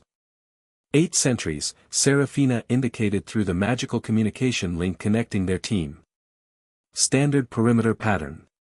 Magical detection fields between them. I can disrupt the detection fields temporarily, Darius offered. But not without alerting them that something's wrong. No need for subtlety at this point, Naruto replied through the link. They'll sense me as soon as we get closer anyway. Then we switch to aggressive insertion, Serafina decided. Darius, prepare wide-spectrum disruption. Lyra, underwater shock spell on my mark. Grayfia, I know my part, the silver-haired queen interrupted calmly, ice magic already forming around her hands despite the superheated environment. Naruto simply grinned, golden energy beginning to coalesce around him, visible even through the barrier as swirling currents that defied the surrounding water pressure. 3, 2, 1, mark. Serafina signaled. The coordinated attack was devastatingly effective. Darius' disruption spell blanketed the area, temporarily blinding magical sensors. Lyra followed instantly with a specialized underwater shock spell that traveled through the water faster than sound, stunning organic beings caught in its path. As the sentries reeled from this 1-2 punch, Grayfia unleashed her ice magic, not attempting to freeze the superheated water, a futile effort, but targeting the creatures themselves, encasing them in crystallized magical ice that functioned even in these extreme conditions. Serafina moved with shocking speed for a devil in water, magical blades materializing as she dispatched 2 sentries that had escaped Grayfia's freezing spell. Her efficiency spoke of extensive combat experience, no wasted movement, no hesitation, just clean, precise elimination of threats. Naruto, however, didn't attack directly. Instead, he extended his hands toward the creatures, golden energy streaming from him in tendrils that connected with each sentry. Where the energy touched, the creatures began to unravel, not dying but dissolving as their stolen power returned to its original source. That's disturbing, Darius commented, watching the creatures disintegrate into golden particles that flowed back to Naruto. Efficient, though, Serafina acknowledged. Perimeter clear. Moving to extraction site. The main operation came into view as they approached, a dome-shaped magical barrier surrounding intense activity. Through the semi-transparent barrier, they could see at least 20 figures working around what appeared to be specialized drilling equipment, all focused on a particular section of the volcanic wall. And embedded within that wall, barely visible through layers of ancient rock, pulsed a golden light, the Mediterranean fragment, still protected by barriers Naruto had established eons ago. Larger force than anticipated, Serafina observed coolly.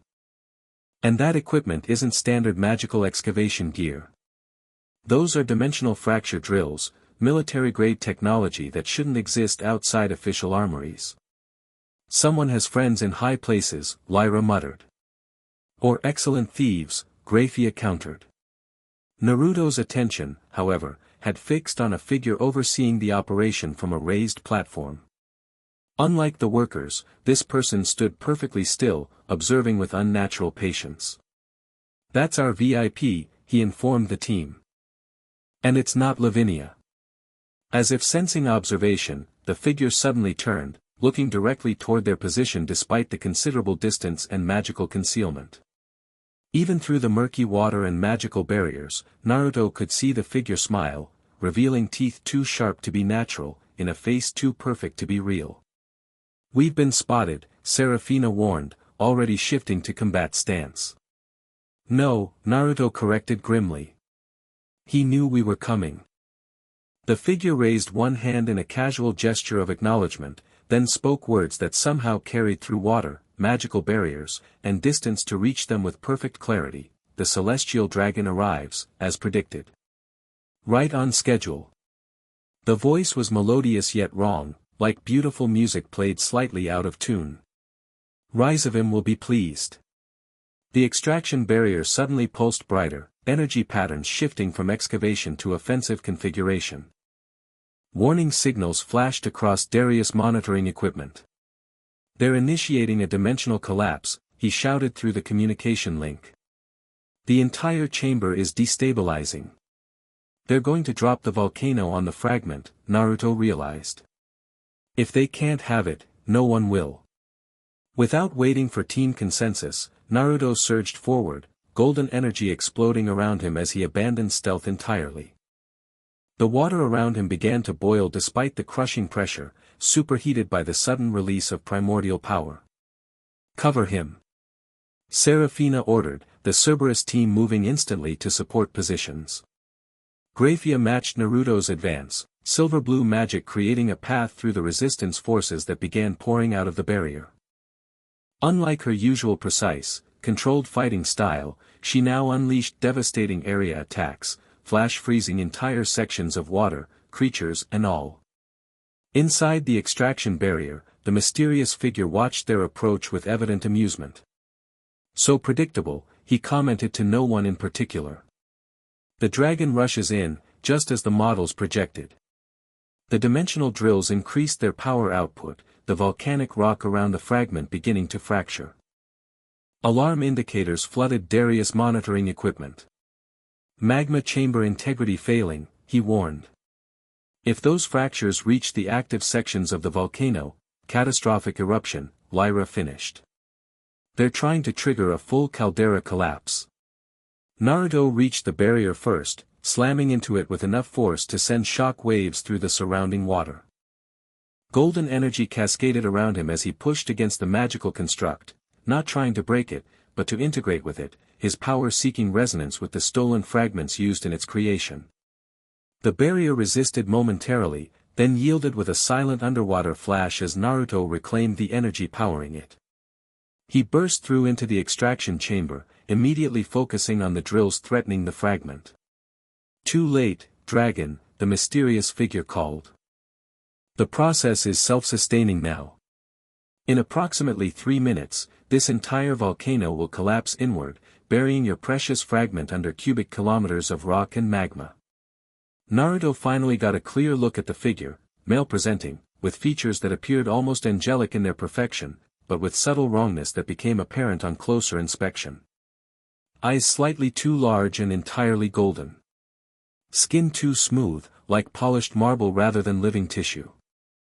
And an aura that pulsed with corrupted versions of Naruto's own power. "You're not one of Rizevim's usual pets," Naruto observed, continuing to advance despite the chamber beginning to crumble around them. "Something new." The figure bowed with theatrical grace. "Prototype Alpha, at your service. The first successful integration of your creation power with Rizevim-sama's vision. A new being, neither devil nor dragon, but something transcendent." "Looks more like a failed experiment to me," Naruto countered, reaching the drilling equipment. With casual gestures, he began dismantling the machines, not physically but energetically, unraveling the spells powering them. Prototype Alpha's perfect face showed a flicker of concern as the drills powered down. Impressive, but futile. The fractures have already reached the magma chamber. This entire structure will collapse in. He never finished the sentence. Grayfia, who had been systematically eliminating resistance while Naruto handled the barrier and drills, suddenly appeared behind the prototype. Without hesitation or warning, she drove a spear of concentrated ice directly through its chest. "You talk too much," she informed the creature coldly. Instead of dying, however, Prototype Alpha laughed, a sound like breaking crystal. "Ah, the strongest queen. Always so direct." The ice spear began to melt as his body temperature increased dramatically. "Unfortunately, conventional attacks are rather ineffective against my kind." The prototype's form suddenly liquefied, flowing around the ice spear like quicksilver before reforming 2 meters away. "As I was saying before being rudely interrupted, this volcano is about to collapse. You have perhaps 2 minutes to decide, save yourselves or try to retrieve the fragment. You cannot do both." As if to emphasize his point, a violent tremor shook the chamber. Cracks spread across the walls as the disturbed magma chamber began to destabilize. "Go!" Naruto shouted to Grayfia and the Cerberus team, who had now fought their way into the chamber. "Get everyone to the surface." "We're not leaving you," Grayfia replied firmly. "Not a request," Naruto snapped, golden energy now enveloping him completely as he approached the partially exposed fragment. "I need to stabilize both the fragment and the volcano. Can't divide my attention if I'm worrying about you." Serafina grabbed Grayfia's arm. "He's right. This entire caldera is going critical. We have maybe 90 seconds before total collapse." For a moment, Grayfia looked like she might resist. Then her training and tactical judgment reasserted control. She nodded sharply. "Cerberus team, emergency extraction. Now." As they initiated emergency transportation circles, Prototype Alpha watched with that same unsettling smile. "Running away, strongest queen. How disappointing." "Not running," Grayfia corrected as the transportation magic activated around her team. Tactical repositioning. The last thing she saw before the transportation completed was Naruto turning toward the prototype, golden energy now radiating from him in waves that made the water around him boil despite the crushing depth. "Now then," she heard him say, voice dropping to something ancient and terrible. "Let me show you what a real prototype looks like." Then the transportation magic engaged fully, yanking the team back to the surface as the underwater chamber began its final collapse. On the Santorini cliffside, Grayfia materialized with the Cerberus team amid swirls of displaced water and magical residue. The emergency transportation had been rough, designed for speed rather than comfort, but all had arrived intact. "Status?" Serafina demanded immediately. "All team members present," Darius reported, already deploying monitoring equipment. "Significant magical and seismic disturbance detected below. The caldera is destabilizing rapidly." As if confirming his assessment, the placid blue water far below began to churn. Steam erupted from multiple locations as underwater vents released superheated gases from the disturbed volcano.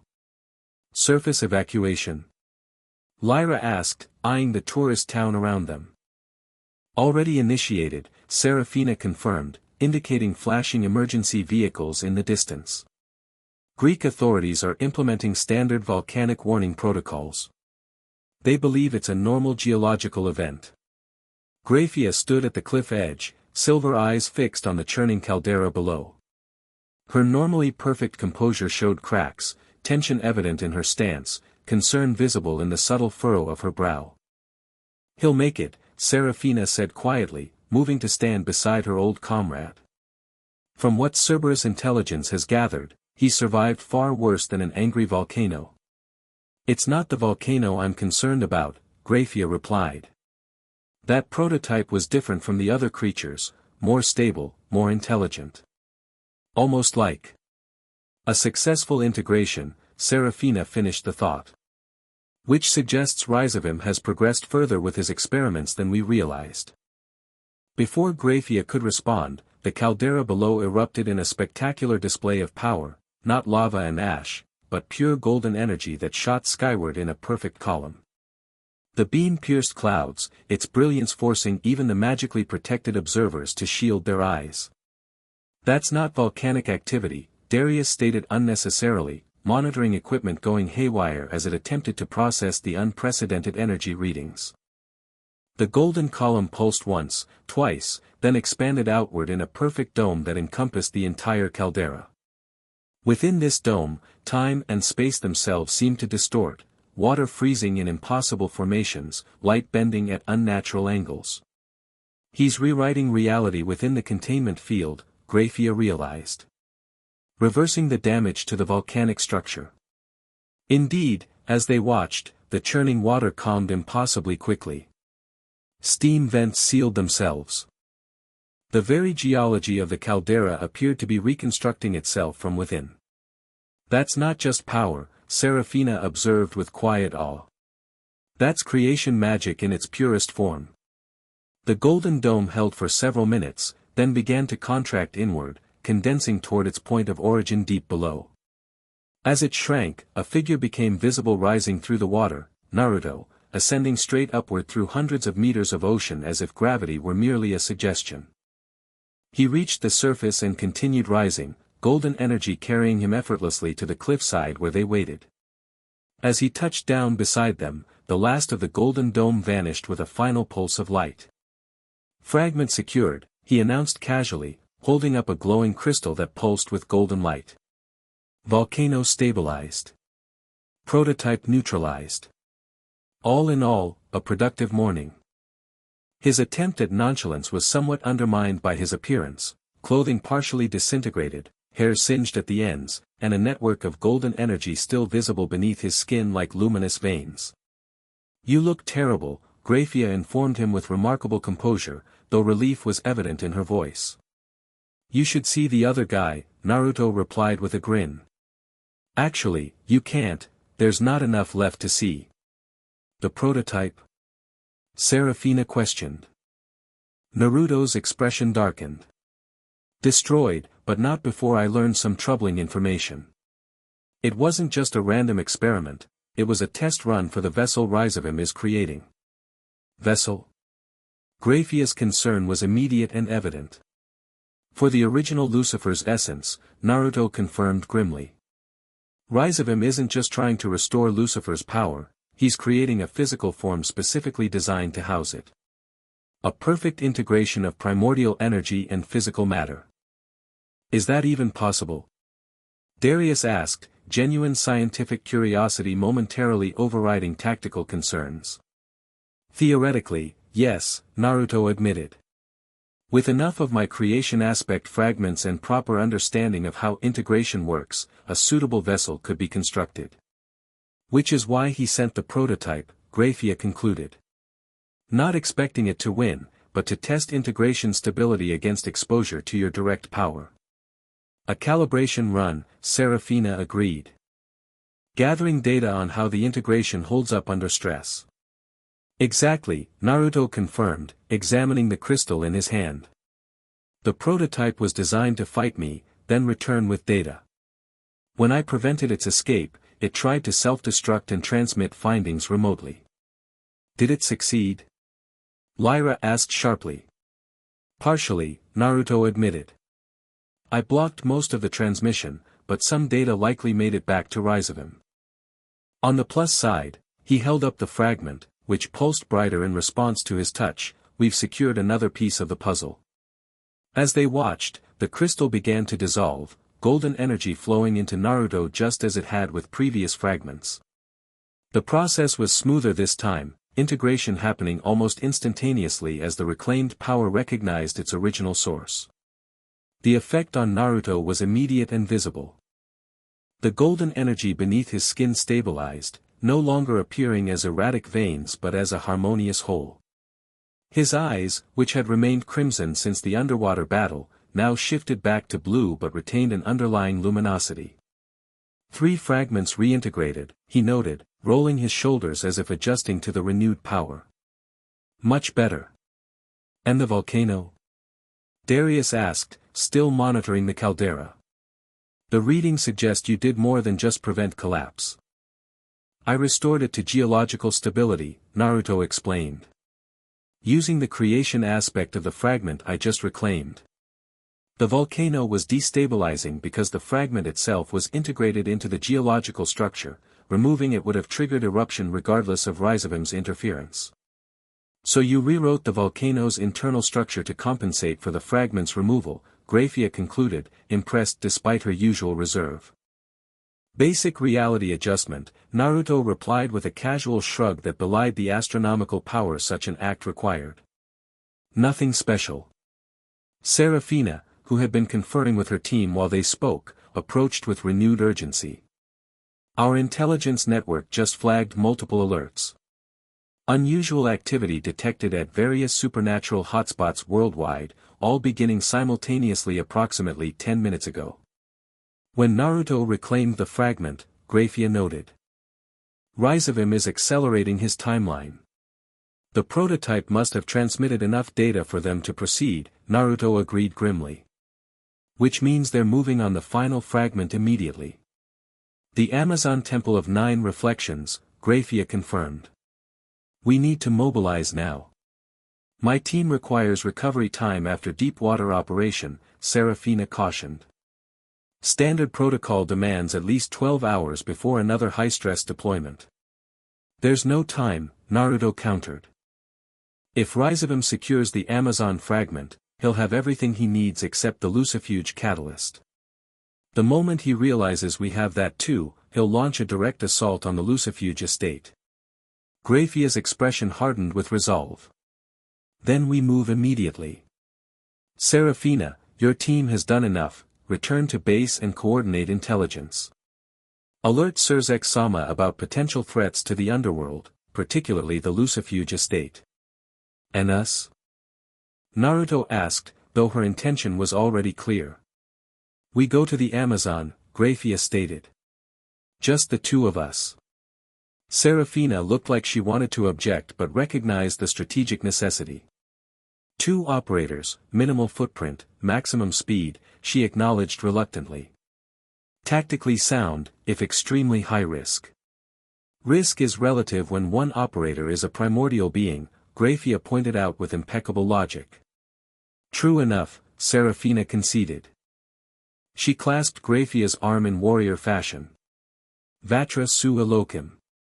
Vatra nu Karev, Grayfia responded automatically, completing what was clearly an old battlefield exchange between them. Ancient Devil Battle Blessing, Naruto identified, surprising both women.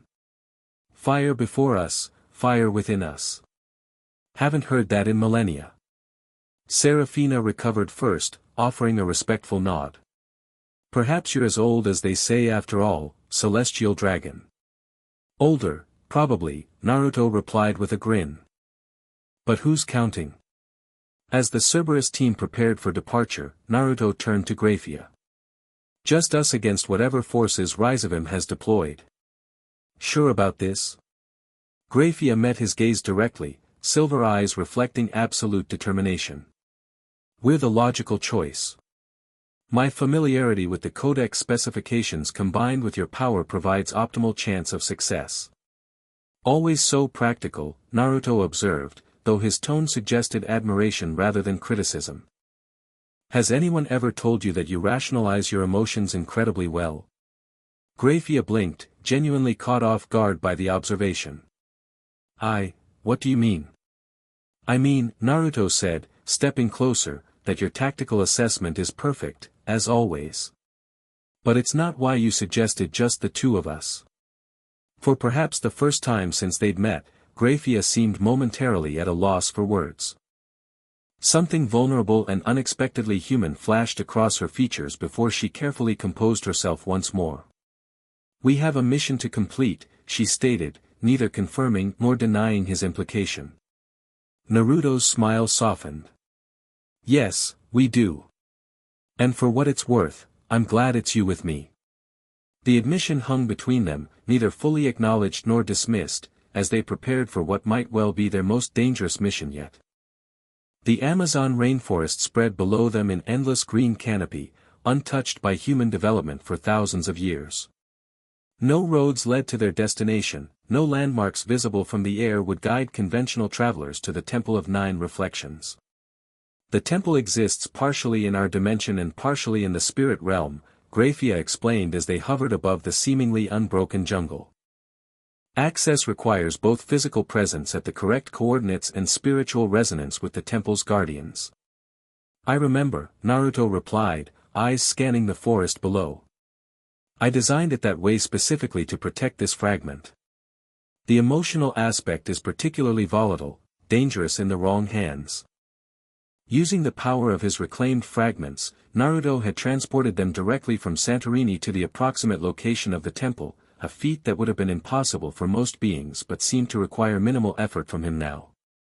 There, he said suddenly, pointing toward what appeared to be just another section of dense rainforest. The dimensional boundaries are thinner there. I can sense the fragment pulsing beneath the surface. They descended through the canopy, vegetation seeming to part instinctively before Naruto's presence. As they touched down on the forest floor, the atmospheric change was immediate and palpable, air thicker, colors more vivid, sounds simultaneously sharper and more distant. Dimensional overlap, Grayfia observed. We're already partially crossing into the spirit realm. The jungle around them teemed with life, yet emanated an unnatural stillness, as if the entire ecosystem held its breath in anticipation. Naruto led the way through the undergrowth, following a path invisible to normal perception but clear to his enhanced senses. The temple was ancient even when I hid the fragment here, he explained as they walked. Built by a civilization lost to human history, dedicated to communion between worlds. The perfect hiding place for the emotional aspect, beings already attuned to spiritual energy serving as natural guardians. The codex mentioned guardians, Grayfia noted. Spirit beasts sworn to protect the fragment. Not just beasts, Naruto corrected. Entities. Consciousness without conventional form. He stopped abruptly, tensing. Ahead, where pristine jungle should have continued, a swath of destruction cut through the forest, trees splintered and uprooted, earth scorched in patterns consistent with magical combat. We're too late, Grayfia realized, surveying the devastation. They've already been here. Naruto knelt, placing his palm against the scarred earth. Recently. Within hours. His expression darkened as he absorbed information through direct contact with the land. The Guardians fought back. Hard. There was significant resistance. They followed the path of destruction deeper into the jungle, evidence of intense battle increasing with each step. The air grew charged with residual magical energy, some recognizable as corrupted versions of Naruto's power, others entirely alien, presumably from the guardian entities. Finally, they reached a clearing that hadn't existed days before. At its center stood the remains of what must have been a magnificent structure, 9 obsidian pillars arranged in a perfect circle, each carved with symbols that seemed to shift and change even as they watched. Most were damaged, several completely destroyed. The Temple of Nine Reflections, Naruto identified grimly. Or what's left of it. They approached cautiously, alert for remaining threats, but the area emanated only emptiness, the profound absence left behind when powerful entities are violently removed from their anchoring place. The Guardians are gone, Naruto confirmed, voice tight with controlled anger. Not just defeated, unmade. Erased from existence. Grayfia, normally unshakable, seemed genuinely disturbed by this revelation. Is that even possible? Spirit entities have no physical form to destroy. With enough of my power, specifically the creation aspect twisted toward its opposite, yes.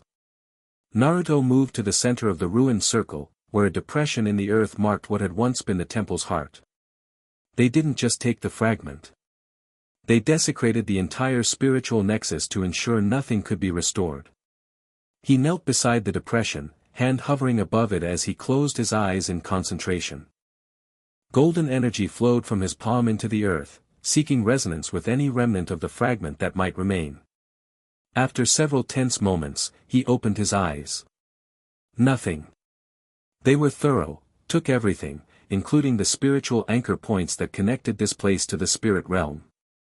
Could you restore it? Grayfia asked, studying the ruined temple with calculating eyes. Eventually, perhaps. But not quickly enough to matter for our current situation. Naruto stood, frustration evident in every line of his body.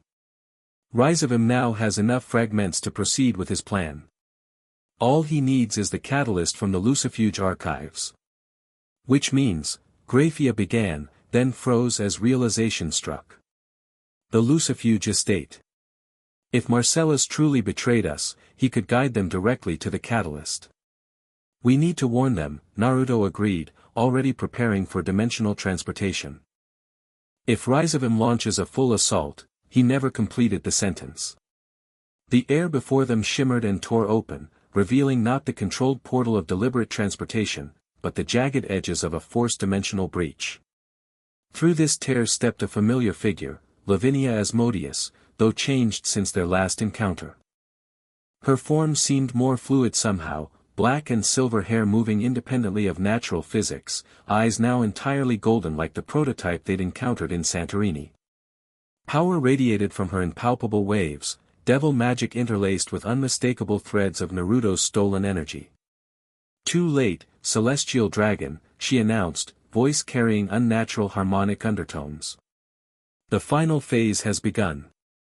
The catalyst is already in our possession. Impossible, Grayfia stated flatly.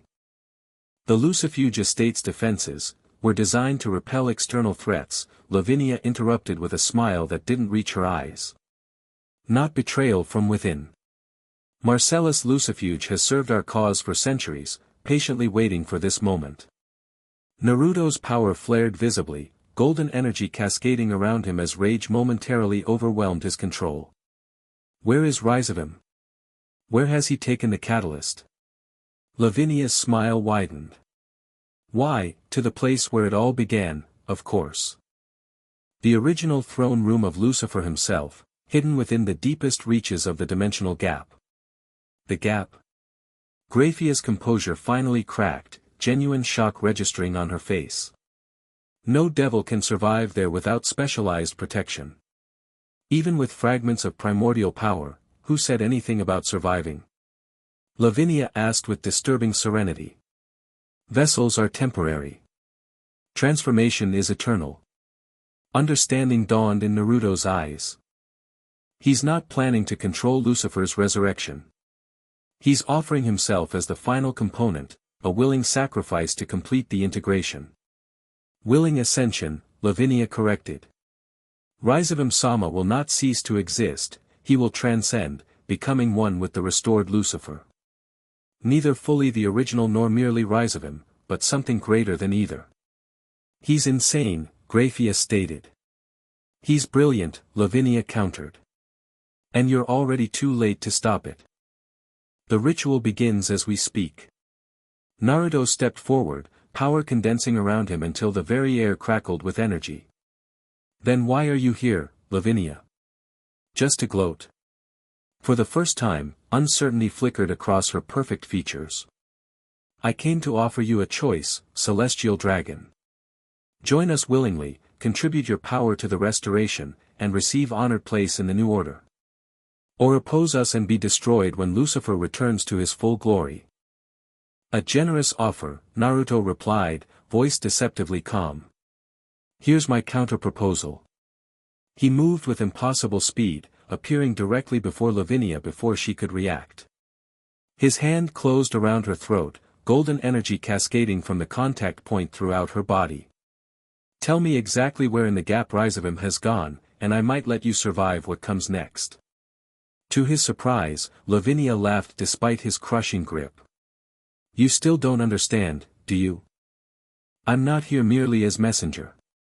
I'm here as catalyst. Her body suddenly liquefied beneath his grasp, transforming into the same quicksilver substance they'd seen in the prototype. Before Naruto could react, this liquid form surged forward, attempting to engulf him entirely. Naruto! Grayfia shouted in warning, silver-blue magic already forming defensive patterns around them.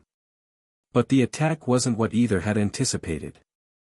Instead of attempting to harm Naruto directly, Lavinia's transformed substance acted as a dimensional conduit, a living portal that sought to draw him forcibly into the gap. The final component, her voice echoed from everywhere and nowhere. Your power, whether given willingly or taken by force. Naruto fought against the pulling sensation, golden energy forming a protective shell around him. But the quicksilver substance had properties specifically designed to counter his defenses, evidence of Rizevim's thorough research and preparation. Grayfia, stay back, he warned as the silver substance began to envelope him despite his resistance. It's trying to pull me through. Ignoring his warning entirely, Grayfia launched forward, silver-blue magic forming a blade of concentrated ice that she drove directly into the mass attempting to consume Naruto. Not alone, you don't, she stated with absolute finality. The quicksilver mass shuddered at the intrusion but didn't release its hold. Instead, it began to expand, encompassing Grayfia as well. So be it, Lavinia's voice echoed. The queen joins her dragon in sacrifice. Reality warped around them as the dimensional transport activated fully, not the controlled, precise teleportation Naruto typically employed, but a violent tearing of spacetime that yanked them across dimensional boundaries against their will. The last thing either saw before darkness claimed them was the ruined Temple of Nine Reflections collapsing entirely, vegetation withering as the life force of the jungle itself was drained to power their forced transportation. The dimensional gap defied conventional description, a place between realities where normal physics held no authority and time itself flowed differently. Most beings would be erased from existence within seconds of exposure to its raw, unfiltered chaos. Naruto and Grayfia materialized within this impossible environment, still partially encased in Lavinia's quicksilver substance. Only Naruto's instinctive protective barrier, extended to include Grayfia, prevented their immediate dissolution. Where are we? Grayfia gasped, the gap's disorienting nature affecting even her disciplined mind. Deeper in the gap than I've been in millennia, Naruto replied, golden energy maintaining their protective bubble against the swirling chaos outside. Far from the sections Great Red typically occupies. The quicksilver substance that had transported them was rapidly dissolving, unable to maintain cohesion in the gap's hostile environment despite its specialized construction. As it disintegrated, a path became visible before them, not physical but definite, a corridor of relative stability leading deeper into the dimensional wilderness.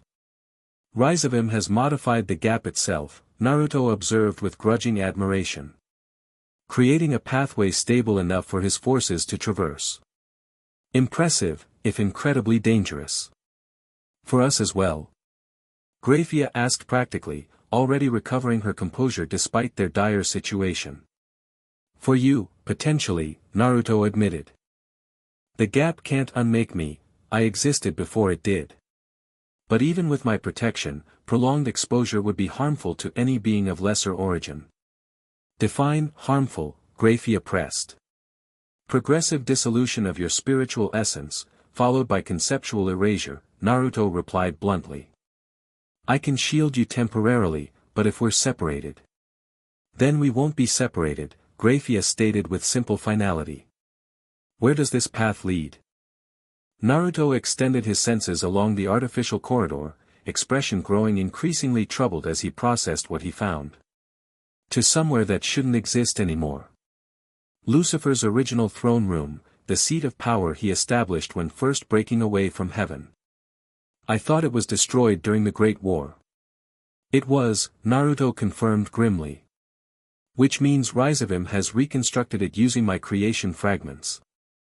He's not just performing a ritual, he's recreating the exact conditions of Lucifer's original ascension. Understanding dawned in Grayfia's silver eyes. A perfect symmetry. Original location, original power source, even descendants of the original participants. Magical resonance amplification, Naruto agreed. Using symbolic parallelism to strengthen the ritual. Again, impressive, if suicidally reckless. They began moving along the stabilized pathway, Naruto maintaining their protective barrier as reality itself writhed and contorted around them. Occasionally, shapes could be glimpsed in the swirling chaos beyond their path, entities native to the gap, drawn by the unprecedented disturbance in their realm. Gap dwellers, Naruto identified, noting Grayfia's attention to these shadowy presences. Normally they ignore transient visitors. But Rizevim's modifications have disrupted their environment. They're agitated. Hostile. To anything disrupting their home? Absolutely. Naruto's expression was grim. Another problem with Rizevim's plan, even if he succeeds in restoring Lucifer, the gap itself will react violently to such a fundamental alteration of its nature. They continued forward, the pathway gradually widening until it opened onto a sight that stopped even Naruto in his tracks. Floating in the void before them was a perfect reconstruction of what could only be described as a fallen cathedral, architecture simultaneously reminiscent of heaven's glory and hell's grandeur, created in direct defiance of both. Lucifer's throne room, or rather, Rizevim's reconstruction of it. The massive structure hung suspended in the gap's swirling chaos, connected to the stabilized pathway by a bridge of solidified darkness that pulsed with stolen power. We're too late, Grayfia realized, pointing to the pulsing energy that emanated from the structure. The ritual has already begun. Indeed, waves of power flowed from the floating cathedral, each pulse distorting the gap around it in expanding ripples. With each wave, the structure itself seemed to grow more solid, more permanent, transitioning from reconstruction to genuine manifestation. Not too late, Naruto countered, golden energy intensifying around him as he drew upon his reclaimed fragments. Just out of time for subtlety. Without waiting for response, he surged forward across the bridge, protective barrier expanding to ensure Grayfia remained within its safety. As they approached the cathedral entrance, resistance became apparent, not physical guards but layers of magical wards specifically designed to repel primordial energy. He anticipated your arrival, Grayfia observed as Naruto systematically dismantled these barriers. These are specifically calibrated to your energy signature. And already failing, Naruto replied with grim satisfaction as the final ward collapsed under his assault. He has fragments of my power, not understanding of its nature.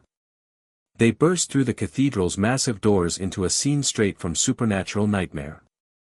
The interior space defied conventional architecture, larger inside than should have been possible, with reality itself seeming to bend around a central dais where the ritual was already underway. Rizevim Lucifer stood at the center of an intricate magical formation, arms outstretched as power flowed into and through him. Around him, arranged in perfect geometric precision, floated the stolen fragments, not in their crystalline containment but as pure energy, orbiting him like planets around a dark star. Above the dais hung the Lucifuge catalyst, the fragment of original Lucifer, now pulsing with ominous black-red light as it responded to the ritual energies. The prodigal creator returns, Rizevim called without turning, voice carrying unnatural resonance. Right on schedule. Rizevim, Naruto acknowledged coldly. I'd say you look well, but actually, you look like someone playing with forces far beyond their comprehension. Now the devil did turn, revealing a face both familiar from historical accounts and disturbingly transformed. Handsome aristocratic features remained, but his skin had taken on an alabaster quality, and his eyes, once reportedly crimson like many high-class devils, now swirled with golden light similar to Lavinia's transformed state. Comprehension comes with experience, celestial dragon, Rizevim replied with unsettling serenity. And I have experienced much of your power already. Surrounding the central dais stood various figures, some recognizable as high-ranking members of the old Satan faction, others the more refined versions of the creatures they'd encountered previously. All watched the newcomers with wary attention but made no move to attack. Step away from the ritual, Rizevim, Grayfia commanded, ice magic gathering around her despite the gap's chaotic influence. The Lucifuge catalyst was never meant for this purpose. Rizevim's laugh echoed unnaturally throughout the impossible cathedral. The strongest queen herself, accompanying the celestial dragon. How appropriate that both of you witnessed this moment, the rebirth of true devil sovereignty. That's not what you're creating, Naruto stated, moving slowly forward, golden energy cascading around him.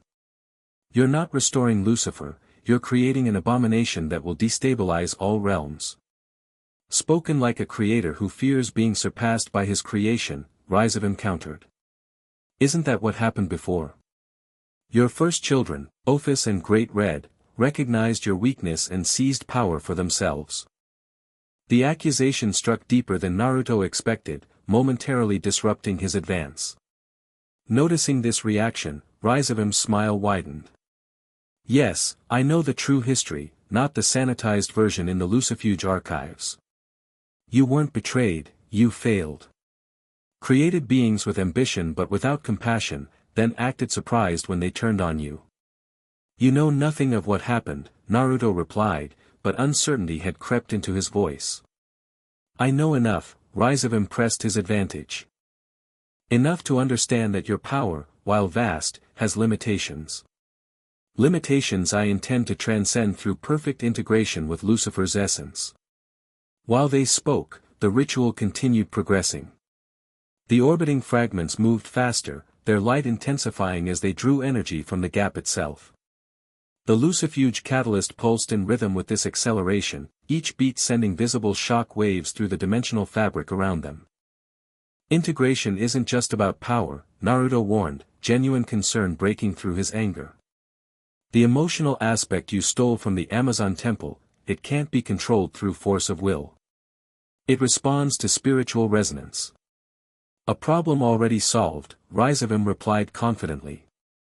He gestured, and from the shadows emerged Marcellus Lucifuge, the betrayer, now transformed similarly to Lavinia, skin too perfect, eyes golden with stolen power.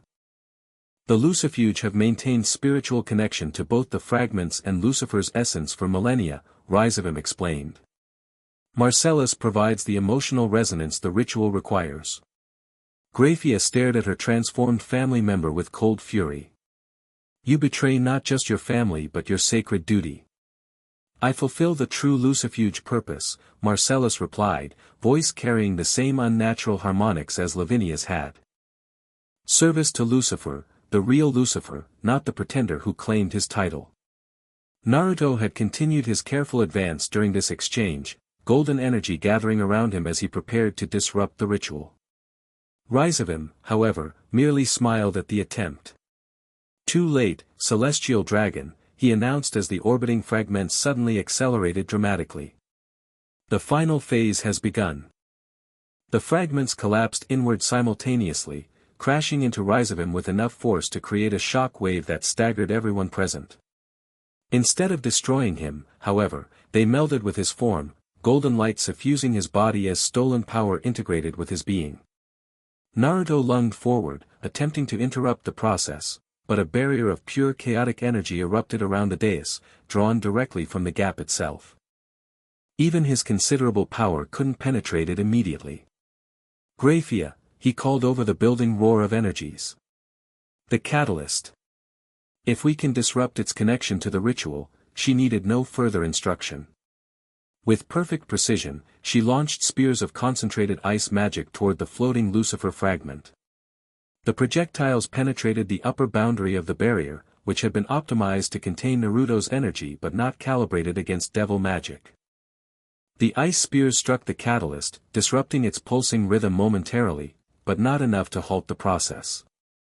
The fragment shattered the ice through sheer power output, resuming its function in the ritual. Meanwhile, Rizevim's transformation continued accelerating. His physical form began to shift, growing taller, more imposing, features realigning into something that resembled historical depictions of the original Lucifer. Wings erupted from his back, not the bat-like appendages of normal devils but constructs of pure light and darkness interwoven, 12 in total arranged in a halo-like configuration. It's working, Marcellus observed with religious awe. The restoration proceeds exactly as predicted. Naruto, still fighting against the barrier, redirected his approach. Instead of attacking the shield directly, he placed both hands against the cathedral floor, golden energy flowing outward in complex patterns. What are you doing? Grayfia asked, defending them both against attack from the observing faction members, who had now begun to advance. Disrupting the foundation, Naruto replied through gritted teeth. This entire structure is built from my stolen creation power. I can unravel it from within. Indeed, the cathedral around them began to shudder, reality fluctuating as Naruto reclaimed the power used in its construction. Walls wavered like mirages, floors becoming insubstantial in expanding patches.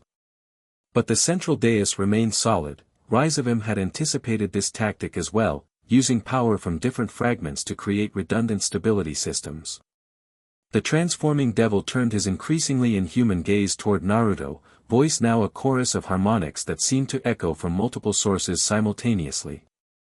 Your efforts are admirable but futile, they proclaimed. The process has achieved critical momentum.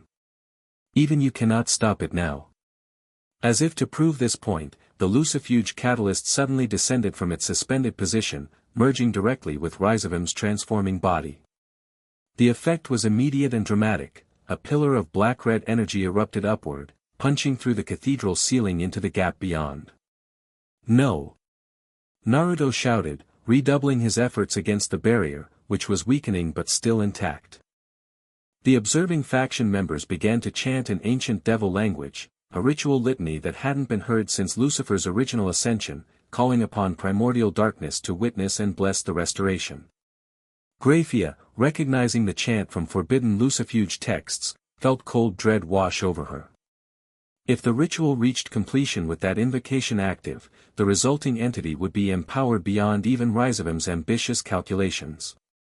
Naruto, she called urgently. The chant, it's creating a conduit to the primordial darkness itself. I know, he replied grimly, golden energy now visibly straining his physical form as he channeled more power than should have been possible. One more reason this needs to end now. With a final surge of effort, Naruto shattered the protective barrier around the dais. The backlash sent faction members flying, disrupted the ritual chant, and momentarily staggered even Grayfia despite her considerable power. But it came at cost. Naruto dropped to one knee, golden energy flickering erratically around him as he temporarily exhausted his reclaimed power. Rizevim, now more entity than devil, observed this with what might have been amusement on his increasingly alien features. Expending yourself to breach the barrier while the integration is already complete, they commented. Tactically unsound, celestial dragon. Indeed, the transformation had progressed further than Naruto had hoped. Rizevim's physical form had been almost entirely subsumed by what could only be described as a manifestation of Lucifer himself, 12-winged, radiating darkness and light simultaneously, features both beautiful and terrible in their perfection. Not complete, Naruto countered, struggling back to his feet. Integration requires full harmonization. The emotional aspect can't be forced. The Lucifer entity tilted its head, considering this statement. An interesting theory. Let us test it. With a gesture that seemed almost casual, the entity directed a beam of concentrated power, not at Naruto, but at Grayfia. The attack moved faster than normal perception could track, designed to eliminate her before Naruto could intervene. But Grayfia was not the strongest queen merely by title. Her reflexes and magical defenses activated instantly, ice magic forming a multi-layered shield that absorbed the initial impact. It wasn't enough, the attack shattered her defenses and continued forward with barely diminished force. In the millisecond before it struck, Naruto somehow crossed the intervening space, interposing himself between Grayfia and certain death. The beam struck him directly in the chest. Power that was originally his own now turned against him with devastating effectiveness. Naruto staggered but remained standing, golden energy flaring as he absorbed the attack that would have obliterated Grayfia entirely. As predicted, the Lucifer entity observed.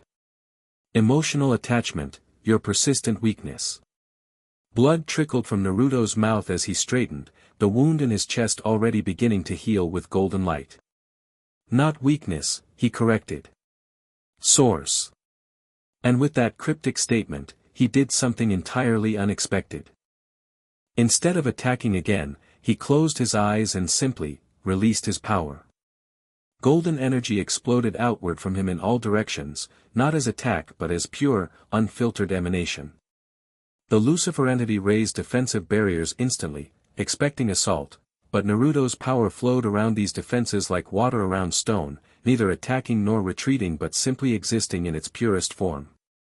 "What is this?" the entity demanded, genuine confusion evident in its harmonic voice.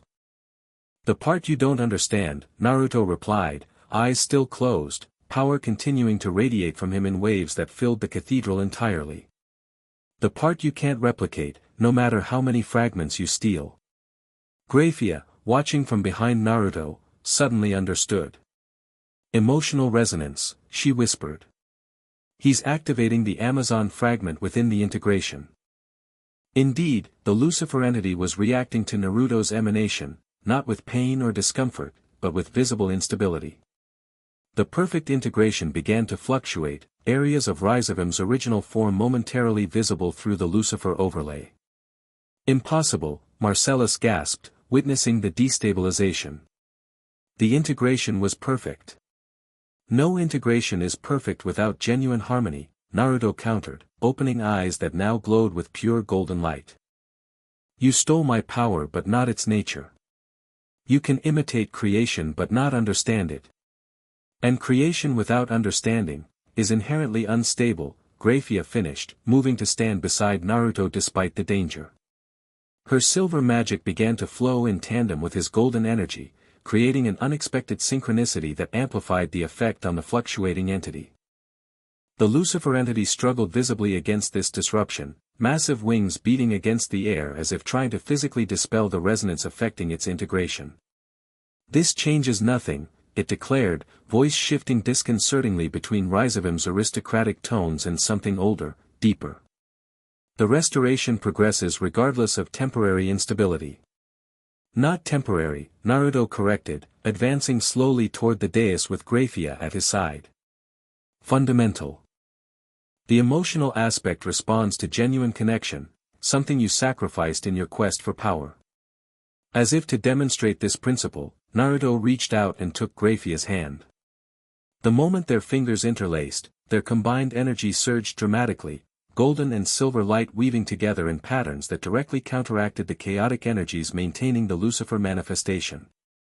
The entity recoiled from this display, wings wrapping around itself protectively. "What is this?" it demanded again, but now with undertones of genuine fear. "Balance," Naruto replied simply. "Creation and preservation in harmony. The very thing your restoration lacks." With each step they took toward the dais, the Lucifer entity's stability decreased further.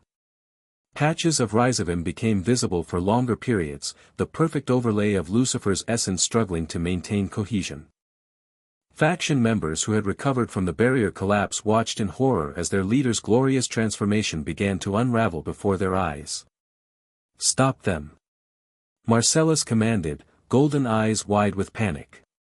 Several faction members and transformed creatures launched forward in response, only to encounter a phenomenon none had anticipated. As they approached Naruto and Grayfia, their stolen power simply returned to its source. Golden energy flowed from them back to Naruto, leaving them weakened and vulnerable. The resonance is creating a recall effect, Grayfia realized. Their stolen power recognizes its true master. Naruto nodded, expression grim but determined. And it's about to get worse for them. They reached the base of the dais, looking up at the increasingly unstable manifestation of Lucifer. The entity had abandoned its attack posture, now focusing entirely on maintaining integration against the disruptive resonance Naruto and Grayfia generated together. "You cannot undo what has been done," it insisted, though its voice now fractured between Rizevim and something ancient. "The restoration has progressed too far. Even if this vessel fails, the essence remains awakened." "True," Naruto acknowledged. "Which is why we're not trying to reverse the awakening." He looked at Grayfia, silent communication passing between them. She nodded once, understanding his intent without words. "We're going to complete it," Naruto declared. "But on our terms, not yours." With that, he released Grayfia's hand and lunged upward, faster than the entity could react despite its considerable power. His hands closed around what remained of the Lucifuge catalyst, still visible within the entity's chest. No! Marcellus screamed, recognizing the catastrophic implications. The moment Naruto made contact with the catalyst, reality itself seemed to pause, a single moment of perfect stillness before chaos erupted. Golden energy surged from him into the catalyst, which in turn connected directly to Lucifer's awakening essence. The effect was immediate and dramatic. The Lucifer manifestation convulsed, light and darkness warring across its form as Naruto established direct connection with the primordial power at its core. "What have you done?" the entity demanded, voice now almost entirely Rizevim's as the integration collapsed further. "What you should have expected," Naruto replied, golden energy continuing to flow through the connection. "I'm reclaiming what's mine while stabilizing what isn't." Indeed, a transformation was occurring, not the one Rizevim had intended, but something perhaps more fundamental. The stolen fragments began to separate from Rizevim's form, returning to Naruto, while the true essence of Lucifer coalesced into something more defined but less physically manifest.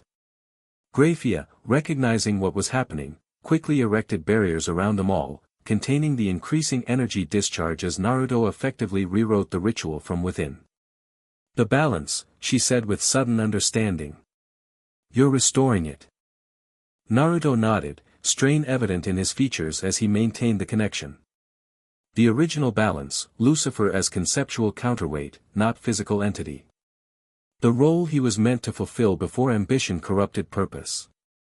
The Lucifer essence, now separating fully from Rizevim, seemed to respond to this intention, darkness and light separating into distinct but complementary aspects rather than chaotic integration.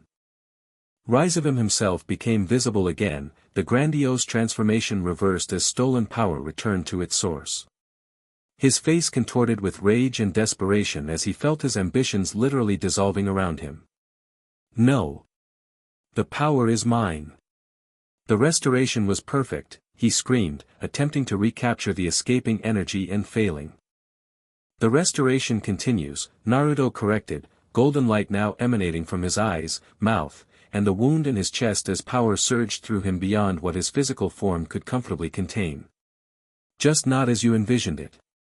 The cathedral around them began to dissolve as reality reasserted itself against Rizevim's artificial construction. The gap beyond responded to these changes, swirling chaos intensifying as it sensed the potential return to proper balance. Faction members fled through hastily created portals, abandoning their leader as the situation deteriorated beyond salvation. Only Marcellus remained, golden eyes wide with disbelief as he watched his centuries of planning collapse. "You've doomed us all," he accused Grayfia. "The balance required Lucifer's return." "The balance requires Lucifer's essence," she corrected, maintaining protective barriers even as the structure around them continued to dissolve. "Not Rizevim's corruption of it." Above them, the transformation reached critical threshold. With a sound like reality itself tearing, Naruto completed the separation. Stolen fragments fully reclaimed, Lucifer's essence stabilized into its proper conceptual form rather than physical manifestation. The resulting energy discharge obliterated what remained of the cathedral, sending all present hurtling into the chaotic void of the gap. Only Naruto's hastily expanded protective barrier prevented Grayfia, Rizevim, and Marcellus from immediate dissolution. When the initial discharge subsided, they hung suspended in the swirling chaos, Naruto glowing with fully reclaimed power, Grayfia maintained within his protective field, Rizevim and Marcellus trapped in a separate containment sphere created by Naruto's power. Rizevim, now returned to his original devil form, stared at Naruto with undisguised hatred. "You've destroyed everything. Centuries of preparation, ruined." "I've restored what you attempted to corrupt," Naruto corrected, his voice carrying new depth and resonance as fully reclaimed power settled within him. "Lucifer's essence returns to its proper role, conceptual counterweight to creation, not physical tyrant." Indeed, throughout the gap, a change was becoming visible. The chaotic energies began to organize themselves into patterns, not rigid structure but harmonious flow, darkness and light interacting in balanced exchange rather than random collision. The primordial balance, Grayfia observed with awe. It's actually stabilizing. As it was meant to be, Naruto confirmed. Before the Great War disrupted everything. Rizevim laughed bitterly. And you think this resolves anything? The supernatural world remains in chaos, angels without their god, devils fractured by politics, humans ignorant of the forces surrounding them. One balance at a time, Naruto replied calmly. Starting with the most fundamental. He turned to Grayfia, whose silver eyes reflected the swirling patterns now forming throughout the gap. We need to return. This environment isn't meant for devil constitution, even with my protection. She nodded, then glanced toward the contained Rizevim and Marcellus. And them? Naruto's expression hardened. Justice comes next. The emergency council chamber in the underworld hummed with tension as supernatural leaders from multiple factions gathered to address the unprecedented events. Representatives from devil nobility, angel hierarchy, fallen angel governance, and even select human supernatural organizations sat around a massive table, all eyes fixed on the beings at its head. Surzek's Lucifer, flanked by the other great Satans, maintained impressive composure despite the existential crisis they'd narrowly averted. Beside him stood Grayfia, perfect in her formal Lucifuge attire, silver eyes surveying the assembled leaders with cool assessment. And at the center of attention, radiating power that even the strongest beings present could feel pressing against their senses, stood Naruto, the celestial dragon sage fully restored, no longer hiding the true extent of his nature. Let the record show that this emergency council convenes to address the attempted restoration of the original Lucifer and its aftermath. Surzek began formally. We have verified reports of dimensional stabilization throughout all realms following the events in the gap. The Dimensional Observation Corps confirms unprecedented harmonization of interdimensional boundaries. Murmurs spread through the assembly as this information was processed. A representative from Heaven's hierarchy, a stern-faced angel with multiple wings, leaned forward. These reports suggest fundamental changes to reality itself, he stated. Changes that would normally require divine intervention of the highest order. All eyes shifted to Naruto, who accepted the implied question with a slight nod. The restoration ritual Rizevim attempted had unintended consequences, he explained, voice carrying effortlessly throughout the chamber. By awakening Lucifer's essence and then having that awakening redirected, we effectively reset the primordial balance that underlies all realms. Reset?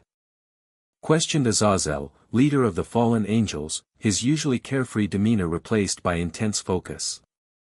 You're suggesting the metaphysical foundation of reality has been rebooted? More like recalibrated, Naruto clarified. Since the deaths of the original God and Lucifer in the Great War, reality has been operating on diminished balance, functional but increasingly unstable. What happened in the gap essentially restored the conceptual counterweights that maintain dimensional integrity. Without requiring either God or Lucifer's physical return, Grayfia added, earning sharp looks from several theological conservatives. Surzek raised a hand to forestall religious debate.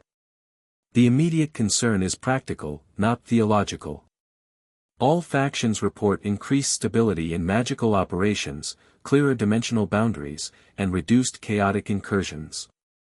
These are objectively positive developments.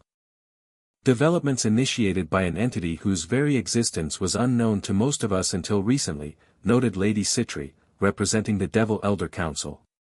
Her gaze fixed on Naruto with undisguised wariness.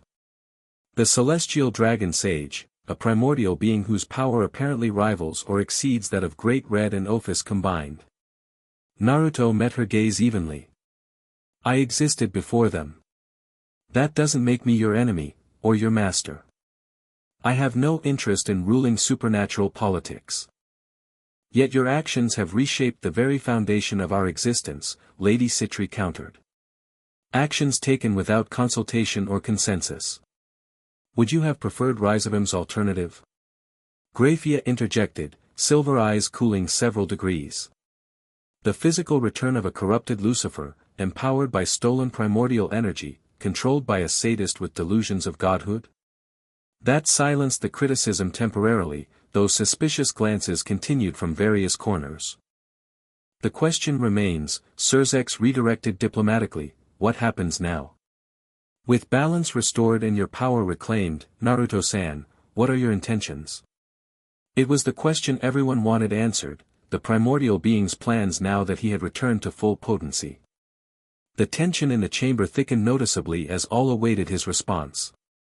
Naruto looked around at the assembled leaders, his expression thoughtful rather than imposing. My immediate intention is to ensure the dimensional recalibration stabilizes properly. After that. He shrugged slightly. I've been away a long time. The worlds have changed in interesting ways. I'd like to experience those changes rather than return to isolation. This answer clearly satisfied no one. Azazel leaned forward, expressing what others hesitated to ask directly. With respect, that's very vague for someone who could theoretically reshape reality at will. The supernatural community needs more concrete assurances about your role going forward. Naruto smiled slightly. You want to know if I'm planning to take over? Understandable concern. His blue eyes shifted briefly to crimson as he continued. I created the foundation for these realms, but never intended to rule them. That hasn't changed. I have no desire to displace existing leadership or restructure supernatural society. Then what do you want? Asked Michael, representative of heaven, his multiple wings shifting with barely contained tension. Naruto's expression softened unexpectedly. Connection, he answered simply. Eons of isolation offers plenty of time for reflection. I've concluded that power without purpose becomes meaningless, and purpose without connection becomes hollow. His gaze shifted briefly to Grayfia, then to Rias, who sat among the younger devil contingent. Something passed between them, unspoken understanding that didn't escape the notice of more observant council members. I propose a simple arrangement, Naruto continued, addressing the entire assembly. I will serve as guardian of the dimensional balance, maintaining the restoration we've achieved and preventing future attempts to disrupt it.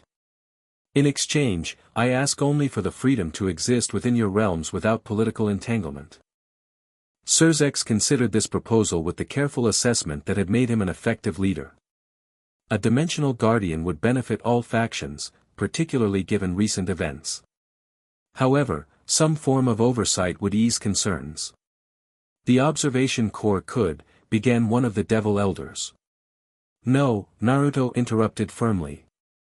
I won't be monitored like a potential threat.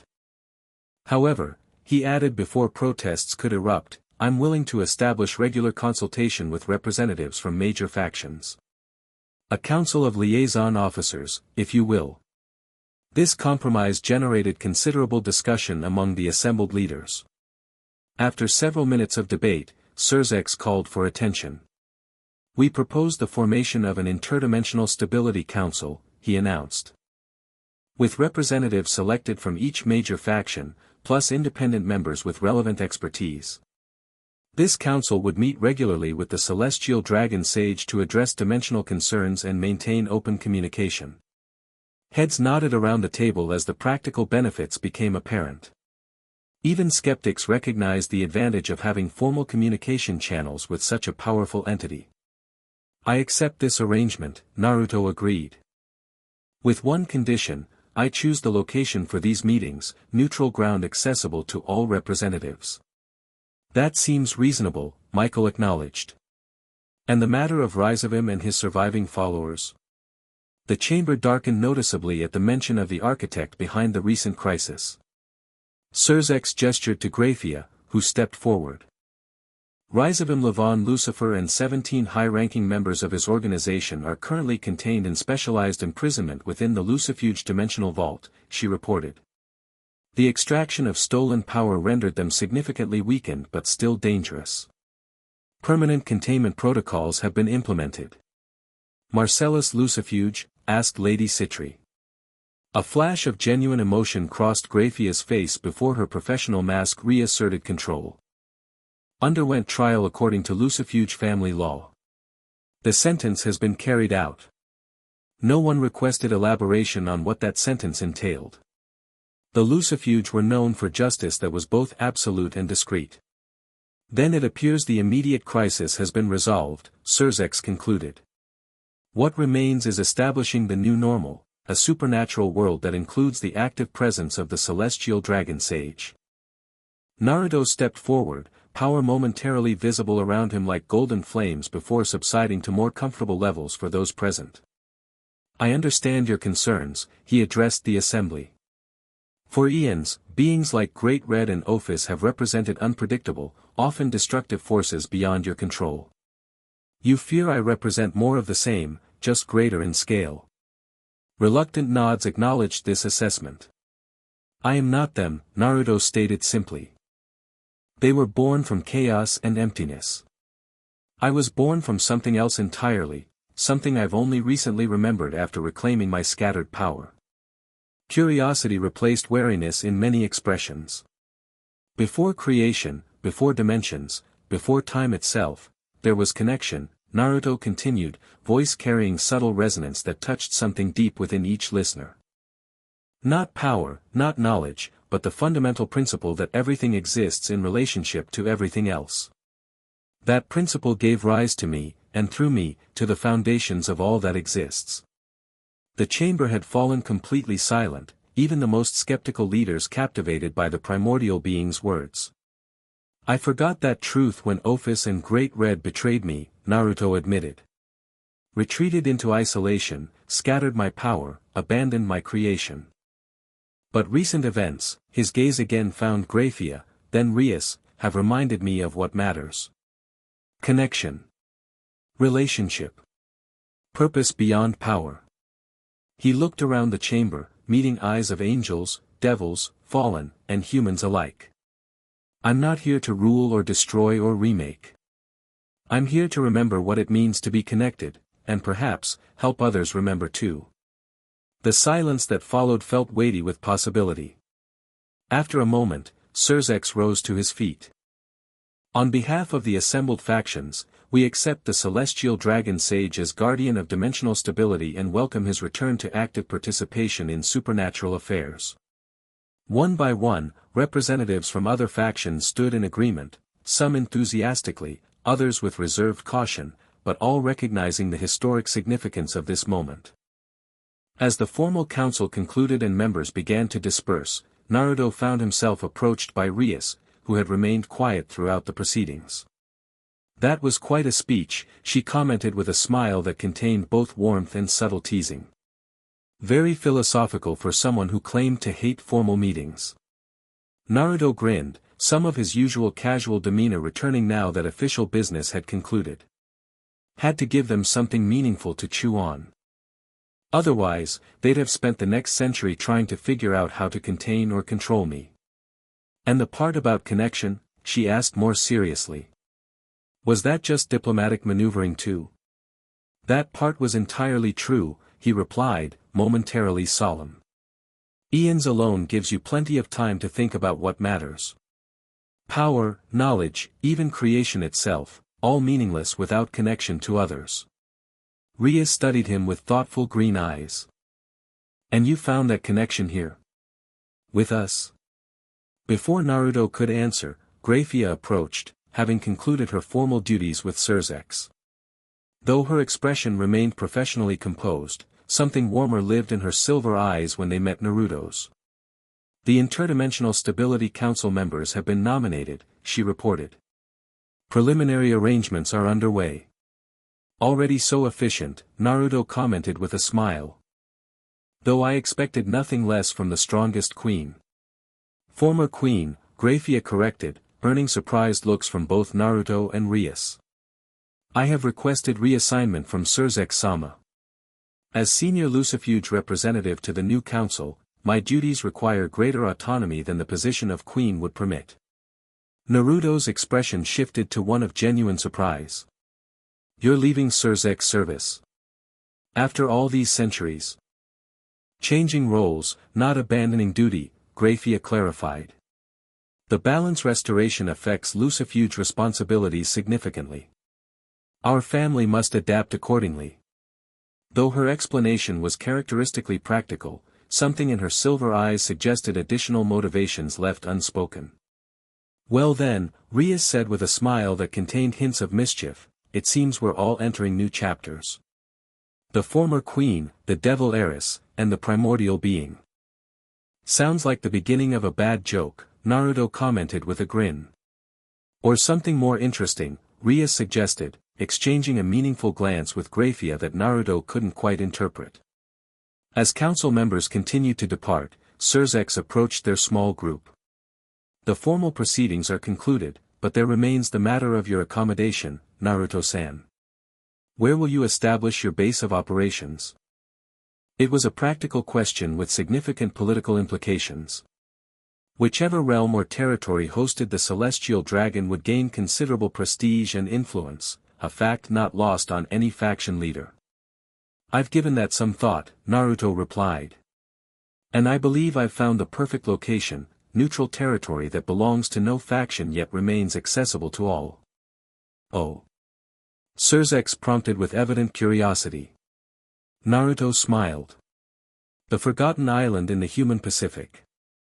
The one mortals can't find because it exists partially in their realm and partially in the dimensional boundary. Recognition dawned in Grayfia's eyes.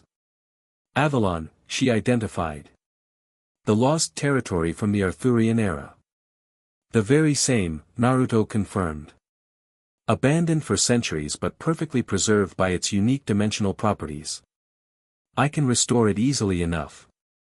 An excellent choice, Surzex acknowledged, diplomatic enough not to ask how Naruto had knowledge of a location most supernatural beings believed lost to history.